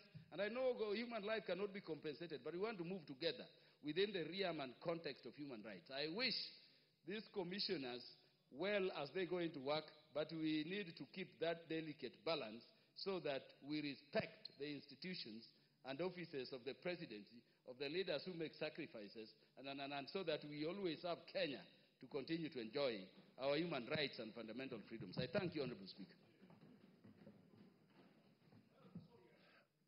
Very well spoken indeed. The chair is not supposed to celebrate, but what a statesman you are today. Great. You need a nation before you can what you call enjoy rights. The destruction of a state, anarchy, chaos cannot become a substitute to the state and the nation. I want to ask the Honorable, first of all, before I call on somebody else on the same, I will ask the MP for Kirinyaga Central, my old colleague in the 7th Parliament. Was it the 10th Parliament or the 7th Parliament? Yeah? Yes, Honorable Gitari, to proceed and give a word of encouragement to the students from your constituency. Thank you, Mr. Speaker, and thank you for remembering we were with you that long time ago. I want to appreciate and welcome the students of Kamwiro Secondary School. Personally, I'm a alumni of Kamwiro Secondary School, and they came here today to see what we do here because they are future leaders. On the other side, I want to appreciate Ngaro girls. Those beautiful girls are from Kirinyaga, and they are doing very well. I want you to welcome you to Parliament and tell them, myself, I came to Parliament the first time when I was elected. I thank you, Mr. Speaker. Honorable Gichimu, is he in the House, MP for Gichogo? He is not in the House. He just put in the card and disappeared. The Honorable Martin Olo. Martin Owino. Are you in the House? Martin Owino. Proceed. Not on this one. The Honorable, yes, indeed, I would give an opportunity to Karoli Omondi first. Do you wish to contribute on this, or it's something else that you plugged your card on? Honorable Speaker, I'm waiting for the next motion, special motion. Okay, fair enough. The Honorable Deputy Leader of Majority in the House. Thank you, Honorable Speaker. Thank you, Honorable Speaker. And I join my friend, the member for Kirinyaga Central, to welcome the very well-dressed and smart students up in the Speaker's Gallery. You're welcome to the National Assembly to listen and celebrate the moment that you're here. It never happens to everybody that they come to this. So I feel very special, and thank your teachers for making sure you are here. Thank you, Honorable Speaker. Honorable Speaker, I want to contribute to this motion and support the appointment of the chairperson of the Kenya National Commission on Human Rights, which is actually the motion on the floor. Honorable Speaker. Honorable Speaker, human rights. Human rights. And I want to take the cue from my educated friend. I don't want to make the educated friend, the Honorable Kaluma. Yes, so I have dissociated myself from that term. My educated friend, Honorable Kaluma. I want to say this. All these things that we have seen and experienced, Honorable Speaker, they rise and fall on issues of human rights. And human rights is what defines a democracy.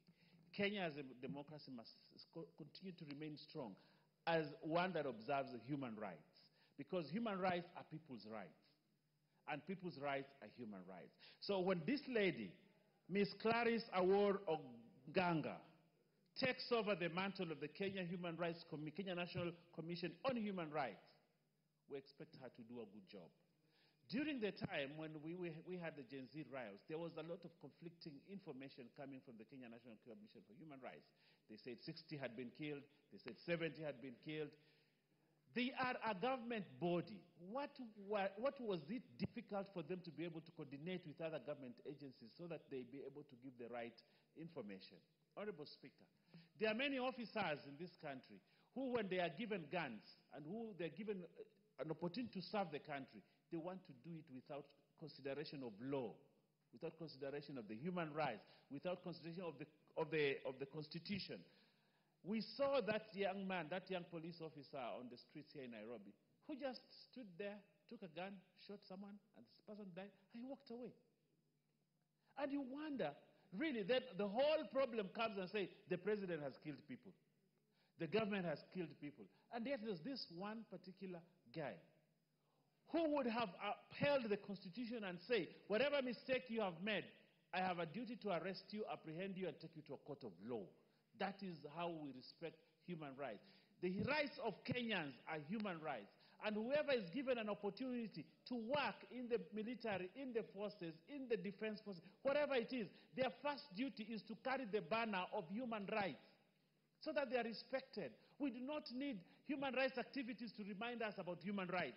We should be conscious of human rights as a people, and people who have been given power to superintend over duties for Kenyans, Honorable Speaker. And that is what defines a great democracy. Honorable Speaker, we saw the police officer in the United States, the one who put his knee on the neck of someone. You remember that case? Floyd, it's called Floyd something. Patterson. Yes, and that guy died. You know, that black man died. One African man that was killed by a police. It became a whole mess, Honorable Speaker, that cost the President of the United States then, Donald Trump, his seat, just because of that one mistake by one police officer.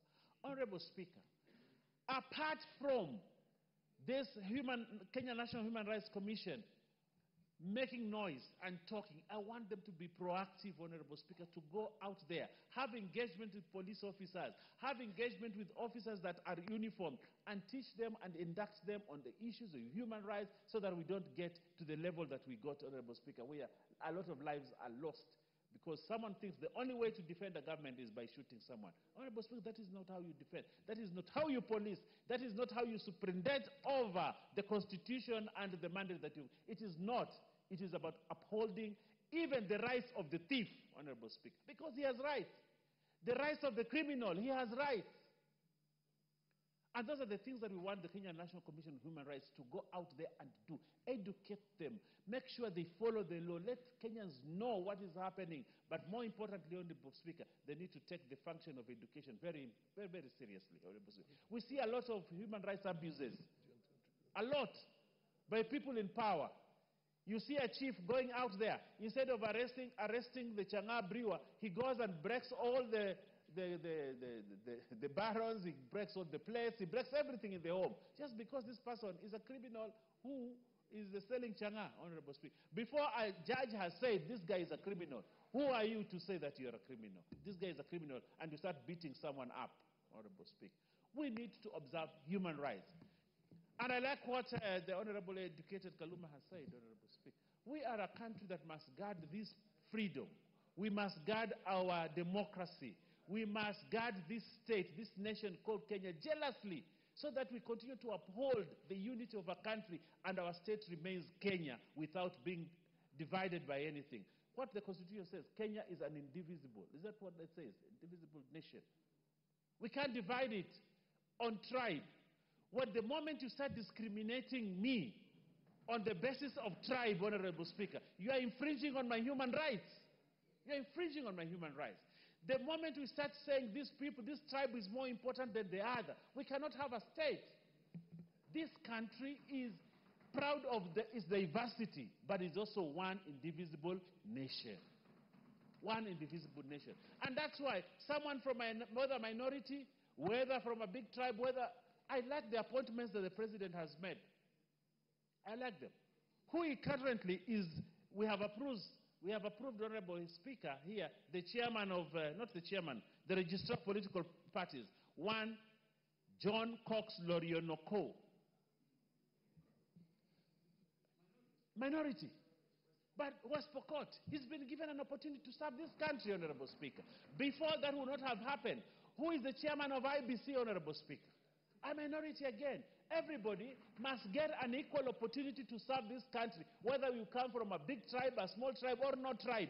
Honorable Speaker, you must be given an opportunity because you have the wherewithal, Honorable Speaker, to run an organization. And these are the things that make us Kenya.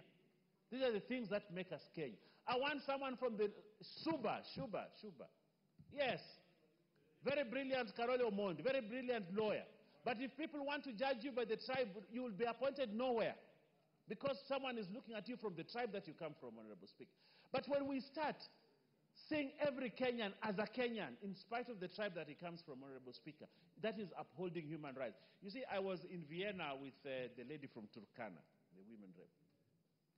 When the appointment of the IBC commissioner was made, I was with her in Vienna, Honorable Speaker, and the Honorable Women Rep, and we were coming from Hungary, coming into Austria.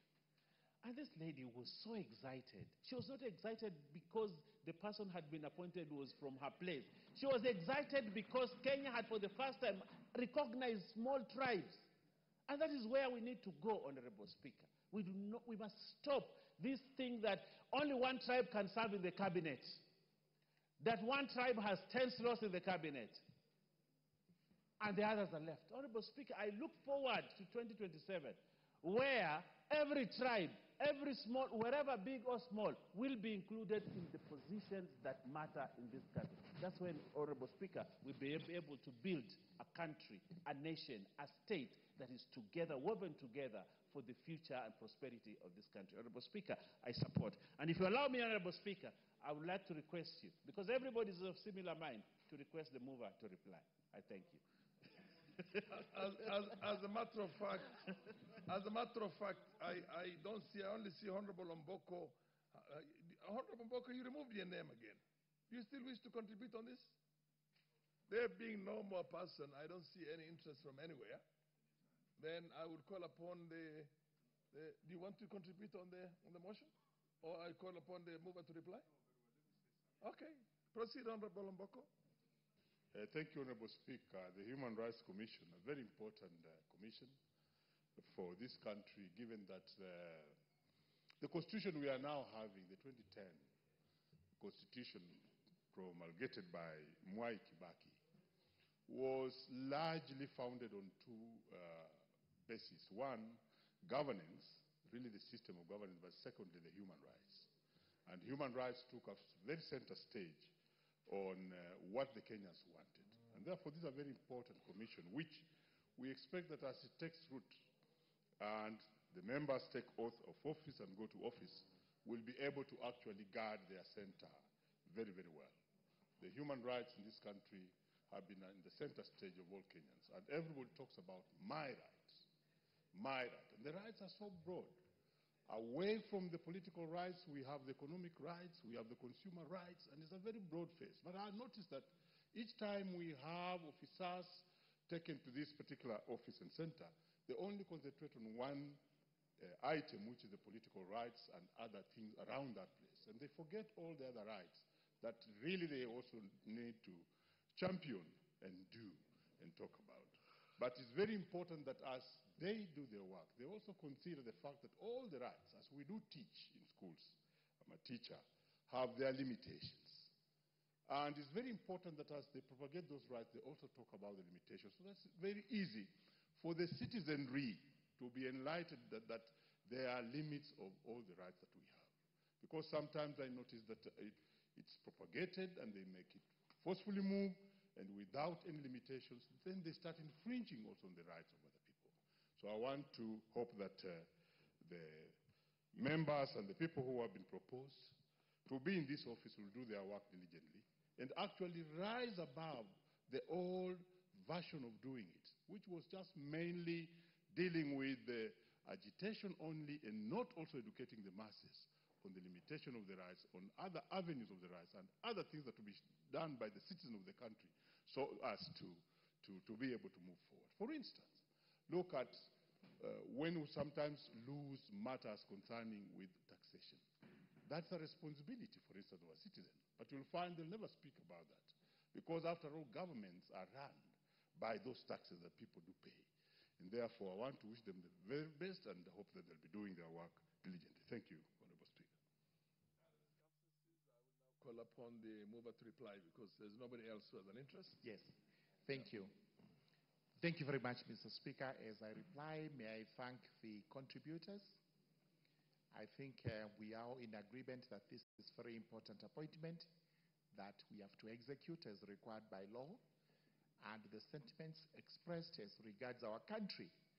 This is vitally important that at all times we must ensure that we keep our country united, and political parties must also endeavor to ensure that they do not divide us along community lines, ethnic lines, where parties have only memberships in certain regions, and as a result of which they say, we will use this as bargaining power. Let's form parties that are cross-cutting across the country so that at all points, Kenyans remain one people, under one nation, under one flag, and under one presidency. That is exactly what is being advocated today, and anybody going contrary to that then is not in tandem with what the views of the other Kenyans are. So the Registrar of Political Parties and, the chairperson of the Kenya National Commission on Human Rights, you're going to be approved by this House. Do your work seamlessly, courageously. Make sure that Kenyans whose rights are paramount are not trampled upon. Those remarks, I beg to reply. Honorable members, under the circumstances, I'll now put the question. That taken into consideration the findings of the Departmental Committee on Justice and Legal Affairs in its report on the approval hearing of a nominee for appointment as chairperson of the Kenya National Human Rights Commission, Kenya National Commission on Human Rights, laid on the table of the House on Tuesday, the 23rd September 2025, and pursuant to the provisions of Article 250, Sub-Article 2 of the Constitution, Section 11 of the Kenya National Commission on Human Rights Act, Cap 71, and Section 3 and 8 of the Public Appointments Parliamentary Approval Act, Cap 7F, approves the appointment of Clarice Awor Oganga as the chairperson of Kenya National Commission on Human Rights. Will as many of the opinion say aye? Aye. Will as many of the contrary opinion say nay? The ayes have it.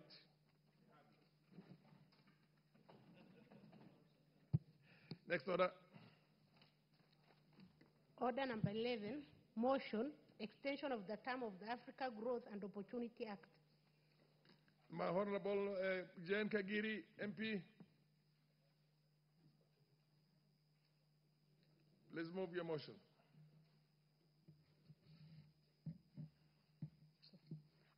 Honorable Speaker, I beg to move that, aware that the African Growth and Opportunity Act, AGOA, enacted in 2000, was designed to enhance economic development and strengthen governance in eligible sub-Saharan African countries by granting duty-free access to the United States of America market, thereby increasing trade and investment. Recognizing that AGOA has played a critical role in expanding trade, attracting investment, and creating employment, especially for low-income workers, thus fostering economic growth and social stability. Concerned that the current extension of the AGOA program, which was granted in 2015, is set to expire in September 2025, posing a serious risk of economic disruption, which will cause job losses of approximately 66,000 Kenyans and many other related indirect job losses and result in increased poverty across AGOA-dependent sectors in the sub-Saharan region. Noting that women comprise approximately 75% of the direct beneficiaries of AGOA and that their incomes directly support education, healthcare, and poverty alleviation. Acknowledging that AGOA has significantly boosted African exports to the United States of America, including agricultural products such as coffee, nuts, fruits, and vegetables, amounting to over USD 500 million in 2010, as well as enhancing local textile and cotton industries that have generated thousands of jobs. Further acknowledging that the expiration of the term of AGOA would trigger market uncertainty, deter investment, disrupt supply chains, and adversely impact both African and American businesses that rely on AGOA-linked trade. Cognizant of the fact that AGOA has been greatly beneficial to the United States by supporting supply chain diversification, strengthening bilateral trade ties, and connecting United States of America business to opportunities under the African Continental Free Trade Area, in brackets AFCFTA. Appreciating that the continued existence of the AGOA framework would enhance the trade and investment prospects for both the United States of America and the eligible countries in Africa. Now, therefore, this House urges the government of Kenya, in collaboration with the government of the United States of America, to pursue an extension of the African Growth and Opportunity Act, AGOA, for an additional 16 years until 2041 to safeguard the economic gains, protect livelihoods, and promote long-term stability and prosperity across the African continent, and in the alternative, in the case of non-renewal, there be a transition period of 2 years to develop a trade deal that shall safeguard the businesses and job opportunities in both Kenya and the United States of America. Honorable Speaker, the African Growth Opportunities Agreement is an economic policy that grants eligible countries in sub-Saharan Africa duty-free access to the U.S. market. Honorable Speaker, it is good for us to first ask ourselves the genesis of AGOA was what? AGOA's birth started when the General Tariffs and Trade Agreement was supposed to be reviewed under WTO. And the idea behind it, Honorable Speaker, was to increase membership on WTO. So what economic attaches from the United States of America were told to do is to visit African governments and encourage them to join the WTO. When they visited the African governments, all governments rejected joining because they knew what they had to persevere in between the trade between themselves and the United States of America. In those years, Honorable Speaker, Africa was viewed as a place of charity and not as a potential trade partner. So in that case, Honorable Speaker, if any country from Africa wanted to export to the United States of America in raw form or a primary product, there was no tariff that was charged. But if they tried to value add that product in any way, then they would automatically get escalating tariffs on whatever product that they were going to export to the United States of America. Honorable Speaker, that call for the United States of America, realizing and getting to know that they did not have any trade law or trade policy with Africa. And that's how the journey on forming the AGOA agreement began. Honorable Speaker, for AGOA to have been achieved, they are required bipartisan support in the Congress, that is in the United States of America, and fortunately, that was very easy to go by, because the Republicans asked, why is trade good for everyone else apart from Africa?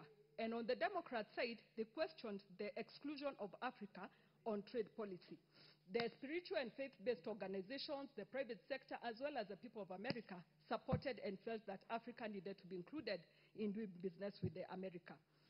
Honorable Speaker, as the conversation was going on, eventually the America got support from the 48 countries in Africa, and it felt that now the process could continue and continue successfully. The greatest questions the Americans had was if they were going to incur any job losses. And of course, what was introduced to them, they were told this is called trade diversion. Because in America, a jeans cannot be produced at less than $12 US. However, in China, that is possible. So what Americans were told is to allow for Africa to also compete for that same opportunity. And that is how AGOA eventually got its support. And the year 2000, in the month of May, the President, Bill Clinton, signed it into law. And Honorable Speaker, it's good to add that AGOA was achieved through a broad-based engagement. So this also tells us when like minds come together, great things actually happen.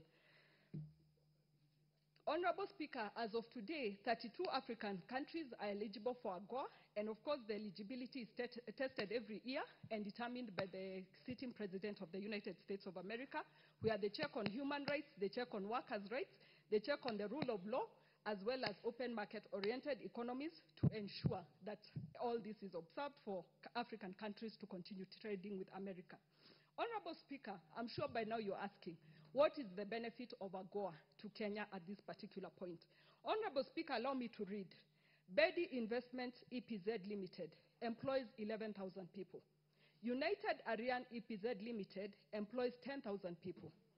Simba Apparel EPZ Limited employs 4,000 people. Mega Apparel EPZ Limited employs 4,400 people. Sorry, employs 6,000 people. Africa Apparel employs 4,400. Mass Intimates employs 3,500. Best Corporation employs 2,500. And Aston Apparel employs 6,000 people. Honorable Speaker, as per those calculations that I've given, the total is already 47,400 people. If I include the new factories that have come up, the total goes up to 66,000 people employed by these jobs. Honorable Speaker, to bring it closer home, I know there are constituencies who our registered voters run into those numbers. So today, if we are not able to get an extension on AGOA, it is synonymous to a whole constituency of registered voters losing their bread and butter or wherever they get their livelihoods from. Honorable Speaker, with AGOA set to expire on 30th September, that is 6 days away from today, we face an economic disruption which will affect a total of 550,000 people. Again, Honorable Speaker, it would bring it to our local, closer home for us.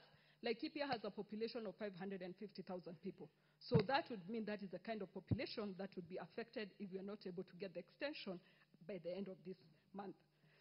Honorable Speaker, the success of AGOA has been demonstrated through the trade that has occurred so far, and its annual trade is around 500 to 550 million US dollars. And on the American side, 200 to 250 million in annual consumer savings is always achieved every year. Honorable Speaker, going by the policy of America first, I'm sure even as we seek for this extension, America will be wondering what is in it for them. Honorable Speaker, we need to remind them that Kenya is strategically positioned as the gateway to the EAC market. Already we are offering a market of around 180 million consumers, and that would be a ready market for them. Again, Honorable Speaker, if we extend the market to the whole of Africa, that is 1.3 billion people, ready consumers, and ready market for them. So that would create a compelling opportunity for any American investor who would want to come to this country. Let's also not forget, Honorable Speaker, we have our port, which has good facilities. We have the Northern Corridor, Honorable Speaker. We have the skilled Kenyans who are ready to work and serve. And Honorable Speaker, those are just but the many benefits that any investor coming to Kenya would find ready for them.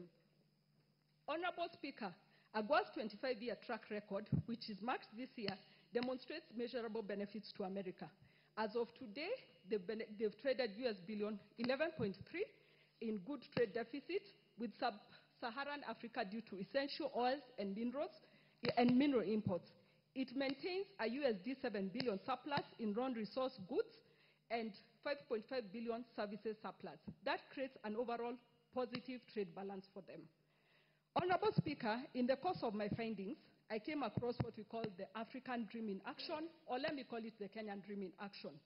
Picture a young man and a young woman who, due to systemic barriers, have been unable to pursue education and end up becoming lawyers, engineers, or even doctors.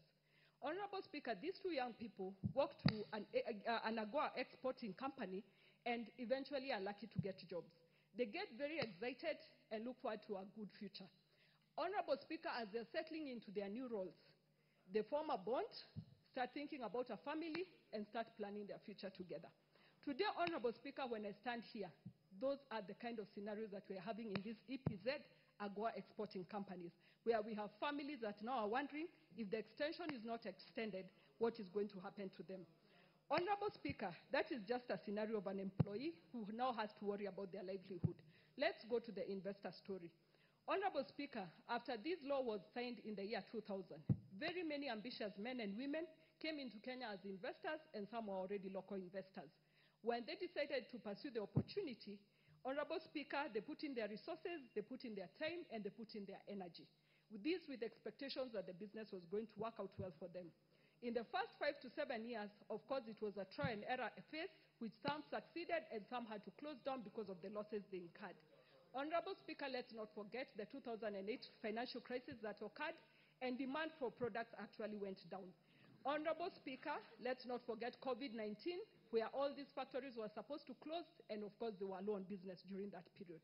Again, Honorable Speaker, this is a sad story we're experiencing today of people who don't know about their future because of the lack of this extension.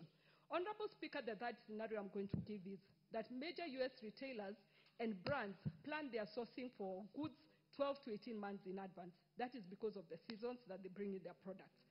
Honorable Speaker, with the uncertainty that has been there, it is certain that our people have lost up to $67 million because there is no buyer who is going to engage a supplier whom is not assured of his priority access to the US market.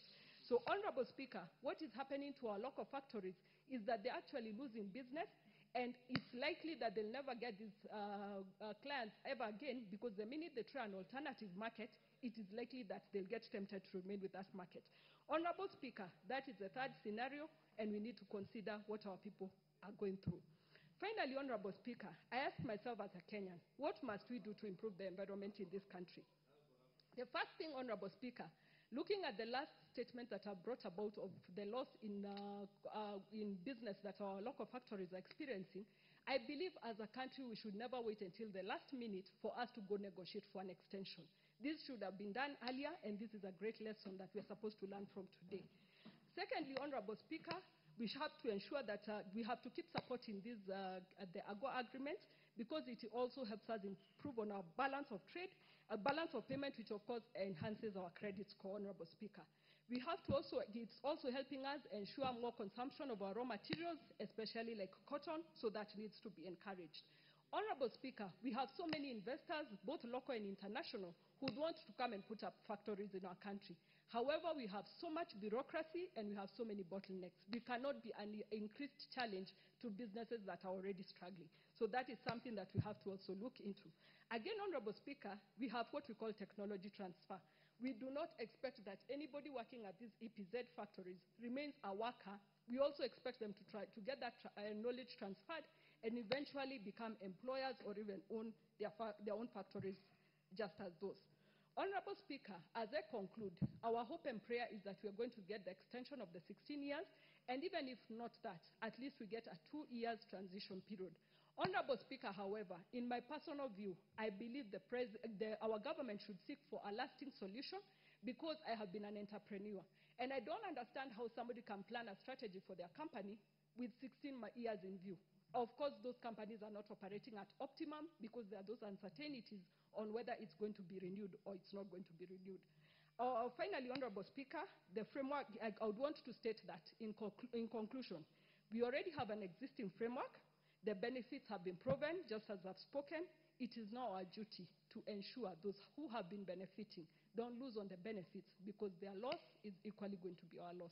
Thank you, Honorable Speaker, and I beg Honorable Karoli Omondi, an astute lawyer, member for Suba South, to second this motion. Thank you. Proceed, Honorable Karoli Omondi.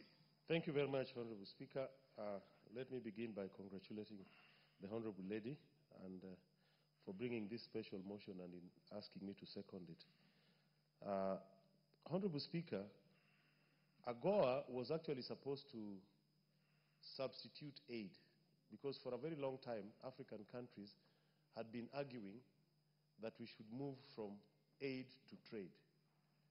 And it had been very difficult for the African countries, who are mainly producing raw materials and agricultural goods, to access the world's biggest economy, which was the US market, because of various trade barriers or restrictive measures that were in place in that economy.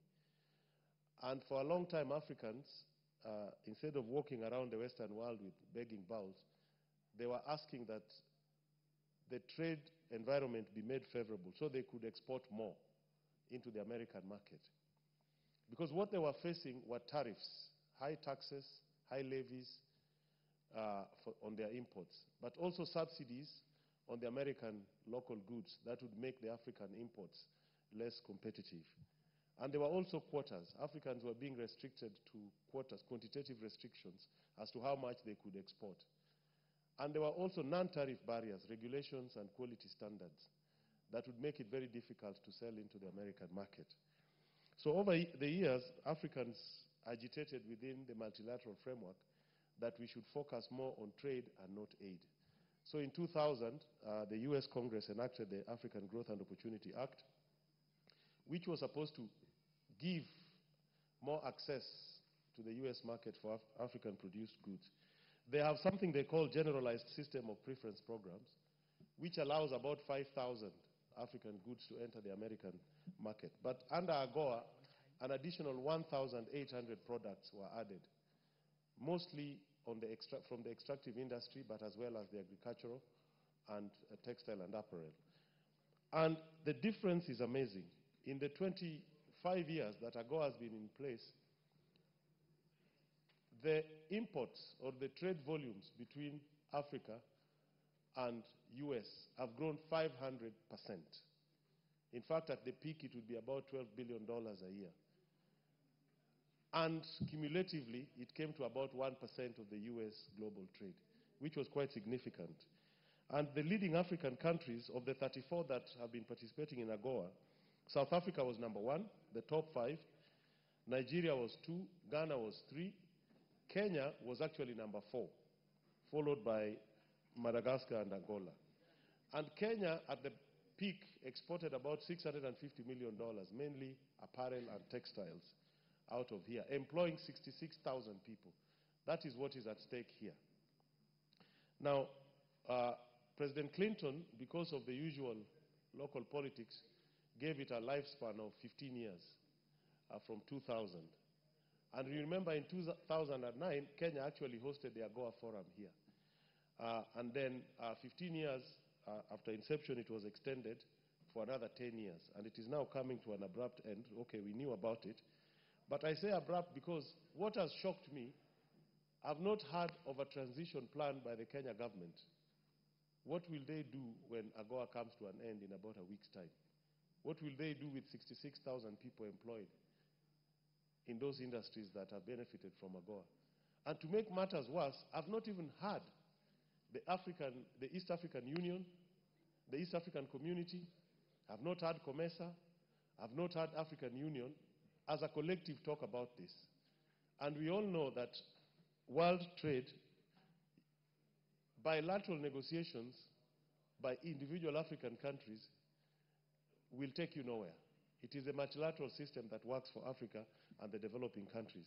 So the first thing we would really want to hear from the government is, what is the transition plan? What are they going to do with all these people who are going to lose their jobs, the companies that are going to be closed? Because we should have thought about this much, much deeply and acted quickly and decisively.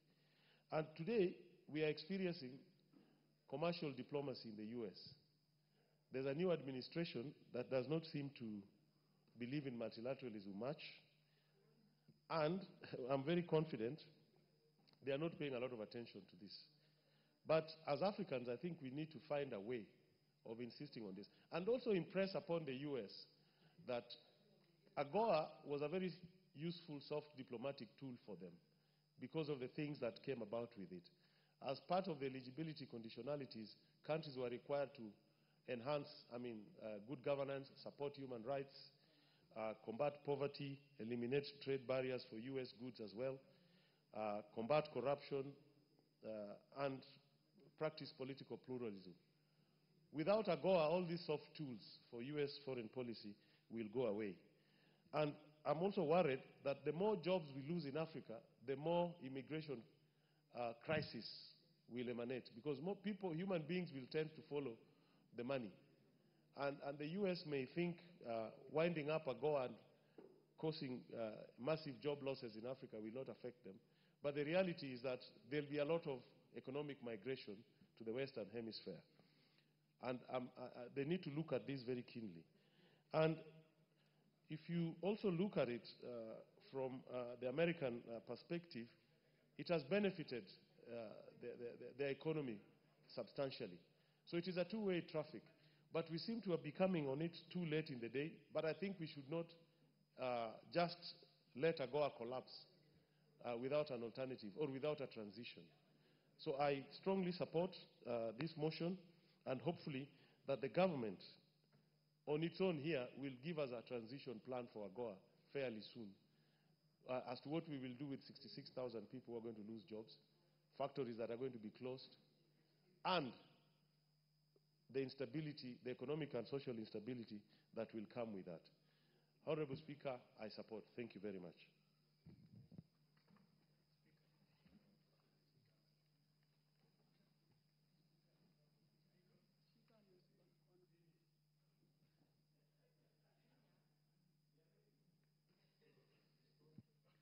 Yeah, who's seconding? Oh, you have seconded now.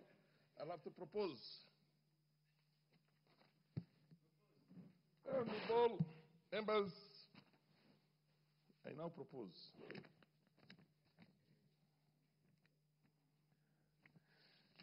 I have it. Don't worry, the Speaker is not tired. Honorable members, I now propose.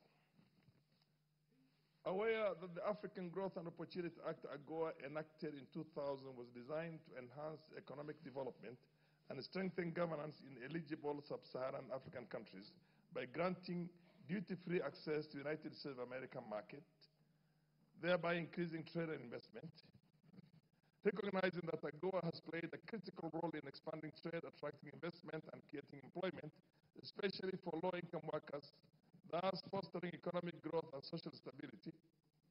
Concerned that the current extension of the AGOA program, which was granted in 2015, is set to expire in September 2025, posing a serious risk of economic disruption, will cause job losses of approximately 66,000 Kenyans and many other related indirect job losses, and result in increased poverty across AGOA-dependent sectors in the sub-Saharan region.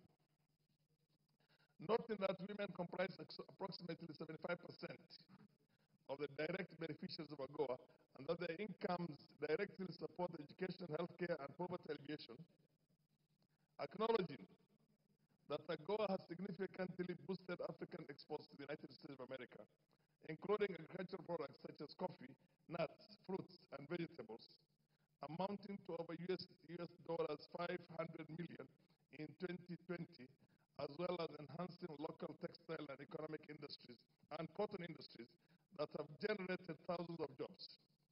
Further acknowledging that the expiration of the term of AGOA would trigger market uncertainty, deter investment, disrupt supply chains, and adversely impact both African and American businesses that rely on AGOA-linked trade. Cognizant of the fact that AGOA has been greatly beneficial to the United States by supporting supply chain diversification, strengthening bilateral trade ties, and connecting United States of America businesses to opportunities under the African Continental Free Trade Area. Appreciating that the continued existence of the AGOA framework, would enhance the trade and investment prospects for both the United States of America and the eligible countries in Africa. Now, therefore, this House urges the government of Kenya, in collaboration with the government of the United States of America, to pursue an extension of the African Growth and Opportunity Act, AGOA, for an additional 16 years until the year 2041, to safeguard the economic gains, protect livelihoods, and promote long-term stability and prosperity across the African continent, and in the alternative, in the case of non-renewal, there be a transition period of 2 years to develop a trade deal that shall safeguard the businesses and job opportunities in both Kenya and the United States of America.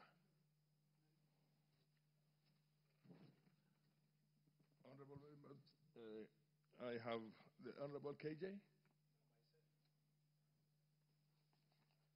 KJ. Thank you very much, Mr. Speaker, sir. It's ever a pleasure on these afternoons when you are on the seat, Mr. Speaker, and on such a day when we are discussing such a critical matter that is of great benefit to two countries that have a history of great cooperation, Mr. Speaker. And Mr. Speaker, I ought to start by congratulating the Honorable Jane Kagiri for bringing such an important matter to the floor of the House, where it belongs, where this debate should be. Unfortunately, Mr. Speaker, we are debating this quite late in the day. When we talk about a deadline of September 30th, we are talking about 6 days. So this is a matter of national concern, of national interest, that goes beyond even our borders in terms of geopolitical cooperation. Mr. Speaker, in moving, the Honorable County MP for Laikipia has unpacked benefits untold, that even as we speak today, AGOA has been able to open up access to duty-free access to over 6,000 products, Mr. Speaker. And these products include apparel, as we have seen in places like Athi River. They include ICT. They include handicrafts. They include our agricultural produce, including coffee. And so, Mr. Speaker, this country reviewing the AGOA agreement 20 years on, we can only count the benefits, Mr. Speaker. It is quite sad that we are debating these 6 days to the deadline, and I'm praying that there shall be a remedy that shall come in to extend these by 15 years. And if that is not possible, then, Mr. Speaker, the ask here is for an extension of 2 years. And, Mr. Speaker, why this afternoon becomes so important is because as we speak today, the head of state is actually in the U.S. And my prayer is that as Parliament is debating these on the floor of the House this afternoon, that the government, led by no less than the head of state, shall be engaging on this issue of AGOA, because as we have been told, Mr. Speaker, we stand a great risk of losing so many jobs, around 66,000 jobs directly, and more than 500,000 jobs indirectly that have been offered by this opportunity. Mr. Speaker, as I said, Kenya and the U.S. have a long-standing, great relationship. We have had great diplomacy between us, and it was even fortified by this trade diplomacy. Mr. Speaker, I know you're one of the biggest proponents of decolony, Mr. Speaker, that anybody who wants to be a friend of Africa today, anybody who wants to assist Africa today, Africa does not require aid. Africa does not need the help that we have traditionally got from the West. The best way to be a friend of Africa, the best way to be a friend of Kenya is to support us with mutually beneficial endeavors. And trade is one such. When we look at AGOA 15 years down the line, 25 years down the line, Mr. Speaker, we see benefits that are accruing on both sides. Kenya benefits from direct jobs created. We benefit from a good transfer of skills and knowledge. At the same time, America stands to benefit in a great way. We know that trade balance dictates that you are not over-reliant on one supplier. And the United States, that has had an over-reliance on Asian economies, gets an opportunity with this AGOA to be able to have a competitive trade environment where they can get quality, affordable products from a place like Kenya. And Mr. Speaker, when you see what is happening in the apparel industry, in the agricultural sector, it is impressive. But in today's world, Mr. Speaker, we are talking about a new world that is driven by technology. And Mr. Speaker, with AGOA, Kenya stands to benefit greatly from a country that is a leader in technology, knowing what is happening in places like Silicon Valley, where the big tech giants sit, the big tech giants that are coding the code that is running the world today and into the future. We know what data is doing to the world today. We know the power of algorithms in our digital platforms and our social media. So America stands to benefit in the space of ICT. Similarly, Mr. Speaker, the US does stand to benefit in that, as we speak today, big tech companies from America, name them, Microsoft, Amazon, Meta, all of them have offices domiciled in Kenya, not only for the benefit of the Kenyan market, but also as an entry point into the East African market and even the African market. And as such, US gains a great advantage on having its companies benefiting from an economy that is a growing economy in the Southern Hemisphere. Mr. Speaker, Kenya has been seeking to stop being a net importer. And AGOA was heaven sent.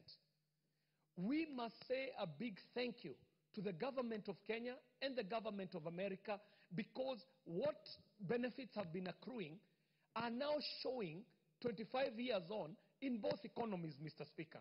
And so, Mr. Speaker, I do support the motion brought here by Honorable Jane Kagiri, and I pray that her people in Laikipia are seeing the person that they send to Parliament. Because when you're sent to the National Assembly, Mr. Speaker, you're not sent here to be parochial or to be dealing with just matters within your constituency or your village. You should be sent to Parliament with a mind that speaks patriotically, but also has a global outlook on matters and issues. And so, Mr. Speaker, I do stand to support this, and I do stand also to congratulate the Honorable Jane Kagiri for such a motion that is so timely. And I do pray, Mr. Speaker, that this Parliament will move government to be able to negotiate well enough for us to get an extension of at least 15 years, Mr. Speaker. And if that is not possible, Mr. Speaker, then there should be a transition, at least 2 years, so that any person involved in this trade, involved in this business, has time to organize for contingent measures that can be taken at the expiry of the AGOA agreement. Mr. Speaker, I do support, and it is in the benefit of Kenya, it is in the benefit of the United States of America, it is in the benefit of their people, their traders, and their businesses, and the good cooperation of these two great countries if we could get an extension of AGOA. Mr. Speaker, I do thank you. The Honorable Basil, followed by the Honorable Dena.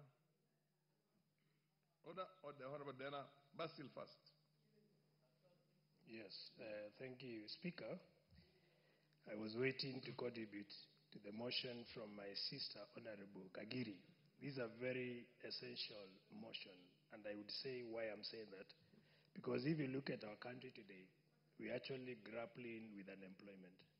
And it's through AGOA that we'll be able to generate employment locally in the country.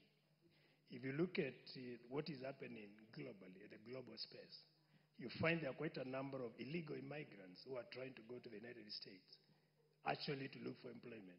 But through AGOA, you'll be able to generate these jobs here.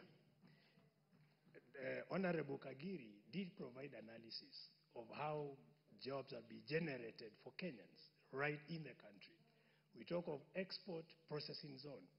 That has employed quite a number of Kenyans, and more so women. So that is an opportunity generated by AGOA, and that's why we support the renewal of AGOA, actually to be able to enhance and expand opportunities for Kenyans right here in the country. Mr. Speaker, another very important point is actually foreign exchange. As just Honorable KJ has talked about Kenya being a net importer of most of the goods we use.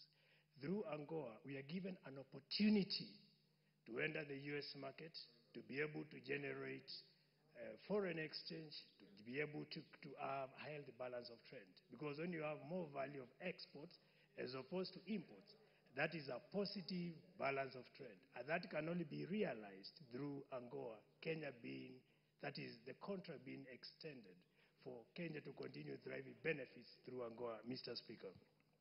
Importantly, Mr. Speaker, we are talking of industrial growth. We are in a world where industrialization is so salient in the modern world. If you look at China and advanced many of the Asian tigers, they use the same approach to be able to industrialize, where they attracted investors right in their countries. Through AGOA, we are going to be able to attract many investors who are going to come and set base here in Kenya. And it is through that we'll be able to be on the path to industrialization. So that's why I'm saying these are very important motion, which I stand to support, Mr. Speaker. We have heard about knowledge, technology transfer. Remember, for you to export in the US, there are certain standards, there are certain parameters that have to be met. And the standard, one of it is quality in terms of the product that we produce. And for you to reach that, there is training, capacity building, knowledge transfer from the US investors to the local Kenyans who will be employed by some of these companies. And this is so important for sustainability and the resilience building as we move forward as a nation, Mr. Speaker. Importantly, economic empowerment for women, because as I've said, most of the people who benefit from this, particularly the SMEs, women in small, medium enterprises who own some of these companies, they actually diversify their income. And these are very solid model of economic empowerment when we talk of empowering women to be able to sustain families for current and future generations, Mr. Speaker. Importantly, Kenya has been relying on traditional exports. We talk of tea and coffee. But through AGOA, we have diversified. We talk of textile products. So economic diversification is realized through AGOA. And that's why this is a motion that all members should stand up and support. It's only that is unfortunate, the House looks a bit empty, but I wish many members could be here to be able to come and enjoy the debate, Mr. Speaker. Now, to be able to support my arguments, there are better ways to also promote exports through AGOA. That is, if the contract is extended, and that is what we are advocating for. One of it is to give tax credits to factories that are set in base in Kenya. If you give tax credit, you attract many factories to come and establish their operations right in the country. And this is a model that has been used by the United States back from 1981 when we had the President Ronald Reagan, who was the president then. He used the model of giving tax credit to factories who have now set base in the US.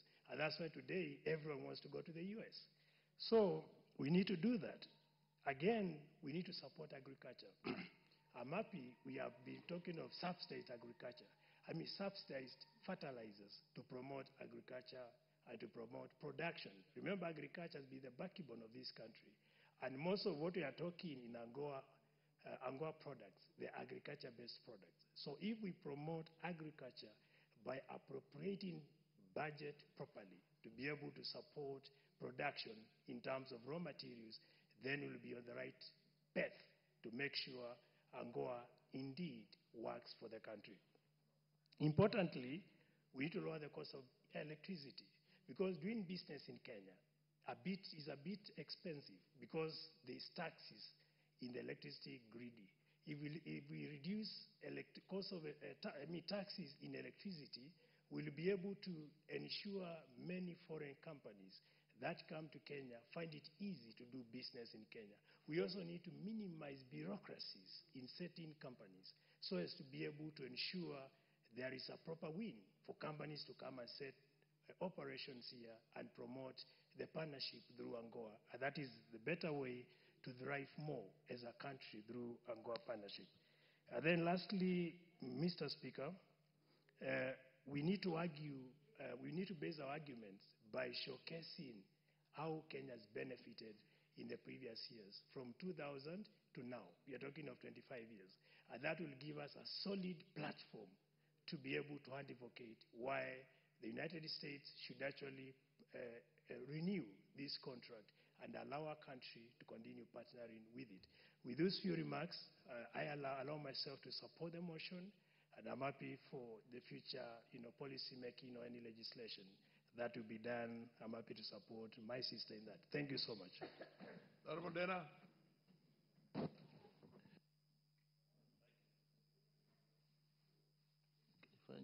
Thank you, Mr. Speaker. I rise to support this motion, and I think, in my opinion, it's even too late, and it has come too late. One of the factors is we have to know the genesis of the AGOA, why it was started. It was about mostly the African continent, and by now 32 countries were approved, and with that it has already brought about 60,000 employment, and mostly women. When you do 60,000 times about 100 families, that's you're talking about 600,000. In particularly for me, I talk about the cost. If AGOA has already changed cities, if you look, I think Honorable Mwinyi is here, you look at Changamwe, the population of the textile industries there is enough. It is like 3,000 voters. It is enough people to make somebody an MCA. Second, it's about AGOA, it's about AI. There's transfer of technology. The world is going to technology. We are talking about technology exchange in terms of defense. We are seeing in all other countries. These days, people don't go to war. It is technology. With this, we are going to have that exchange of technology. Then we turn to agriculture. We come to weather. It's all AI. The world is going there, and I think that's a very important part now. Two, it's about, I want to raise a point to my brothers here. We should notice that all the balls in the World Cup were made here. Half were made in Kitengela, half were made in Meritini and Changamwe. That made the balance of payment to increase. Third is when we look at when we had the COVID and now, there's a company in Mtwapa which has signed an agreement for the production of incubators for the American system, which is worth about 7 billion. Right now we are producing syringes also in Mtwapa on the same terms of AGOA because of the market of the American market. Three, I will want to emphasize on the issue of jobs. If we lose these jobs in a place like Mariakani, a place like Mazeras, where I come from, the towns will be completely bad. What does it mean? Insecurity. What does it mean for the American society? These people will look for alternative ways as a human being. That is the core aspect of the American government now on the immigration. So if we want to stop this also, they need to look at that point. Three, we have just spoken today about land use. And I come to the agricultural part. Added value. That was the meaning of AGOA. The core aspect was for the African countries to be able to add value to their produce. Now, we have just talked about land use. We have to look and be broader and see where are we going to take our products.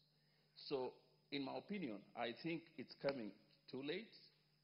We are a bit late, and I want to congratulate Jane Kagiri because I think it's coming late, but it's not timely. Mainly because the president is there and the bilateral agreements are being signed. We need to look at it. But what I want to emphasize more, I think we shouldn't look at 2 years. In my opinion, the 16 years, it's good, and that's what we hope for. But I think for the extension, maybe even if, let's say, the worst comes to the worst, I think we should look for about 3 years. Because a business needs to expand, and its business needs a strategic plan. You can't say those people who have come here, they will just need 2 years, and then you close shop, you close business. So I think we should look, in my opinion, for more than 3 years. But we are aiming for the 16 years. So I will just want to emphasize and appeal to the American government and our government.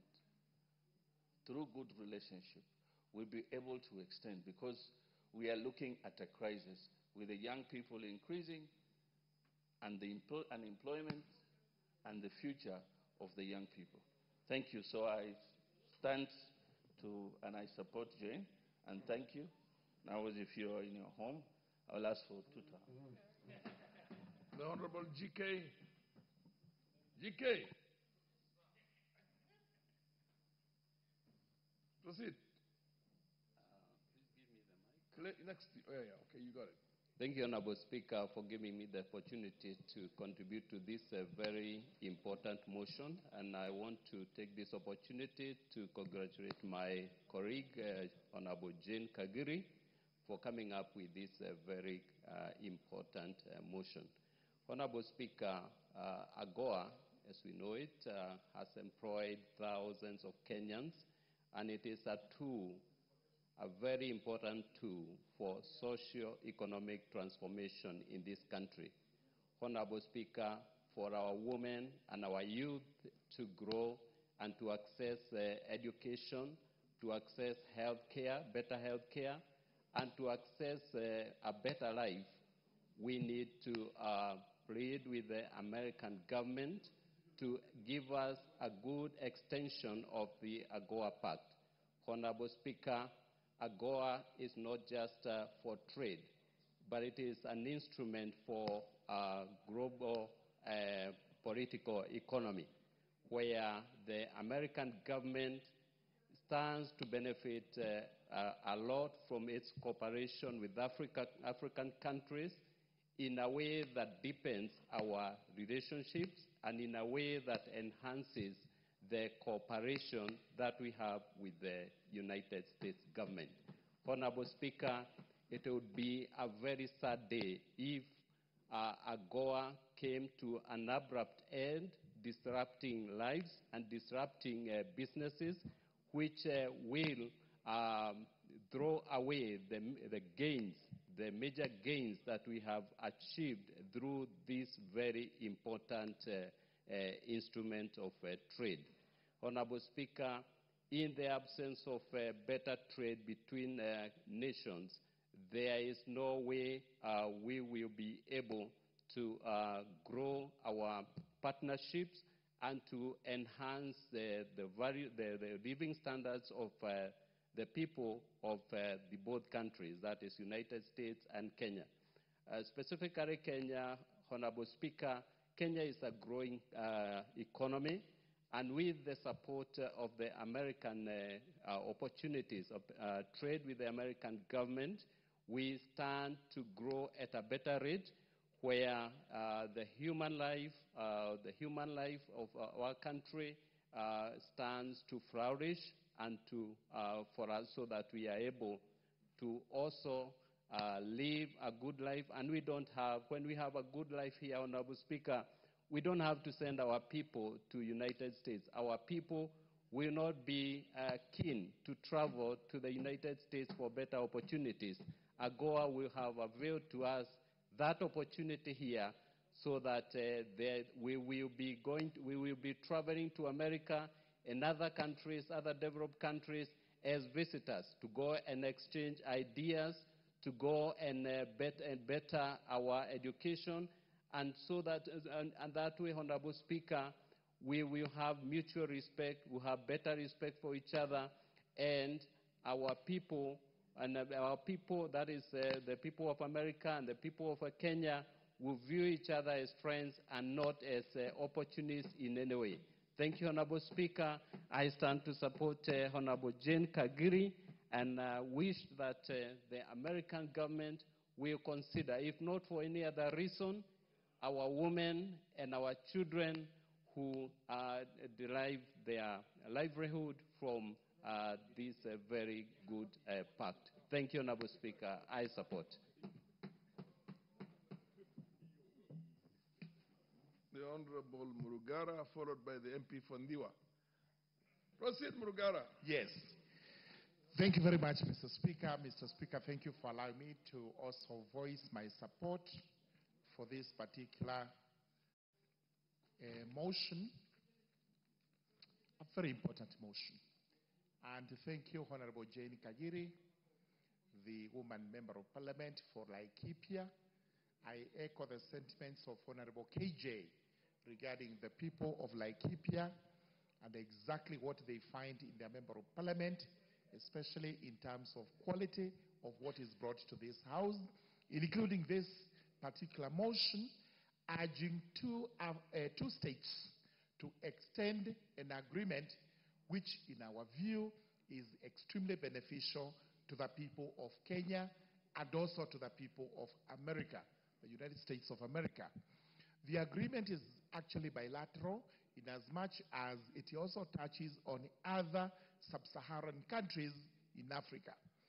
Usually the sub-Saharan countries are what are termed as third world countries and developed countries.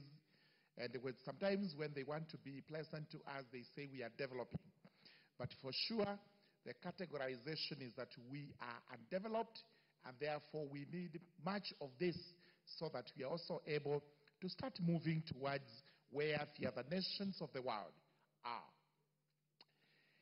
It is very, very important that this agreement is taken care of. It's an agreement that has lasted 25 years, as a result of which we Kenyans have found fruit in its execution.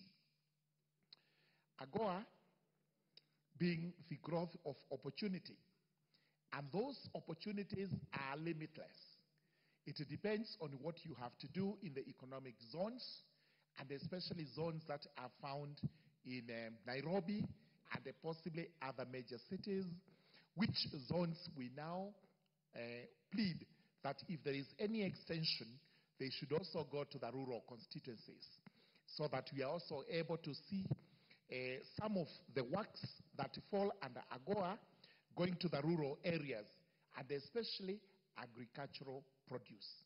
We know very well there is a lot that we produce here, which is of high value to the American people, which they would actually import while we export that particular produce.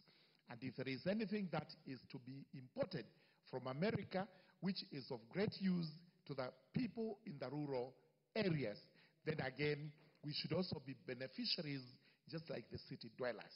We know for ICT, it's important to point out that we are setting up hubs in all the constituencies in the rural areas, and these ICT hubs have to benefit from equipment that is going to come from the American country.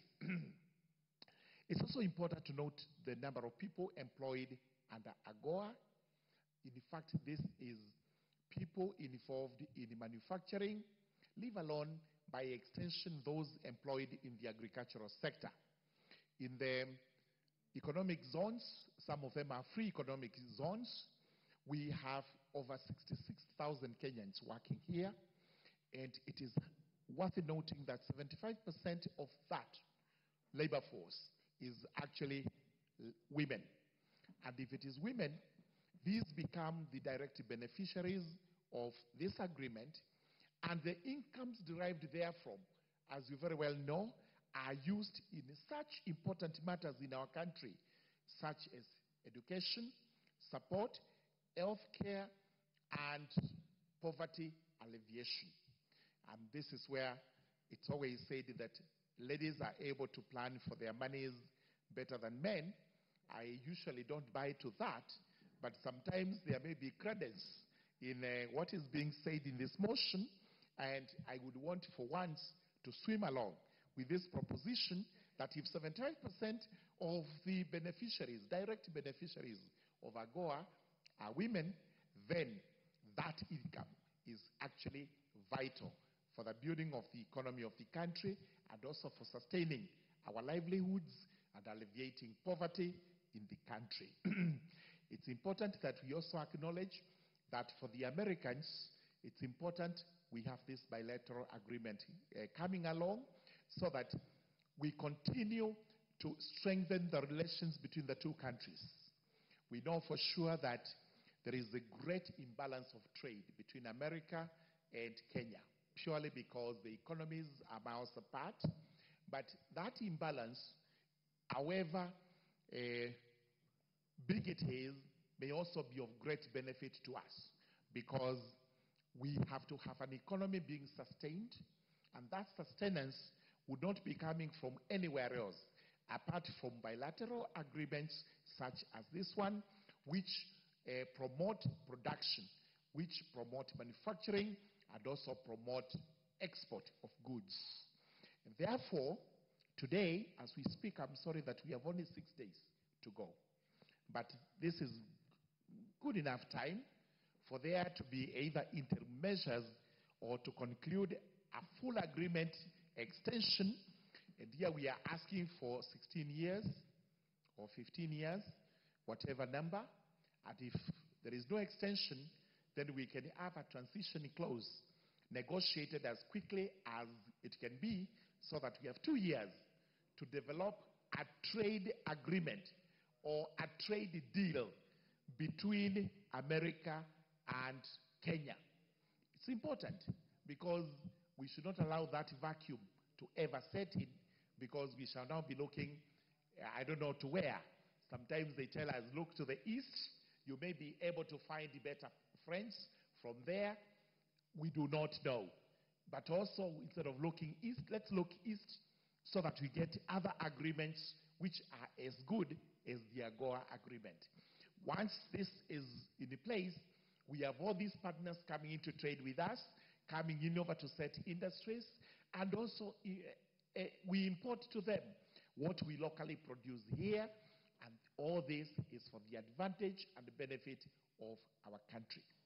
And as we do this, we have said that let's also look at what we have, including the proposals we had yesterday, that we may have some certain entities in this country which would be better off when they are in the hands of private investors instead of being in the hands of government, where they are non-performing, where they are loss-making, where there is nothing much to point to apart from miserable profits. While if these are actually put in the hands of private investors, then the country stands to reap big. Not in anything else, even in taxes. Because whenever I go to Jomo Kenyatta International Airport, I look at it and ask, what is international about this airport? Especially when you go out there, you are in Dubai, you are in Qatar, Amsterdam, or anywhere else. It's the high time we as Kenyans started thinking big, not small. We must also move away from the cocoon that we are undeveloped, and somebody else is going to come from out there to develop us. We are the only ones who can actually develop ourselves by putting into place measures. And I commend the government, because an attempt is actually being made to move away, to have what is called a paradigm shift, so that we move away from the old traditional ways of doing things to saying we must bite the bullet and we must start thinking forward, so that in another 50 years, there is no reason whatsoever why our country should not join the league of nations which are developed. With those remarks, I urge the House to agree with Honorable Jane Kagiri, and we actually approve this motion, and we urge our government to move with speed and ensure that either the AGOA agreement is extended for another 16 years, or whatever number of years the countries bilaterally agree, or it's got a transition clause of 2 years, and then we can engage the Americans to ensure that in place there is no interregnum, there is no vacuum. It is business as usual. Thank you, Honorable Speaker. I support. MP Fondiwa, followed by Omar Mwinyi. Thank you, Honorable Speaker. This is a very important motion. And the Speaker, is very rewarding if the mover of the motion can lay bare all the benefits in the way Jane Kagiri has articulated. Therefore, I will not belabor much on the benefits of this motion because it's laid bare right here. But I want to say one thing is that the AGOA has about 5 aspects. Aspect number 1, which is very important and critical, is the issue of duty-free access. You can imagine if our goods are subjected to tariff the way it is, we cannot make a move. The other aspect which is very important is promotion of trade. Right now we have trade imbalance with AGOA, but it's reduced to about $57 million. How about if AGOA was not there? Those trade imbalances brings trade deficits. The other aspect which is important is bilateral trade. Now, we may see the benefit that AGOA brings as jobs, yes, promotion of local industries, EZ, but I had a chance to live there in the US. And what is very important to Kenyans is to get access to the Kenyans' goods, whether it is textile or food, whatever it is. So as we benefit here, there is also dignity of consumption out there. And as they consume, they also participate in bringing back hard currency here. So it's a win-win situation, which is a very good thing for us. AGOA expanded trade. It created development. It's also created jobs, as was said here, and women are the beneficiaries. Sir George, if you doubt, women are best managers of money. In fact, the best moving banks in this world as we speak. So please live with that. It's a reality. Also, suppose, Speaker, I think this we may take seriously. I have the chair of trade next to me here, my friend Shinali. How come we did not have a ZISA to monitor when these agreements, these acts we make in this house are about to lapse? So that Jen Kagiri just catches when it's about 6 days to. Can we have a sensor that checks all our bilateral, especially trade-related acts which we make here, to follow them when they want to expire, or if they're not doing well, amendments and all that. So maybe my friend Shinalu can digest on that. On my side, the reduction of poverty by creation of these jobs, we have said, is very important. Why? Right now, if you go in the indices, you will see how poverty plays a great role in disease, in deaths, in mental health, in so many things that are negative to the human livelihood. So anything that may take away even one job as a house here, we should be very sensitive. As a government, we should be double sensitive to it. So 66,000 jobs are at stake here.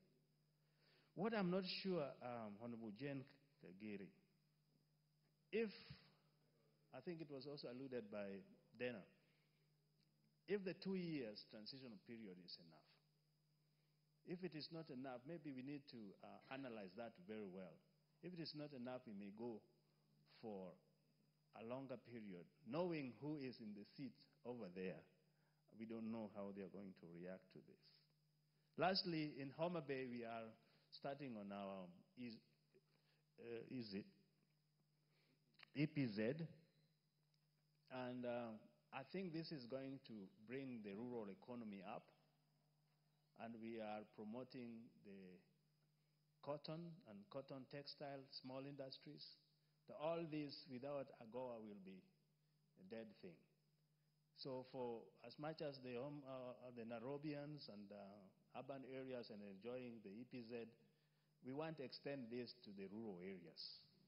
And when this can anchor well in rural areas, we are sure of uplifting the livelihood of Kenyans in those areas. Long time ago, Honorable Speaker, the whites were here, and where they were settling were the urban areas. And when we took over, we followed the same. I think the idea of EPZ in going rural is a well-fetched thought and should be supported. So I sit down to say thank you, Jen Kagiri. This is wonderful, and I urge my colleagues, please support this, and let's say less and pass it so that it can be implemented. Thank you, Speaker. Honorable Omar Mwinyi, followed by the MP for Nyeri Town. Asante sana Mheshimiwa Spika kwa kunipatia fursa hii pia niweze kuchangia katika mswada huu ambao ni muhimu sana na umekuja katika wakati ambao ni mwafaka, ingawaje tumechelewa kidogo. Napenda kumshukuru Mheshimiwa Kagiri kwa kuleta mswada huu wa kutaka kurefusha maisha ama muda wa hii biashara ambao sisi kama nchi ya Kenya tunafanya na taifa la Amerika kwa mpango wa AGOA. Mheshimiwa Spika, wakati ambao mswada huu umekuja, tutasema umechelewa, lakini wazungu wanasema better late than never. Na kusema kweli, hii biashara ya AGOA, Mheshimiwa Spika, ni biashara ambayo imeweza kusaidia pakubwa sana katika kuwapatia jamii at least hope ama tamaa ya kuwa bado wanaweza kuishi na kuweza kuendeleza jamii pamoja na kufanya mambo ambayo watu wengine wanafanya japo kwa uchache. Tukumbuke zamani, Mheshimiwa Spika, katika eneo langu la Changamwe tulikuwa na viwanda vingi sana. Kimoja kilikuwa kinatengeza viberiti, kulikuwa na Kenya Rayon wanatengeneza bedsheet, towels, kulikuwa na viwanda vingi sana. Kwa bahati mbaya tulivifunga viwanja vyote hivi, na baadaye hii biashara ya AGOA ikaleta tena kuregesha kwa viwanda.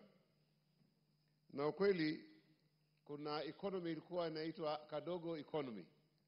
Kadogo economy, Mheshimiwa Spika, ni uchumi ambao ulikuwa hawa wafanyikazi wa EPZ kwa mfano, Mheshimiwa Spika, na pesa zao zilivyokuwa ni kidogo, lakini wakaweza kuendeleza maisha yao kulingana na yale mapato ambao walikuwa wanapata. Hata ikaja yule unga mdogo, kama unakumbuka Mheshimiwa Spika, wa kilo moja, ili ambaye anafanya kazi aweze kununua, na ikaenda namna hiyo, watu wakawa wanaishi. Biashara nyingi ziliweza kufunguka, Mheshimiwa Spika. Biashara za mitumba, kwa sababu hizo nguo ni nafuu. Biashara za manyumba ya kupangisha zikaweza pia vile vile kufunguka. Watoto wakaweza kuingia mashule, wazazi wakaweza kuendesha familia zao, na kwa hakika furaha ikaingia ndani ya majumba mengi. Na swala hili lilipoanza kuzungumzwa, Mheshimiwa Spika, lilileta tetesi katika viwanda, ambapo watu wakawa wanahofu ya kwamba huenda pengine wakakosa ajira. Na usisahau Mheshimiwa Spika, kuja kwa mpango huu wa AGOA, mbali na kuwa uliweza kuzalisha nafasi za kazi, kulitokea pia vile vile na nafasi nyingi pia vile vile kama vyama vya wafanyikazi. Hii pia ilikuwa inaongeza ajira. Kukawa na kampuni za meli ambao zinasafirisha hii bidhaa kutoka kule nje na kuleta hapa, na kutoka hapa mali ambayo imemalizika kutengenezwa kupelekwa zile sehemu ambazo kwa zinaenda. Sasa hapo katikati kuna biashara nyingi sana zikaweza kustawi kwa sababu ya mpango huu wa AGOA. Mheshimiwa Spika, watu wana wasiwasi kwa wakati huu ambao tuendelea kuzungumza mambo haya. Mfano, wale wawekezaji wengine wao wameanza kuonyesha dalili kama ambao wanahama, kwa kuwa wanaanza kufungua mashini zao wakizihamisha, na hawawaelezei wafanyikazi wao ni kuna nini ambao yafanyika. Wafanyikazi wamekuwa na wasiwasi. Sasa kwa ufupi, inaleta kidogo hali ya mtafaruku katika hivi viwanda kwa wakati huu tunapozungumza, kwa sababu wamefanya kazi kwa miaka mingi, hawana hakika, pengine hawatalipa hata pesa zao za miaka na mambo kama haya. Kama alivyozungumza mheshimiwa, ingekuwa bora katika mikataba hii ambao sisi tunaandikishana na nchi marafiki kungekuwako na vipengele vya kulinda yani haki zetu, hata kama sisi ni nchi maskini. Itakuwa sawa kuwa mtu aweze kuamua tu wakati mmoja kuwa ikifika tarehe hii mimi nitakuwa nafunga hii biashara, ambapo biashara hiyo inategemewa na watu katika sekta mbalimbali za kiuchumi. Na pia vile vile sisi upande wa serikali tungekuwa tunao wataalamu ambao wanafuatilia hii mikataba ili isitukatikie kwa ghafla kama hivi ambavyo tunaona. Mheshimiwa Spika,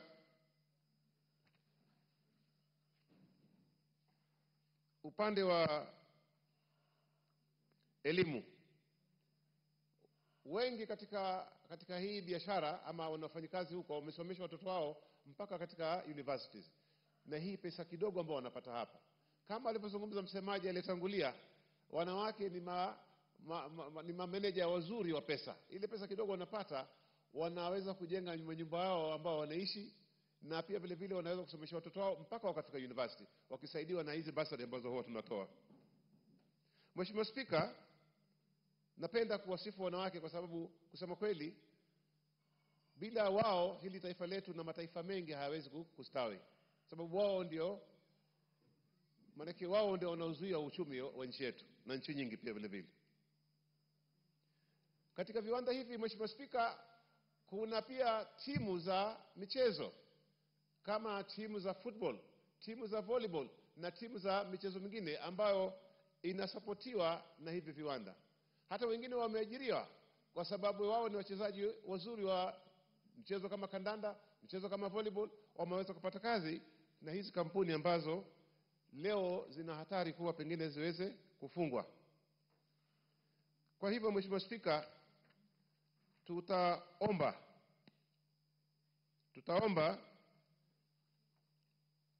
waheshimiwa wote ambao hawajalizungumzia swala hili waweze kuliunga mkono na kuisindikiza serikali pia vile vile waweze kujadiliana na nchi husika ambayo ni Marekani, watuangalie kwa jicho la huruma, kwa sababu wakati tunaoishi ni wakati mgumu sana, ambapo ajira ni tatizo kubwa sana, na lau tutaweza kufunga hii biashara ambayo tuizungumzia ya AGOA, basi itasababisha maafa makubwa ambayo yatamwathiri kila mwananchi wa Kenya, si ati wale ambao wafanyakazi peke yao. Watu wote ambao wanategemea uchumi huu pia watakuwa wameathirika.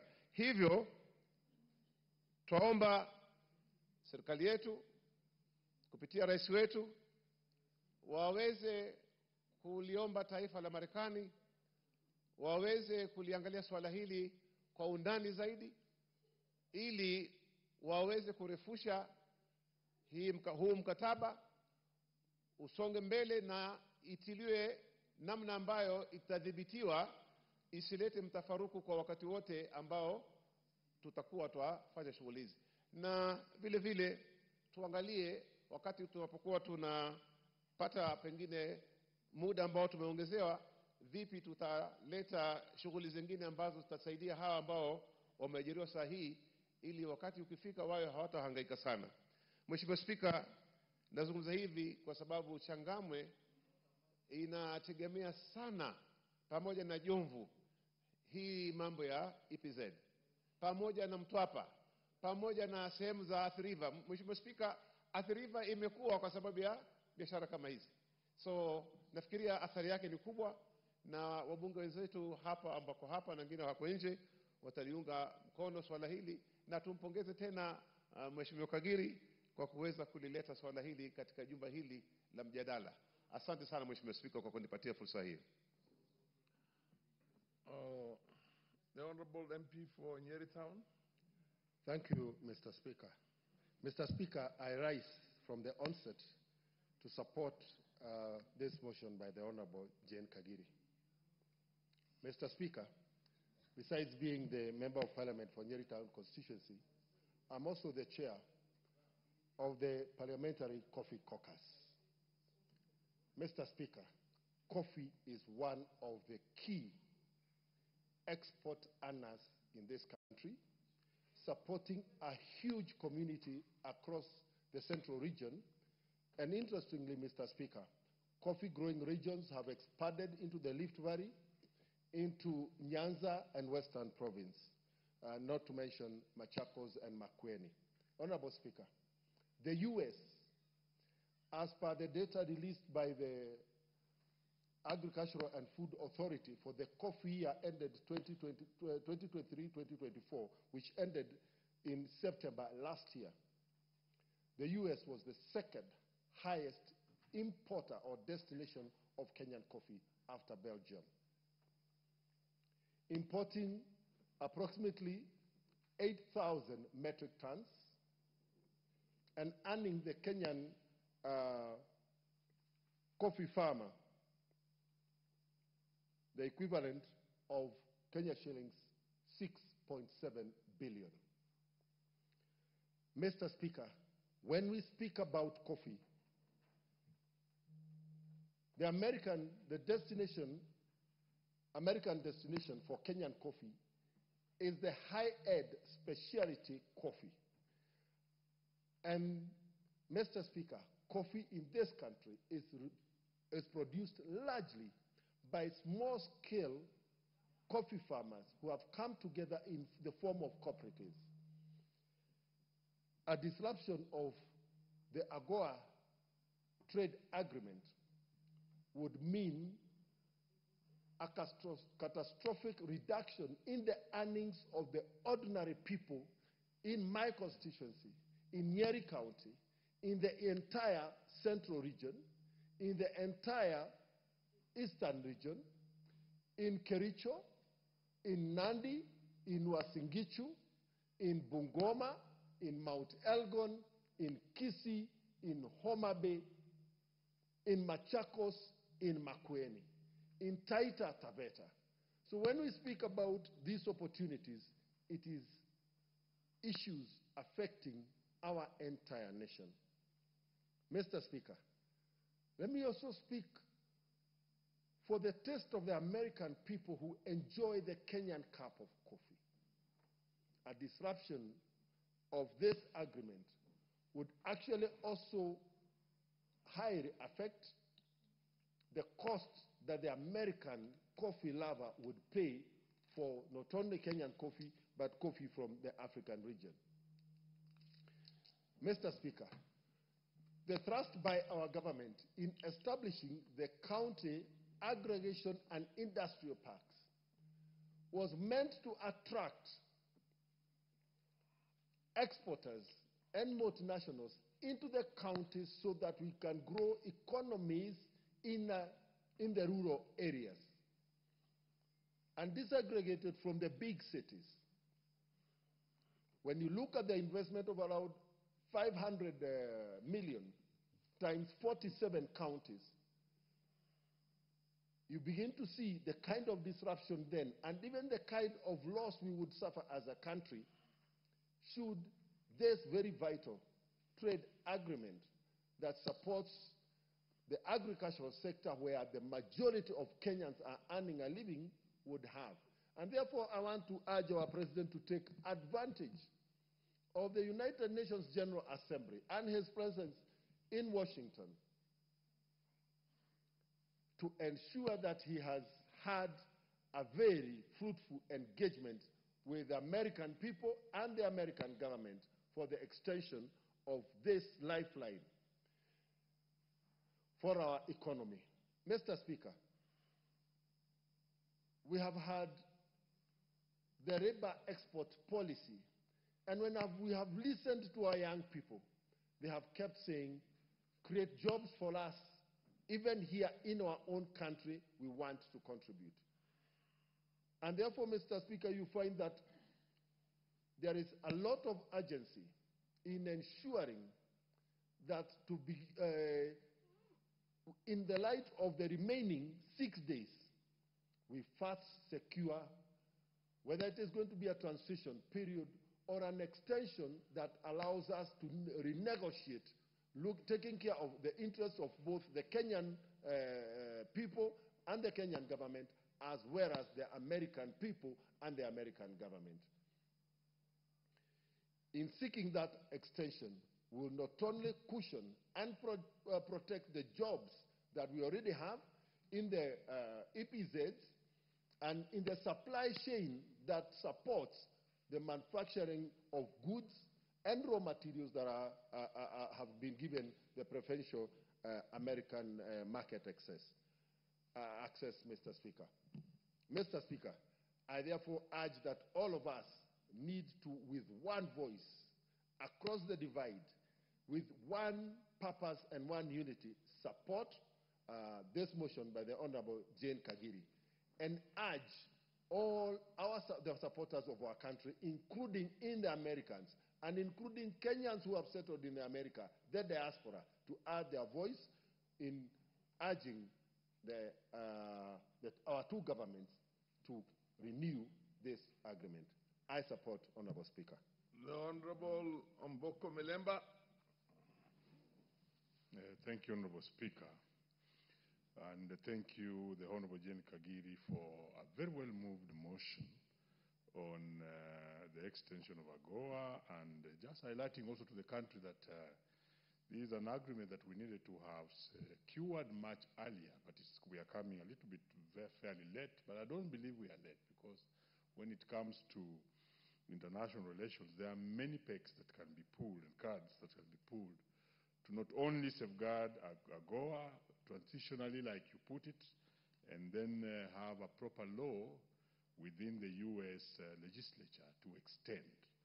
Like it was earlier very well moved by the move of the motion, and the seconder, this was a scheme and it was a model crafted to try and reduce the imbalance of trade between America and the African states, which are about 32, Kenya being the fourth biggest beneficiary of this agreement, so that there would be an activity. And if this activity even is not necessarily reducing the imbalance of trade, like of course it's about 2% only of what we may be benefiting out of this, but in terms of the multiplier effect of what we get on the ground, it's massive, because the jobs that have been created by these institutions and the EPZs, the investment of the labor within these sections, which the investors are putting in, and the general social,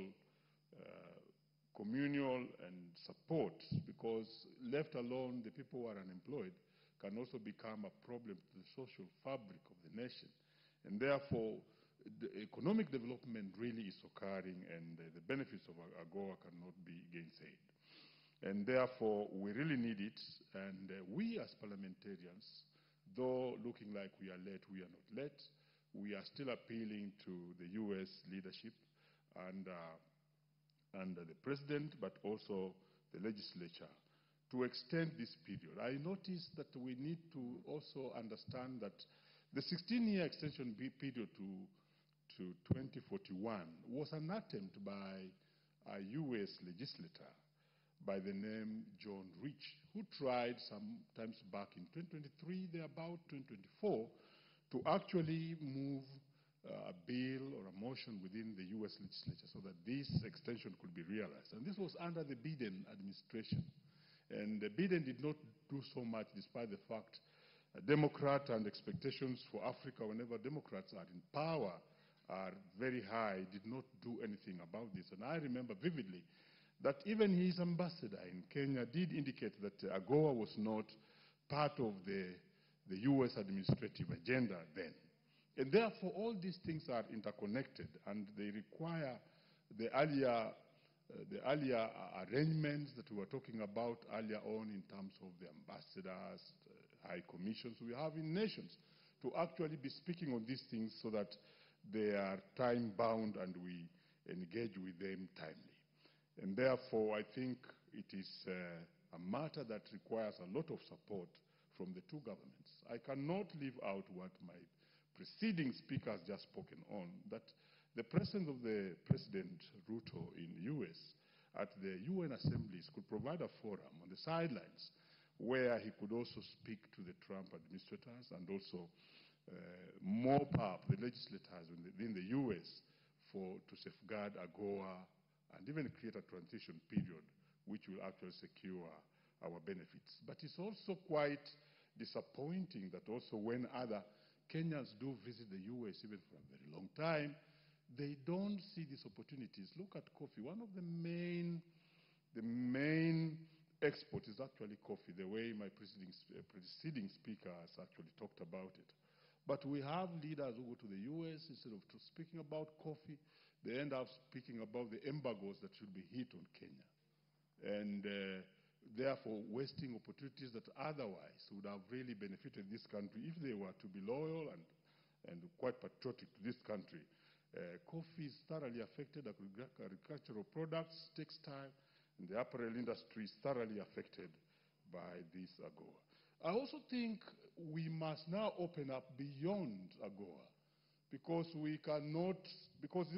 it is something that is also being affected by the world trading arrangements, because the WTO, which negotiates most of the agreements of trade and allows free trade between countries worldwide, has an effect, and we must understand that the changing trends, China having joined the WTO, was a real change and a real time changer for AGOA, because most of the products that were coming from Africa were now facing stiff competition from the Chinese, who are now also part of the WTO and could easily export to the American market, and has actually reduced the benefits that and the excitement possibly of the Americans to the AGOA agreement. And that notwithstanding, therefore, we have to look beyond AGOA to see to it that we can also create other preferential trade areas. And there has been an attempt to actually create the African Continental Free Trade Area, which could then also allow these goods to go to that market. Because after all, the population, in terms of population, the African population is very good. But in terms of resourcefulness or the ability to have the purchasing power, this is where we are weak. And therefore, through the WTO, we could still negotiate even a better deal beyond AGOA as we safeguard AGOA moving forward. And therefore, we as African states must look beyond AGOA and see that in the event we are not getting this agreement extended or safeguarded, what else can be done? What are the potentials within Africa itself in terms of the market, in terms of the labor? Because why China came out strongly to compete African exports to America under AGOA was because they were actually practicing a more easier production model, and the labor was cheap, and therefore their goods were also cheaper as compared to the ones from Africa. Therefore, we have a chance to amend this, and we have to appeal to the U.S. to actually safeguard AGOA, because it is part and parcel of our development plans here in terms of creating centers that can actually add value addition to our products, and we are depending on the exports to these markets. Honorable Speaker, I think this was a very, very good motion, moved very well by the mover, Jane Kagiri, and we are not late. This can still be done, and therefore I beg to support. Thank you. The Honorable Shinali, followed by Omenya. Catherine. Thank you, Mr. Speaker. I beg to support the motion on AGOA by Jane Kagiri, and wish to congratulate her for bringing this motion so that the world can hear us and members can contribute to it. As you may be aware, the African Growth and Opportunity Act is set to expire on 30th September 2025, with the efforts underway to extend for an additional 16 years until 2041. Mr. Speaker, I take note that from the onset, eligibility to participate in ACOA is based on each sub-Saharan country's progress in establishing market-based economy, which Kenya has really worked hard, and implementing the rule of law. Since inception in 2002, Kenya has made tremendous efforts and strides by making sure that we have law in place, including the 2010 Constitution, combating corruption. Mr. Speaker, you are aware that as Kenya, we brought in ethics and anti-corruption law, and the president himself has been on forefront, including attacking this house to make sure that Kenya is a corrupt-free country, and devising policies to reduce poverty, which we have really improved in poverty index up to now. Subject to this criteria, the decision to authorize each sub-Saharan country's utilization of ACOA preference is at the discretion of the U.S. President himself every year. Every year, Your Speaker. Since its inception, over 40 sub-Saharan African countries, including Kenya, have qualified for ACOA with annual variations. Mr. Speaker, as of 2024, 39 sub-Saharan African countries were designated beneficiaries. The legislation was initially approved for 8 years, but has since been extended to 2025 through series of extension. And it's a process, honorable members, which is going on.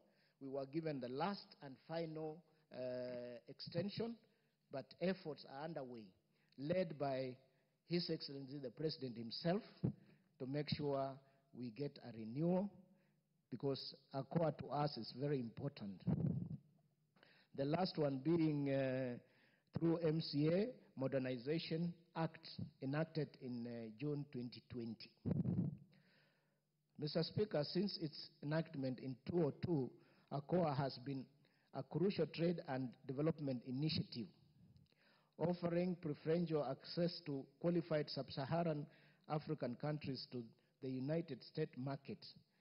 The preferential treatment included reduced tariffs and export tariffs for member states. ACOA has positively affected regions' trade, particularly in apparels, textiles, artifacts. The famous Ushanga initiative has benefited a lot, which is dominated by Kenyan women, Mr. Speaker. Even in areas we didn't imagine that we would be having this initiative work. In Masai Land, in Coast, in Rift Valley, we have had this as a success, and we are able to see our products in the Kenyan and the U.S. market.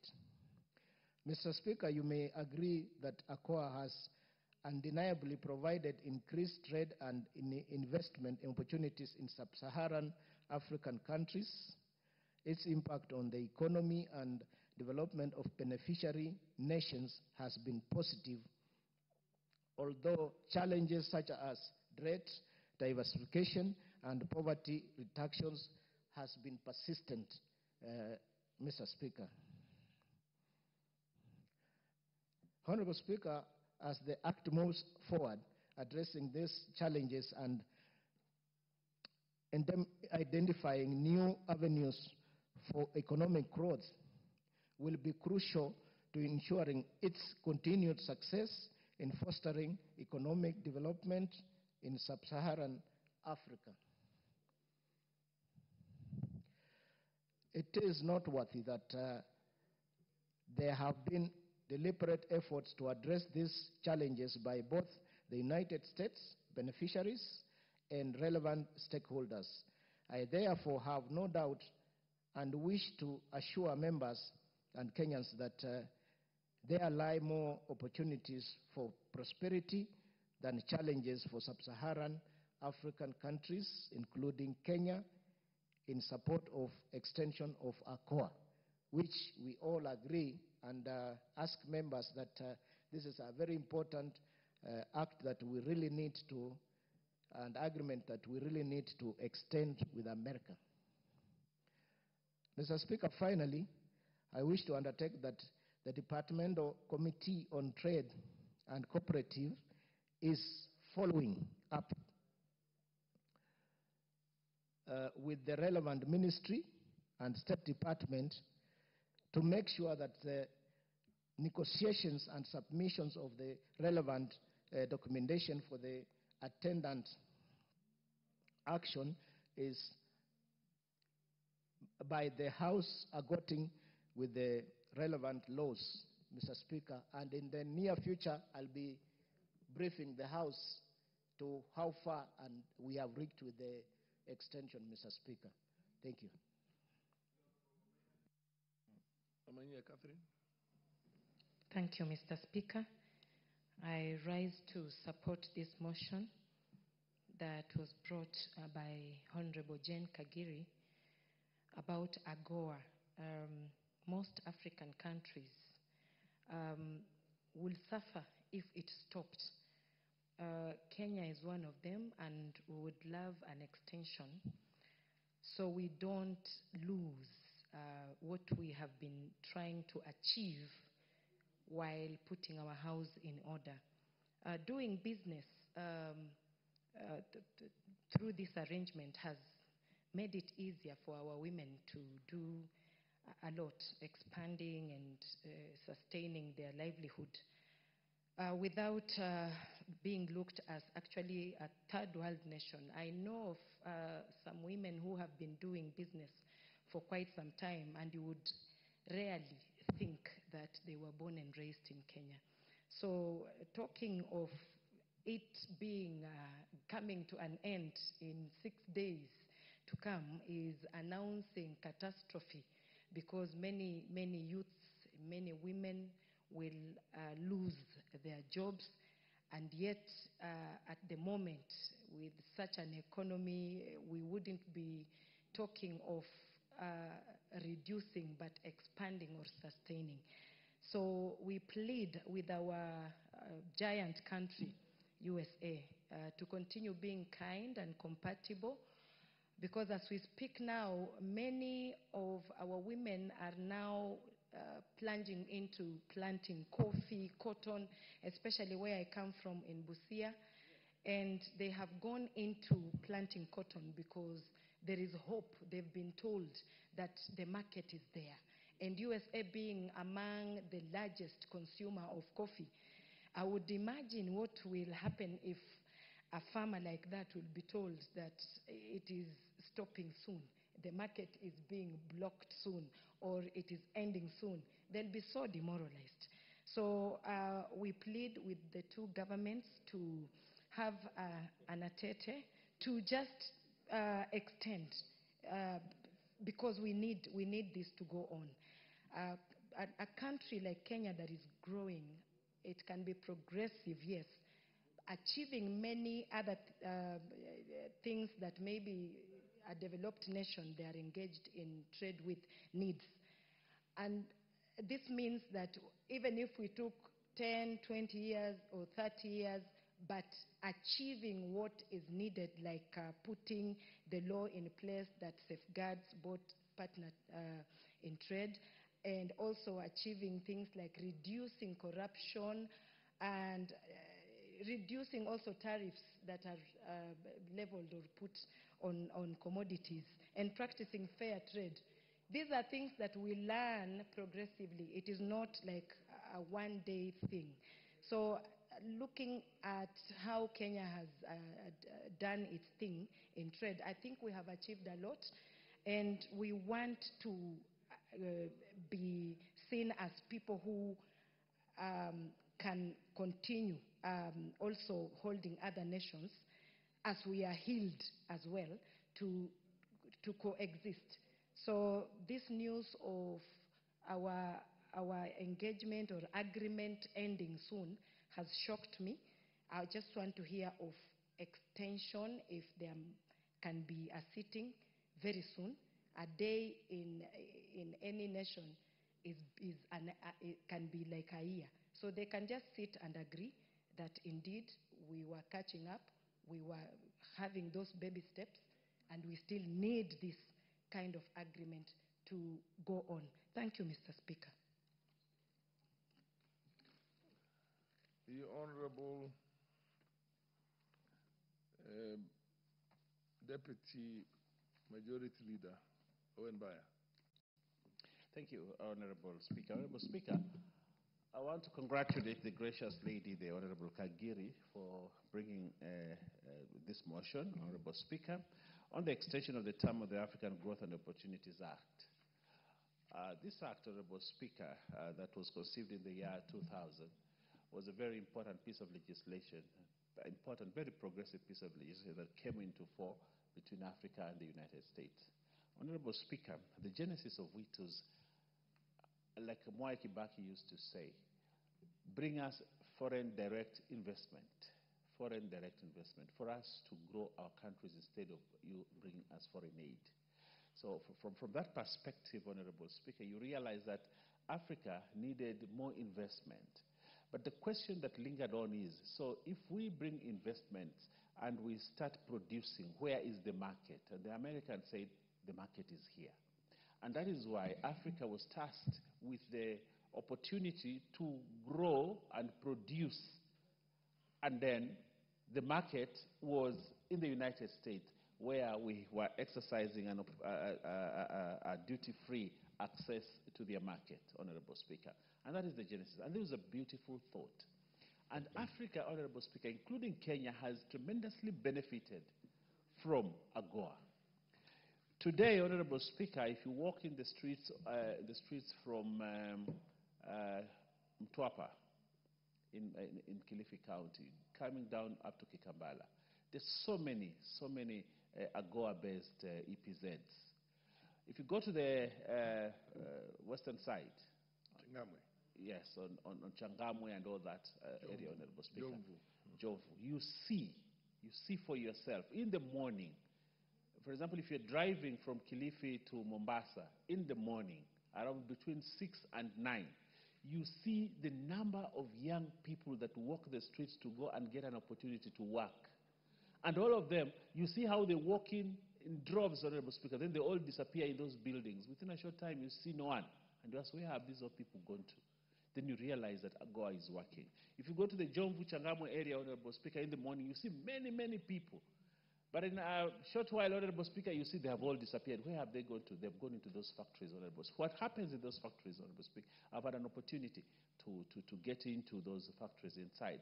And what you see there, Honorable Speaker, is a lot of work. What you'd call a shop floor, where this one casts this one casts this part, this one knits this, and you see in 5 minutes, one pair of jeans is done. 2 minutes, like 20 pair of jeans are done. But the question is, where do they go? They're all packed and exported to the United States. Jobs created, Honorable Speaker. So when we come to a situation, my Speaker, where you are told this is coming to an end, we are left flabbergasted, my Speaker.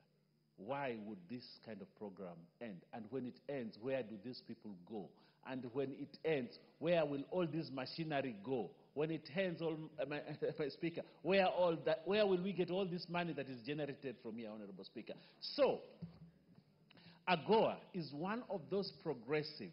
It is one of those pieces of legislation that came to Kenya and many other African countries, Honorable, to rescue young people who would otherwise have been jobless, to rescue economies that would have been wrecked by donor aid and donor funds and donor conditionalities, Honorable Speaker.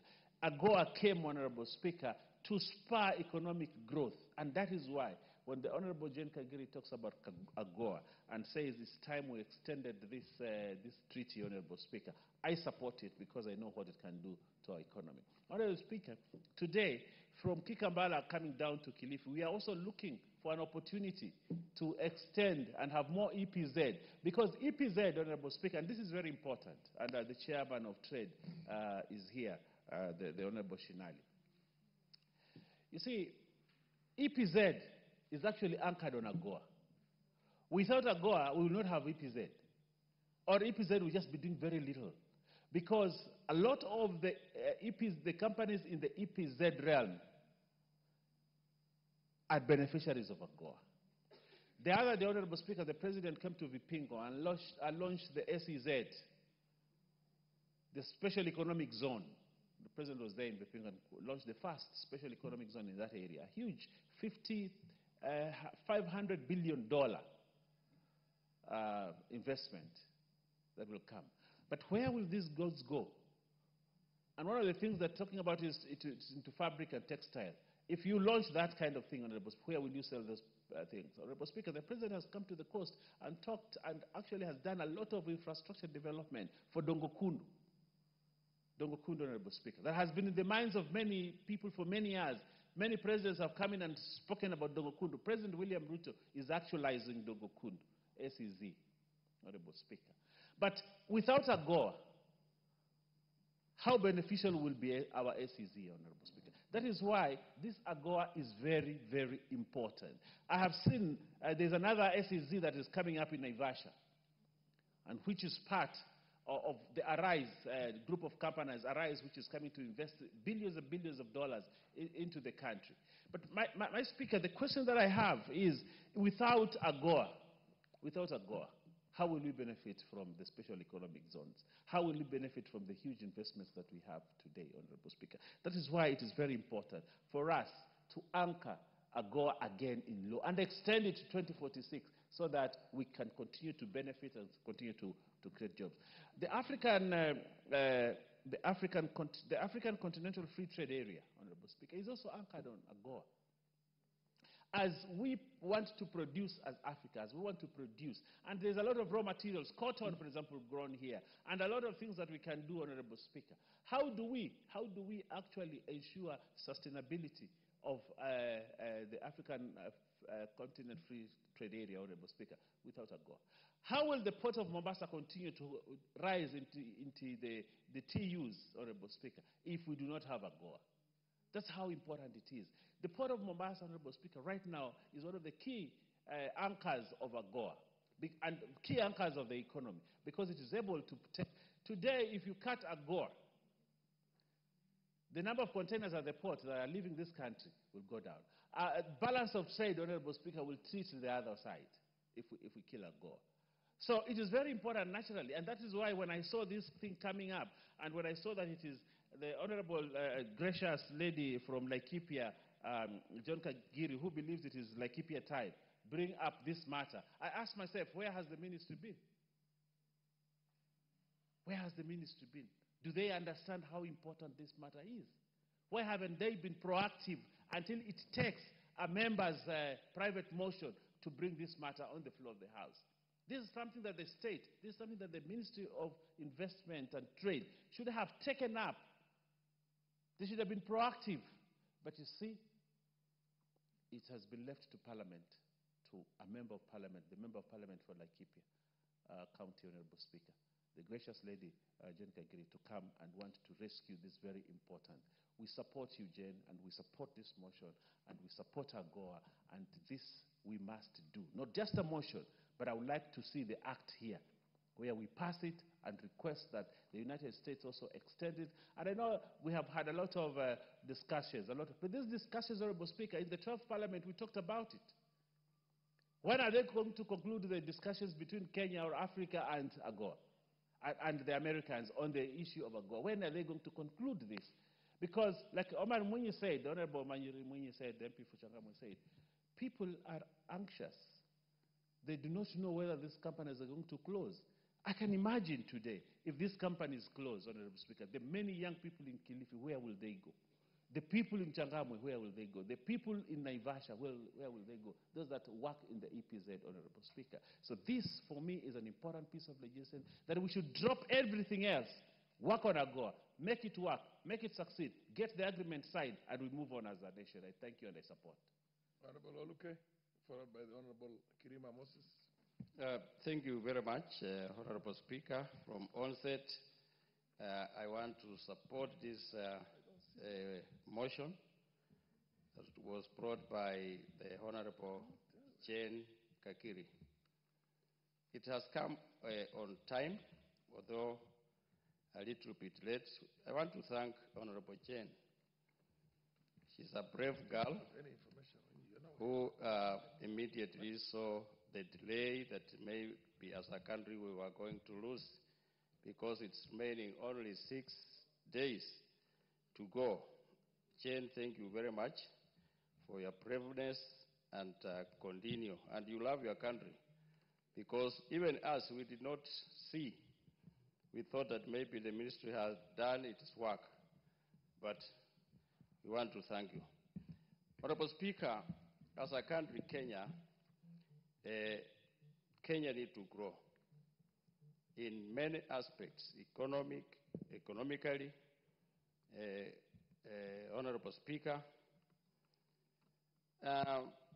Kenya is a young developing country, given support like other countries, Honorable Speaker, in Southern Sahara African countries, Kenya being one of them, Honorable Speaker.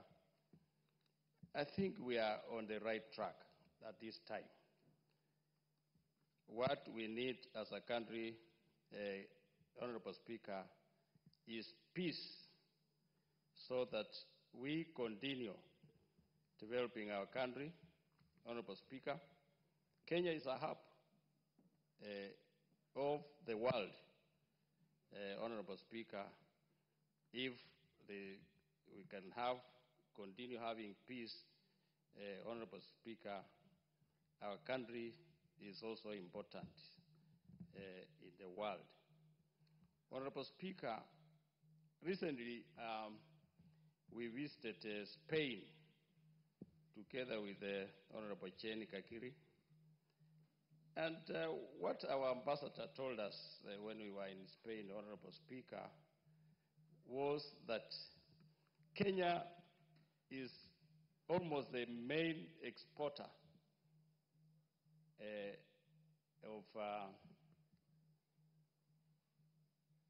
Kenya was the main exporter of avocado, and in Spain they use Kenyan avocado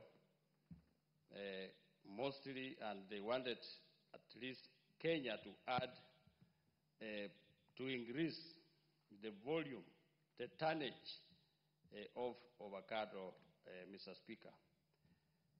It is a country that it's known in agriculture, and Honorable Speaker, we sent Honorable Kakiri when we came back to go to send a message to His Excellency the President about it. Although we went for recess, we've not again met until today, Honorable Speaker. But we are proud, let's be proud of our country and put our country first, Honorable Speaker. For the future of our children, Honorable Speaker, if the economy can improve the way it is going on. Therefore, Honorable Speaker, I'm one of the the cotton farmer, Honorable Speaker, although we used to have the Malakisi Malava Ginnery that broke down a few years ago, but we are still farming. At least my constituency is taking 150 tons of cotton to Rivertex. So, Honorable Speaker, and that is trying to build the economy of the country, and also to make sure that our farmers also get money into their pocket. So, Honorable Speaker, with those few remarks, I want to say thank you to Honorable Kakiri, and the treaty should continue. We beg to the President of the United States, Honorable President Trump, to consider so that Kenya cannot continue begging. We want to make sure that we also develop like any other countries, Honorable Speaker. You see, like now, the food in this country, Honorable Speaker, we are not begging outside countries to give us food like those days before, when you some members were wearing sufurias on their head. So I thank you, Honorable Speaker. Kirima.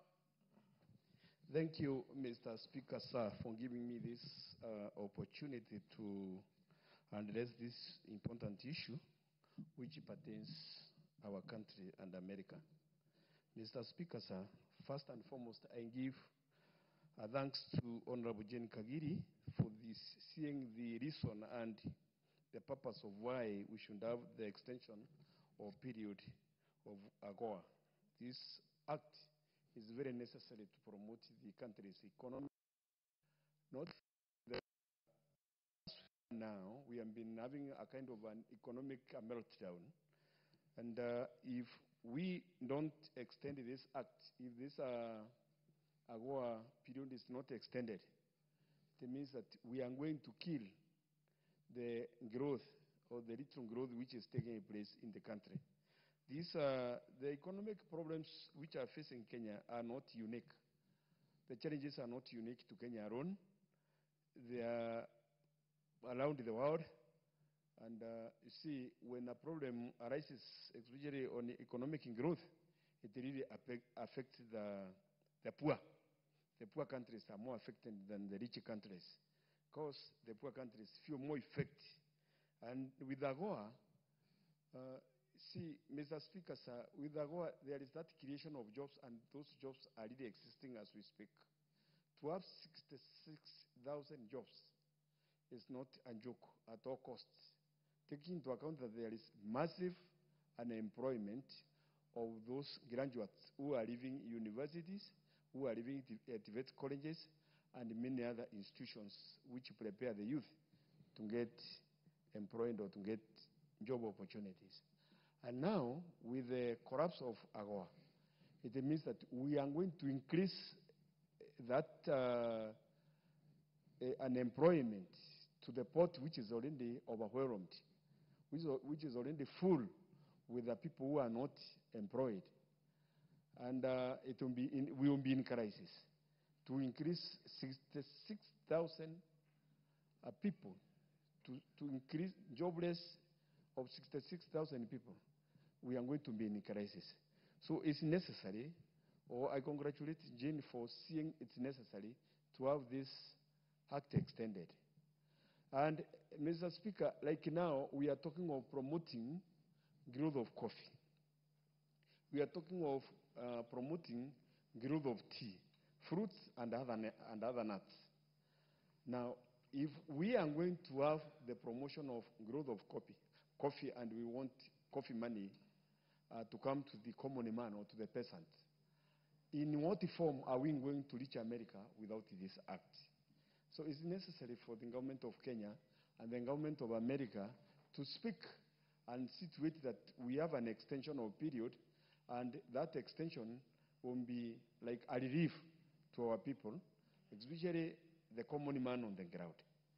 Yes, the rich man may not be feeling it in Kenya, but sincerely, when it comes to Mama Mboga, the ones who are really spending their times in special zones of making clothes, those who are tendering coffee, those who are tendering tea and other areas of economic gain, of which we trained with America, it will be a great blow if this act is not extended.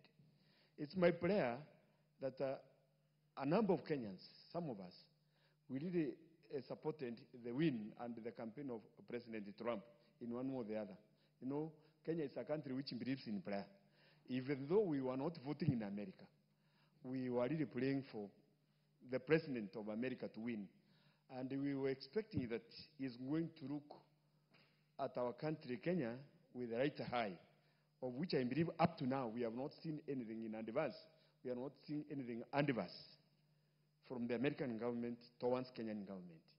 It has been positive all throughout, because even if you look at what has been bothering us socially here, bothering Kenyans socially, especially when it comes to the relationship of same-sex and so on, you can see that the way the Kenyan government has been advocating, it's really what is taking place in America.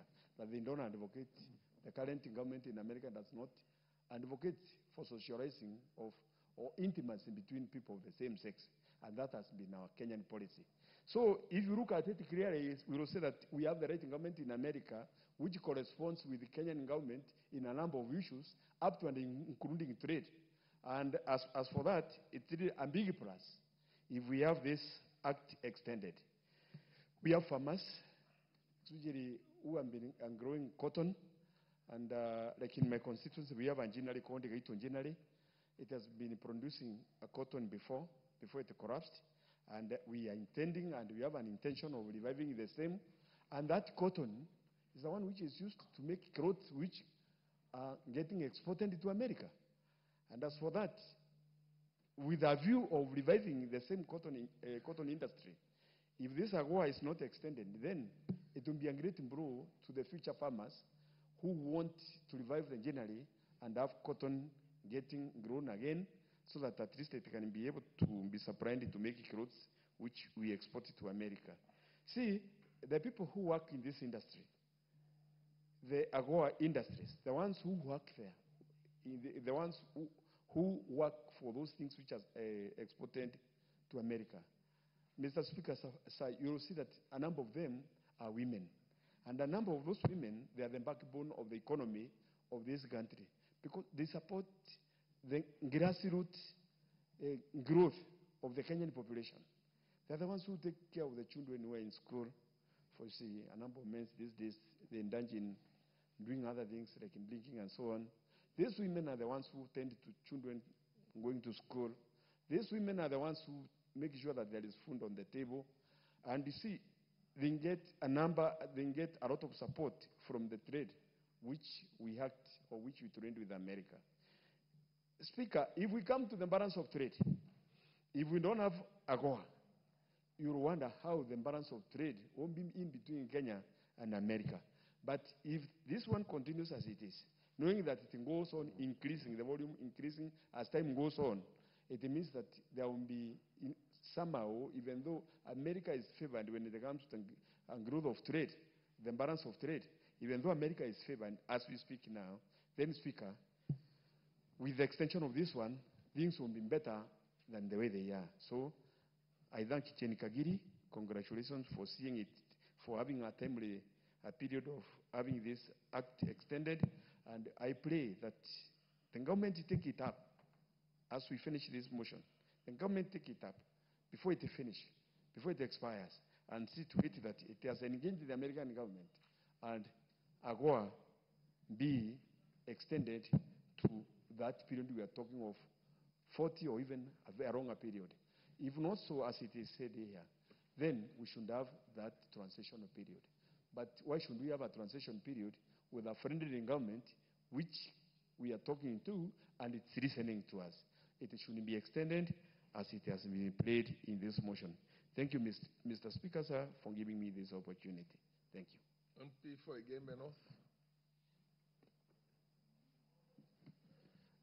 Thank you, Mr. Speaker, for this opportunity. My card has really done me a lot of disservice since it was not showing on the dashboard. Mr. Speaker, it is not late until late. Allow me, Mr. Speaker, to thank the Honorable Jane Kagiri for finding it necessary to bring this novel motion that ought to have originated from the line ministry. But however, as a representative, she found it necessary to come up with this very important motion to save the countries and AGOA from this menace. Mr. Speaker, why AGOA? AGOA was founded on the principle of making sure that African countries in sub-Saharan Africa could access the U.S. market. This is because African countries, being countries mainly from the third world, had no opportunity to access the U.S. market. But through AGOA that came into existence in 2000 under the leadership of President Clinton, is expiring this November. We are saying that it is our prayer, and I want to join other members who have been praying that this motion that is framed to seek extension of the AGOA Act. Mr. Speaker, if this one is not allowed, many Africans will suffer because the closure of this market will affect many countries. Kenya, being an agricultural country, is one of the countries that is benefiting immensely through the sale of the agricultural product. More importantly, a crop like coffee. Coffee currently is facing high market prices, and the farmers have been encouraged through extension officers to change the feeling that they had before that coffee was not very, very beneficial. Most of the counties, most of the constituencies now are engaging in coffee production. And by seeking this extension, it will enable farmers to continue reaping those benefits that they are having today. Mr. Speaker, if this one is not extended, we will have many Kenyans losing their jobs. As it has been indicated, about 66,000 will lose their jobs indirectly. But not only 66,000 that will lose, many will lose who have been depending with this huge number indirectly. And by so happening, the poverty levels will be increasing. And when poverty levels increases in a country whereby employment is a main threat, particularly on the youth, that one will be devastating and the effects will be catastrophic. Mr. Speaker, trade enables a country to grow, to industrialize, and more importantly, to stabilize even economically and also politically. By closing this market, we will negate the core mandate or the core principles as to why AGOA was founded. Mr. Speaker, I want to urge our leadership to move swiftly so that it has some bilateral talks with the U.S. government, together with other African countries that are listed in the AGOA protocols, so that maybe through negotiations, through bilateral talks, this kind of an act can be extended for the benefit of the countries that are benefiting through the socio-political arrangement. With that, Mr. Speaker, I do seek to support.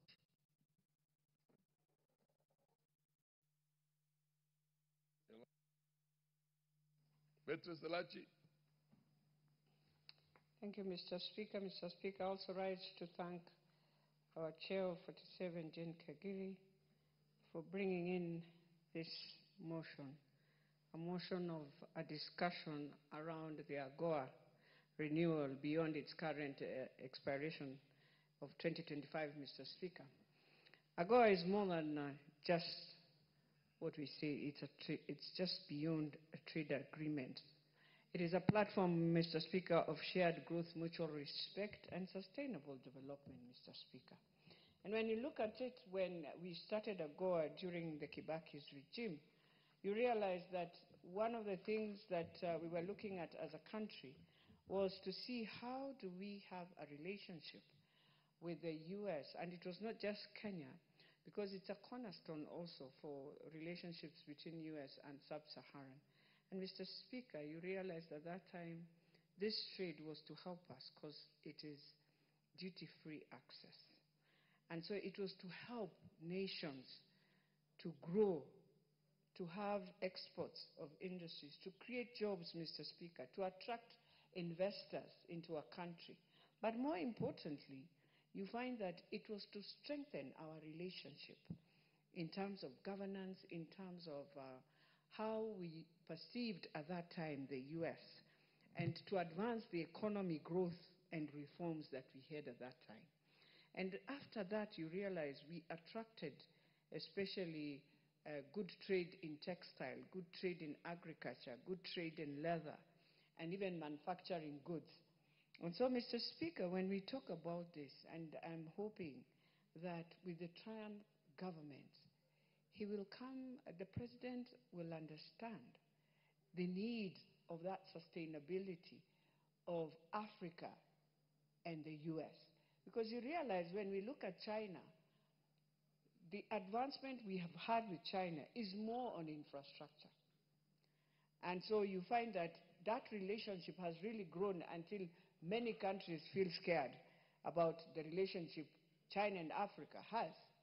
It's the same relationship that many people have always wondered, how do you deal with this relationship that the U.S. have? And now let me come home, Mr. Speaker.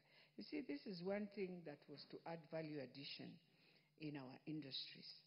It was to build that regional integration and infrastructure. That public partnership, public-private partnership was critical, and it's still critical.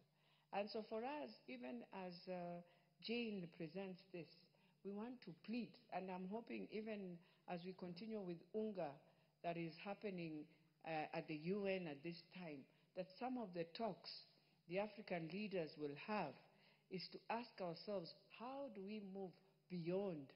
Now that we have also challenges coming from the US on the tariffs and all the things that are there, how do we negotiate and have a good agreement that will caution Kenya, not just on anything else, but the policy, the consistency that has been there, so that to maintain eligibility and attract investors, Mr. Speaker. And so for us in Kenya, we should be asking ourselves, our EPZs, our CCZs, what are we going to do? And we have so many of them, not just nowadays in Kitengela the way they used to be. We have in Kisumu, EPZ, Dada. We have very many places who have tried to now build into the system. And so and I know we can collaborate so well. Now that China is also having their challenges, this would have been an opportunity for Africa to engage and find themselves now benefiting more than what we see, Mr. Speaker. So for us, as we speak about AGOA, and appreciate, first of all, what our third president did, the late Kibaki, is that in all that we see today, and I want to really thank Ambassador Meg. I know everyone has their own opinions on her, but one of the things she did was to boost completely the AGOA in Kenya. And we realized that the president also had to now bring in and open up more spaces. And so we have many young people employed in this sector. And so first of all, we need to ask ourselves, we are grappling on the matter, on the issue of unemployment. So what do we do? It is to really sit down with the Trump government and to negotiate and to see and to bring in reasons why he needs to look at it at a broader way. We also need to expand our own sectors. We have agriculture that has been doing very well. At that time, I believe, when we went with my whip, Naomi, and we sat in a meeting, and one of the things they were talking about was agriculture and pyrethrum. And it was our prayer at that time, Mr. Speaker, that in all these talks, which they do during the prayer breakfast, that we will have Nakuru get back its feet on pyrethrum. We've also seen, Mr. Speaker, then they came in, and now we have technology. And I know Kenya can do so well in matters of IT and matters of just giving a hub. We are already with the infrastructure. All we need is to agree. People are talking about banking, Mr. Speaker. And today you find in Rwanda and other areas, they are now they have decided to demarcate it and make it for health. And we have so much in Kenya. We just need to think, how can you do an EPZ that will really cover it for purposes of health, purposes of treating cancer, purposes of helping many patients. So today Rwanda is exporting a lot of it to Canada and many other places, but specifically on health matters. So how do we use this same drug that we normally feel it is there to hurt our children, but then it can be of good use? And so, Mr. Speaker, as we do all this, for me, I think first is to tell Jane, thank you for allowing us just to remind ourselves that we are about to lose again one of those good things that was started with the Vision 2030. Because Vision 2030 was meant that we need to be a middle country now and industrialized.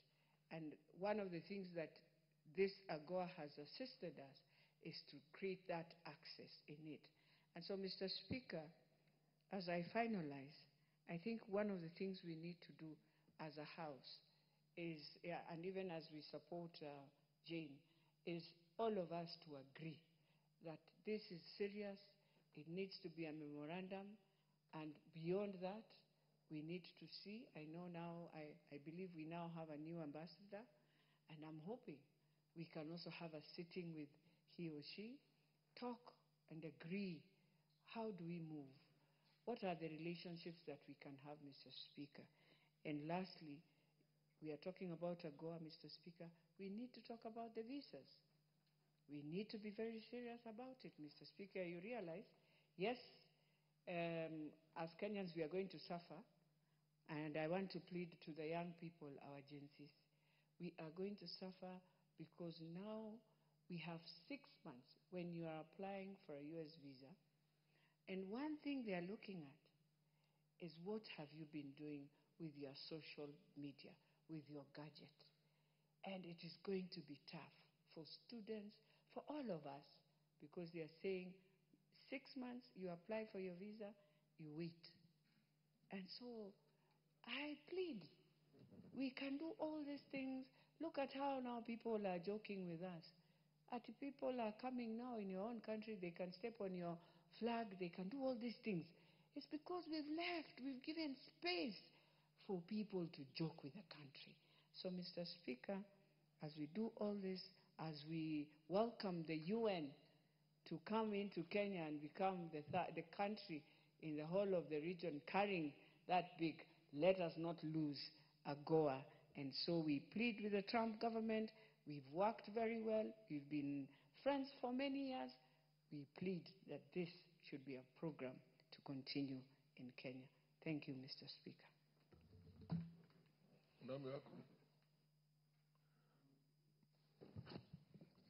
Thank you very much, Honorable Speaker, for giving me this opportunity to add my voice to this debate on this motion on extension of the term of the African Growth and Opportunity Act. Honorable Speaker, I also want to congratulate Honorable Jane, who is our chair, for thinking about this and for bringing up this motion, which is very timely.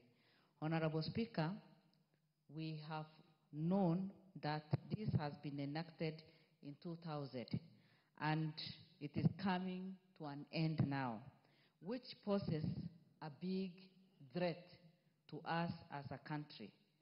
215, it was granted in 2015, and it is expiring 2025 September, which is this month.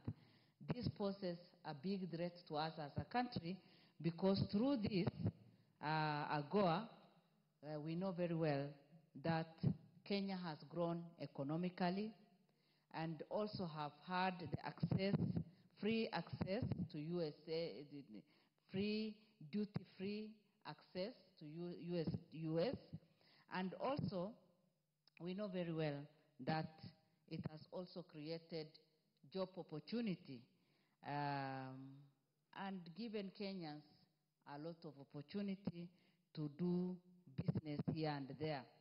Again, one important thing that we have noted is 75% women comprises approximately 75% of the direct beneficiary of AGOA.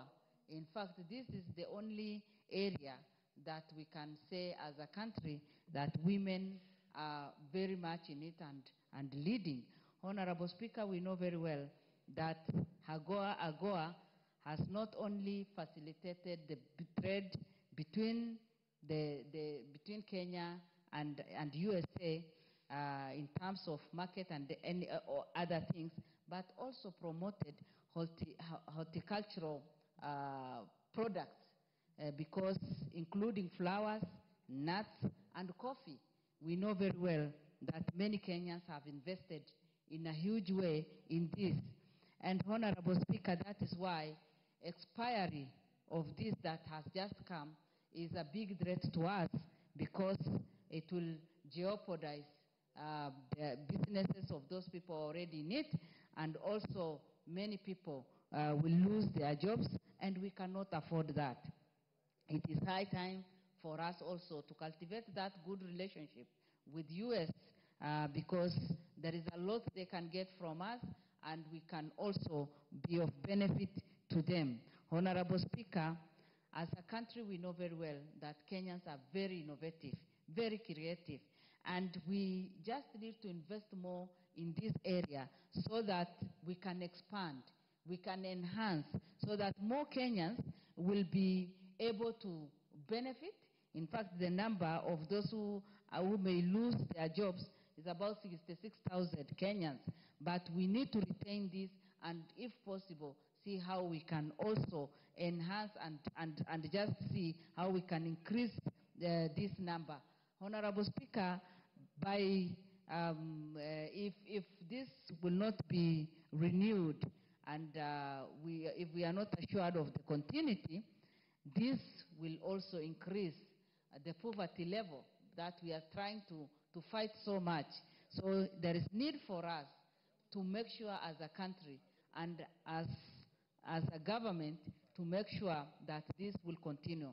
Honorable Speaker, as I finish, the extension time that we are looking for is about 16 years. That will take us to 2041. This will help our country to gain economically, and it will provide for the families. It will protect, it will promote long-term stability, and those who are in this will be able to grow economically. And in turn, our country will also grow. So there is need for us to seriously work on this so that we renew and also see how best we can support those who have already invested and those who will also invest, and make sure that every part of this country is well represented. Because even for us, even for those of us who come from northern part of Kenya, there is something that we can do and also be part of this, because we cannot afford to remain behind.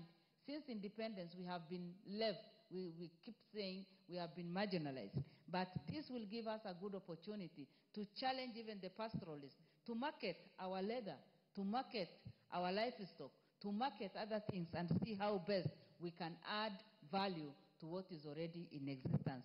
With those few remarks, I support this. Thank you. I don't see any further interest on this, and under the circumstances, I'm left with only one option, and that is to ask the Honorable Jane Kagiri, the mover, to reply. Thank you, Honorable Speaker.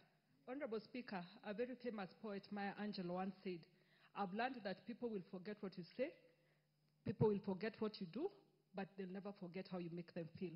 So, Honorable Speaker, I want to thank this Honorable House and my colleagues for the empathy they have exhibited towards the people who are held in this quagmire. That is the employees as well as the investors. Honorable Speaker, it was said that we are a bit late. But I, being a staunch Arsenal supporter, I know we always deliver in the last minute. And even on Sunday, it was exhibited in the Man City match, where we scored on the 93rd minute. So even on this, I believe we're actually going to score and will be successful in getting the extension. Honorable Speaker, my parting shot would be, Let us work on policy where people don't have to live in uncertainty in their employment, and where employers don't have to wonder on what they have to tell their employees the following day. Honorable Speaker, it is my hope and prayer that the extension will be given to us, and we look forward to having a successful country and our people progressing with their livelihoods as they should do. I beg to reply, Honorable Speaker. Thank you. Honorable members, I will now put the question. Aware that the African Growth and Opportunity Act, AGOA, enacted in 2000, was designed to enhance economic development and strengthen governance in eligible sub-Saharan African countries by granting duty-free access to the United States of America market, thereby increasing trade and investment.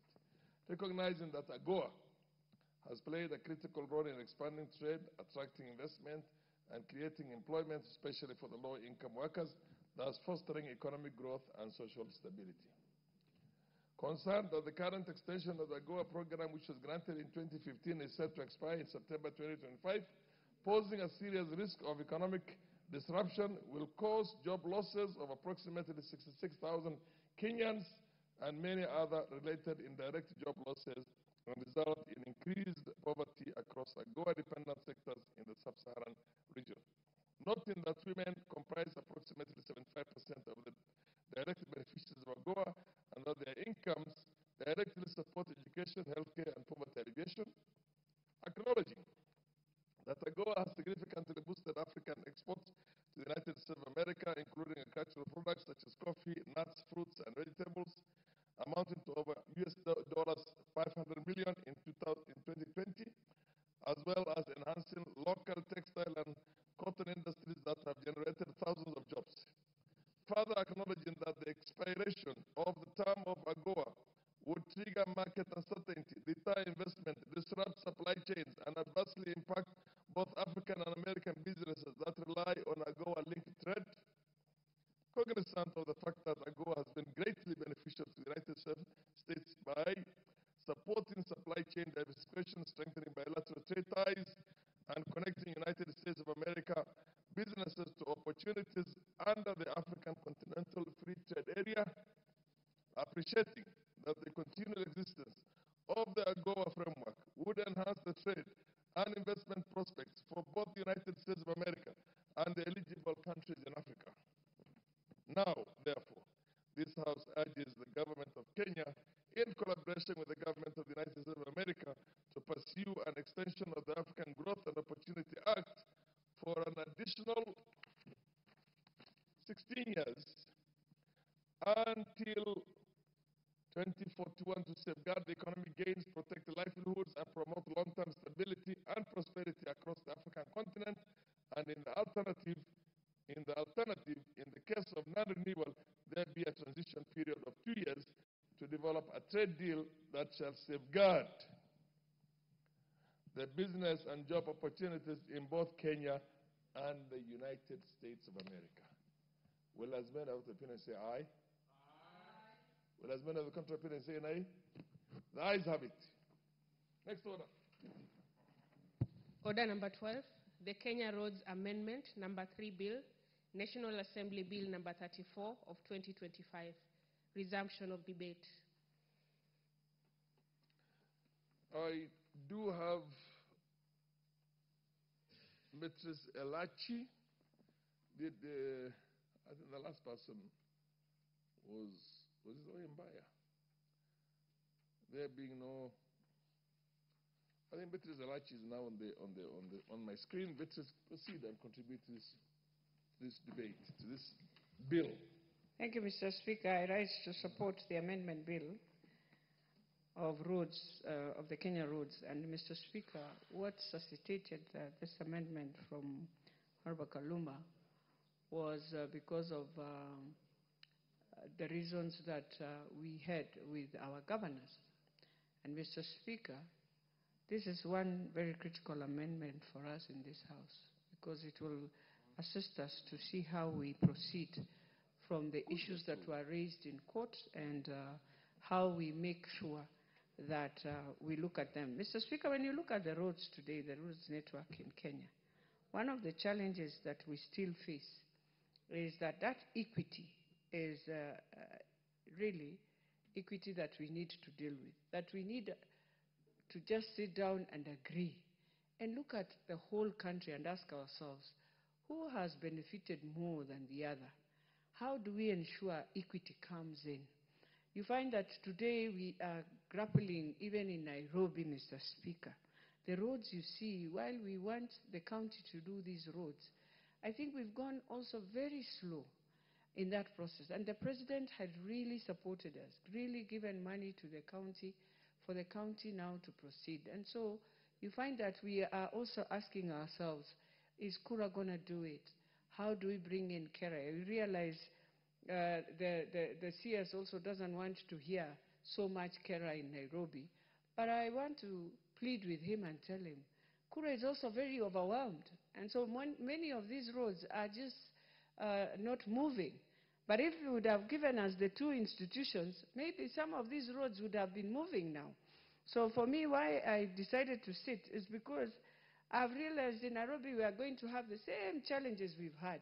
You've released money, billions, but because the institution is also doing maintenance, and so the amendment has to help us to really classify.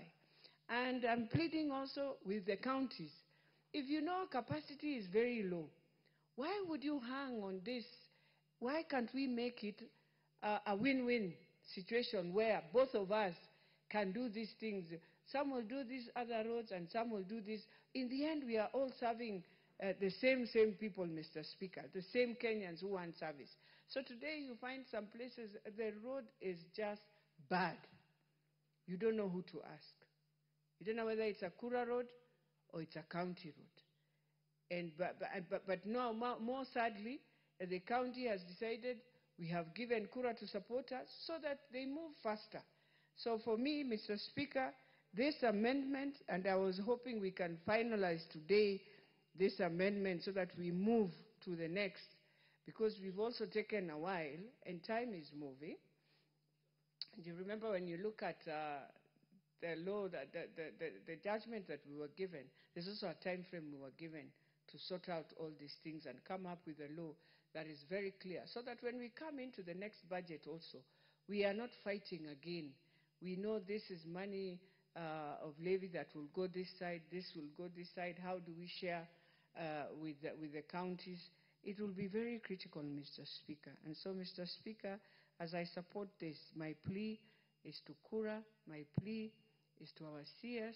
The work he has done is a good work. He has securitized the money. We can see contractors are back on the road. But also, what is killing us is our feeder roads. People have taken advantage of that. We've had a lot of insecurity.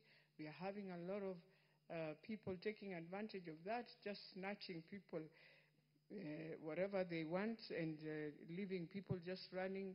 We have so many people who are being killed, burned because of the same. But if the road was good, the road network, then the security team is also able to do their security work.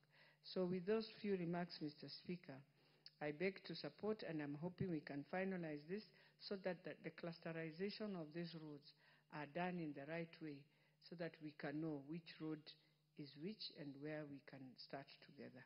I beg to support, Mr. Speaker.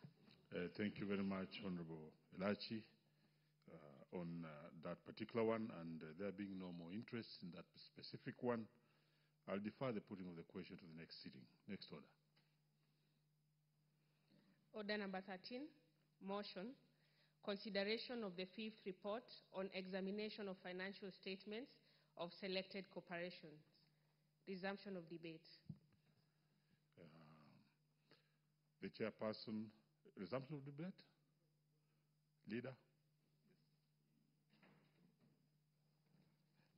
Honorable Speaker, now that there is no interest on this bill, I propose that next time it appears on the order that the mover be called to reply. Very well. Honorable members, we shall defer that particular one to the next order paper. Next order. Order number 14, Committee of the Whole House. Leader. Honorable Speaker, before before we go into committee of the whole, Speaker, this is supposed to be done by the leader of the majority party, but I stand now, Honorable Speaker. I would like to stand down so that we do it freshly tomorrow, if you will indulge me, Honorable Speaker. Very well, you are indulged. Next order. Order number 15, motion. Consideration of the report on the examination of financial statements for the Water Sector Trust Fund. The chairperson, Special Funds Accounts Committee, is in the House. In his absence, Leader. In the absence of the Chair, Honorable Speaker, I'll request that you indulge me to step it down until we are able to reschedule it on the order paper next, Honorable Speaker. Very well obliged. Next order. Order number 16, the Privatization Bill, National Assembly Bill number 36 of 2025, second reading. This one again, Leader. You indulge me, Honorable Speaker, to step it down until next time. Thank you.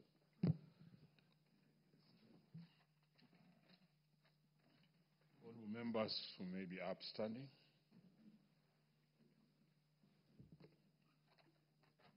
Honorable members, and the time being now 7:46 p.m. This House stands adjourned until Thursday, 25th September 2025 at 2:30 p.m.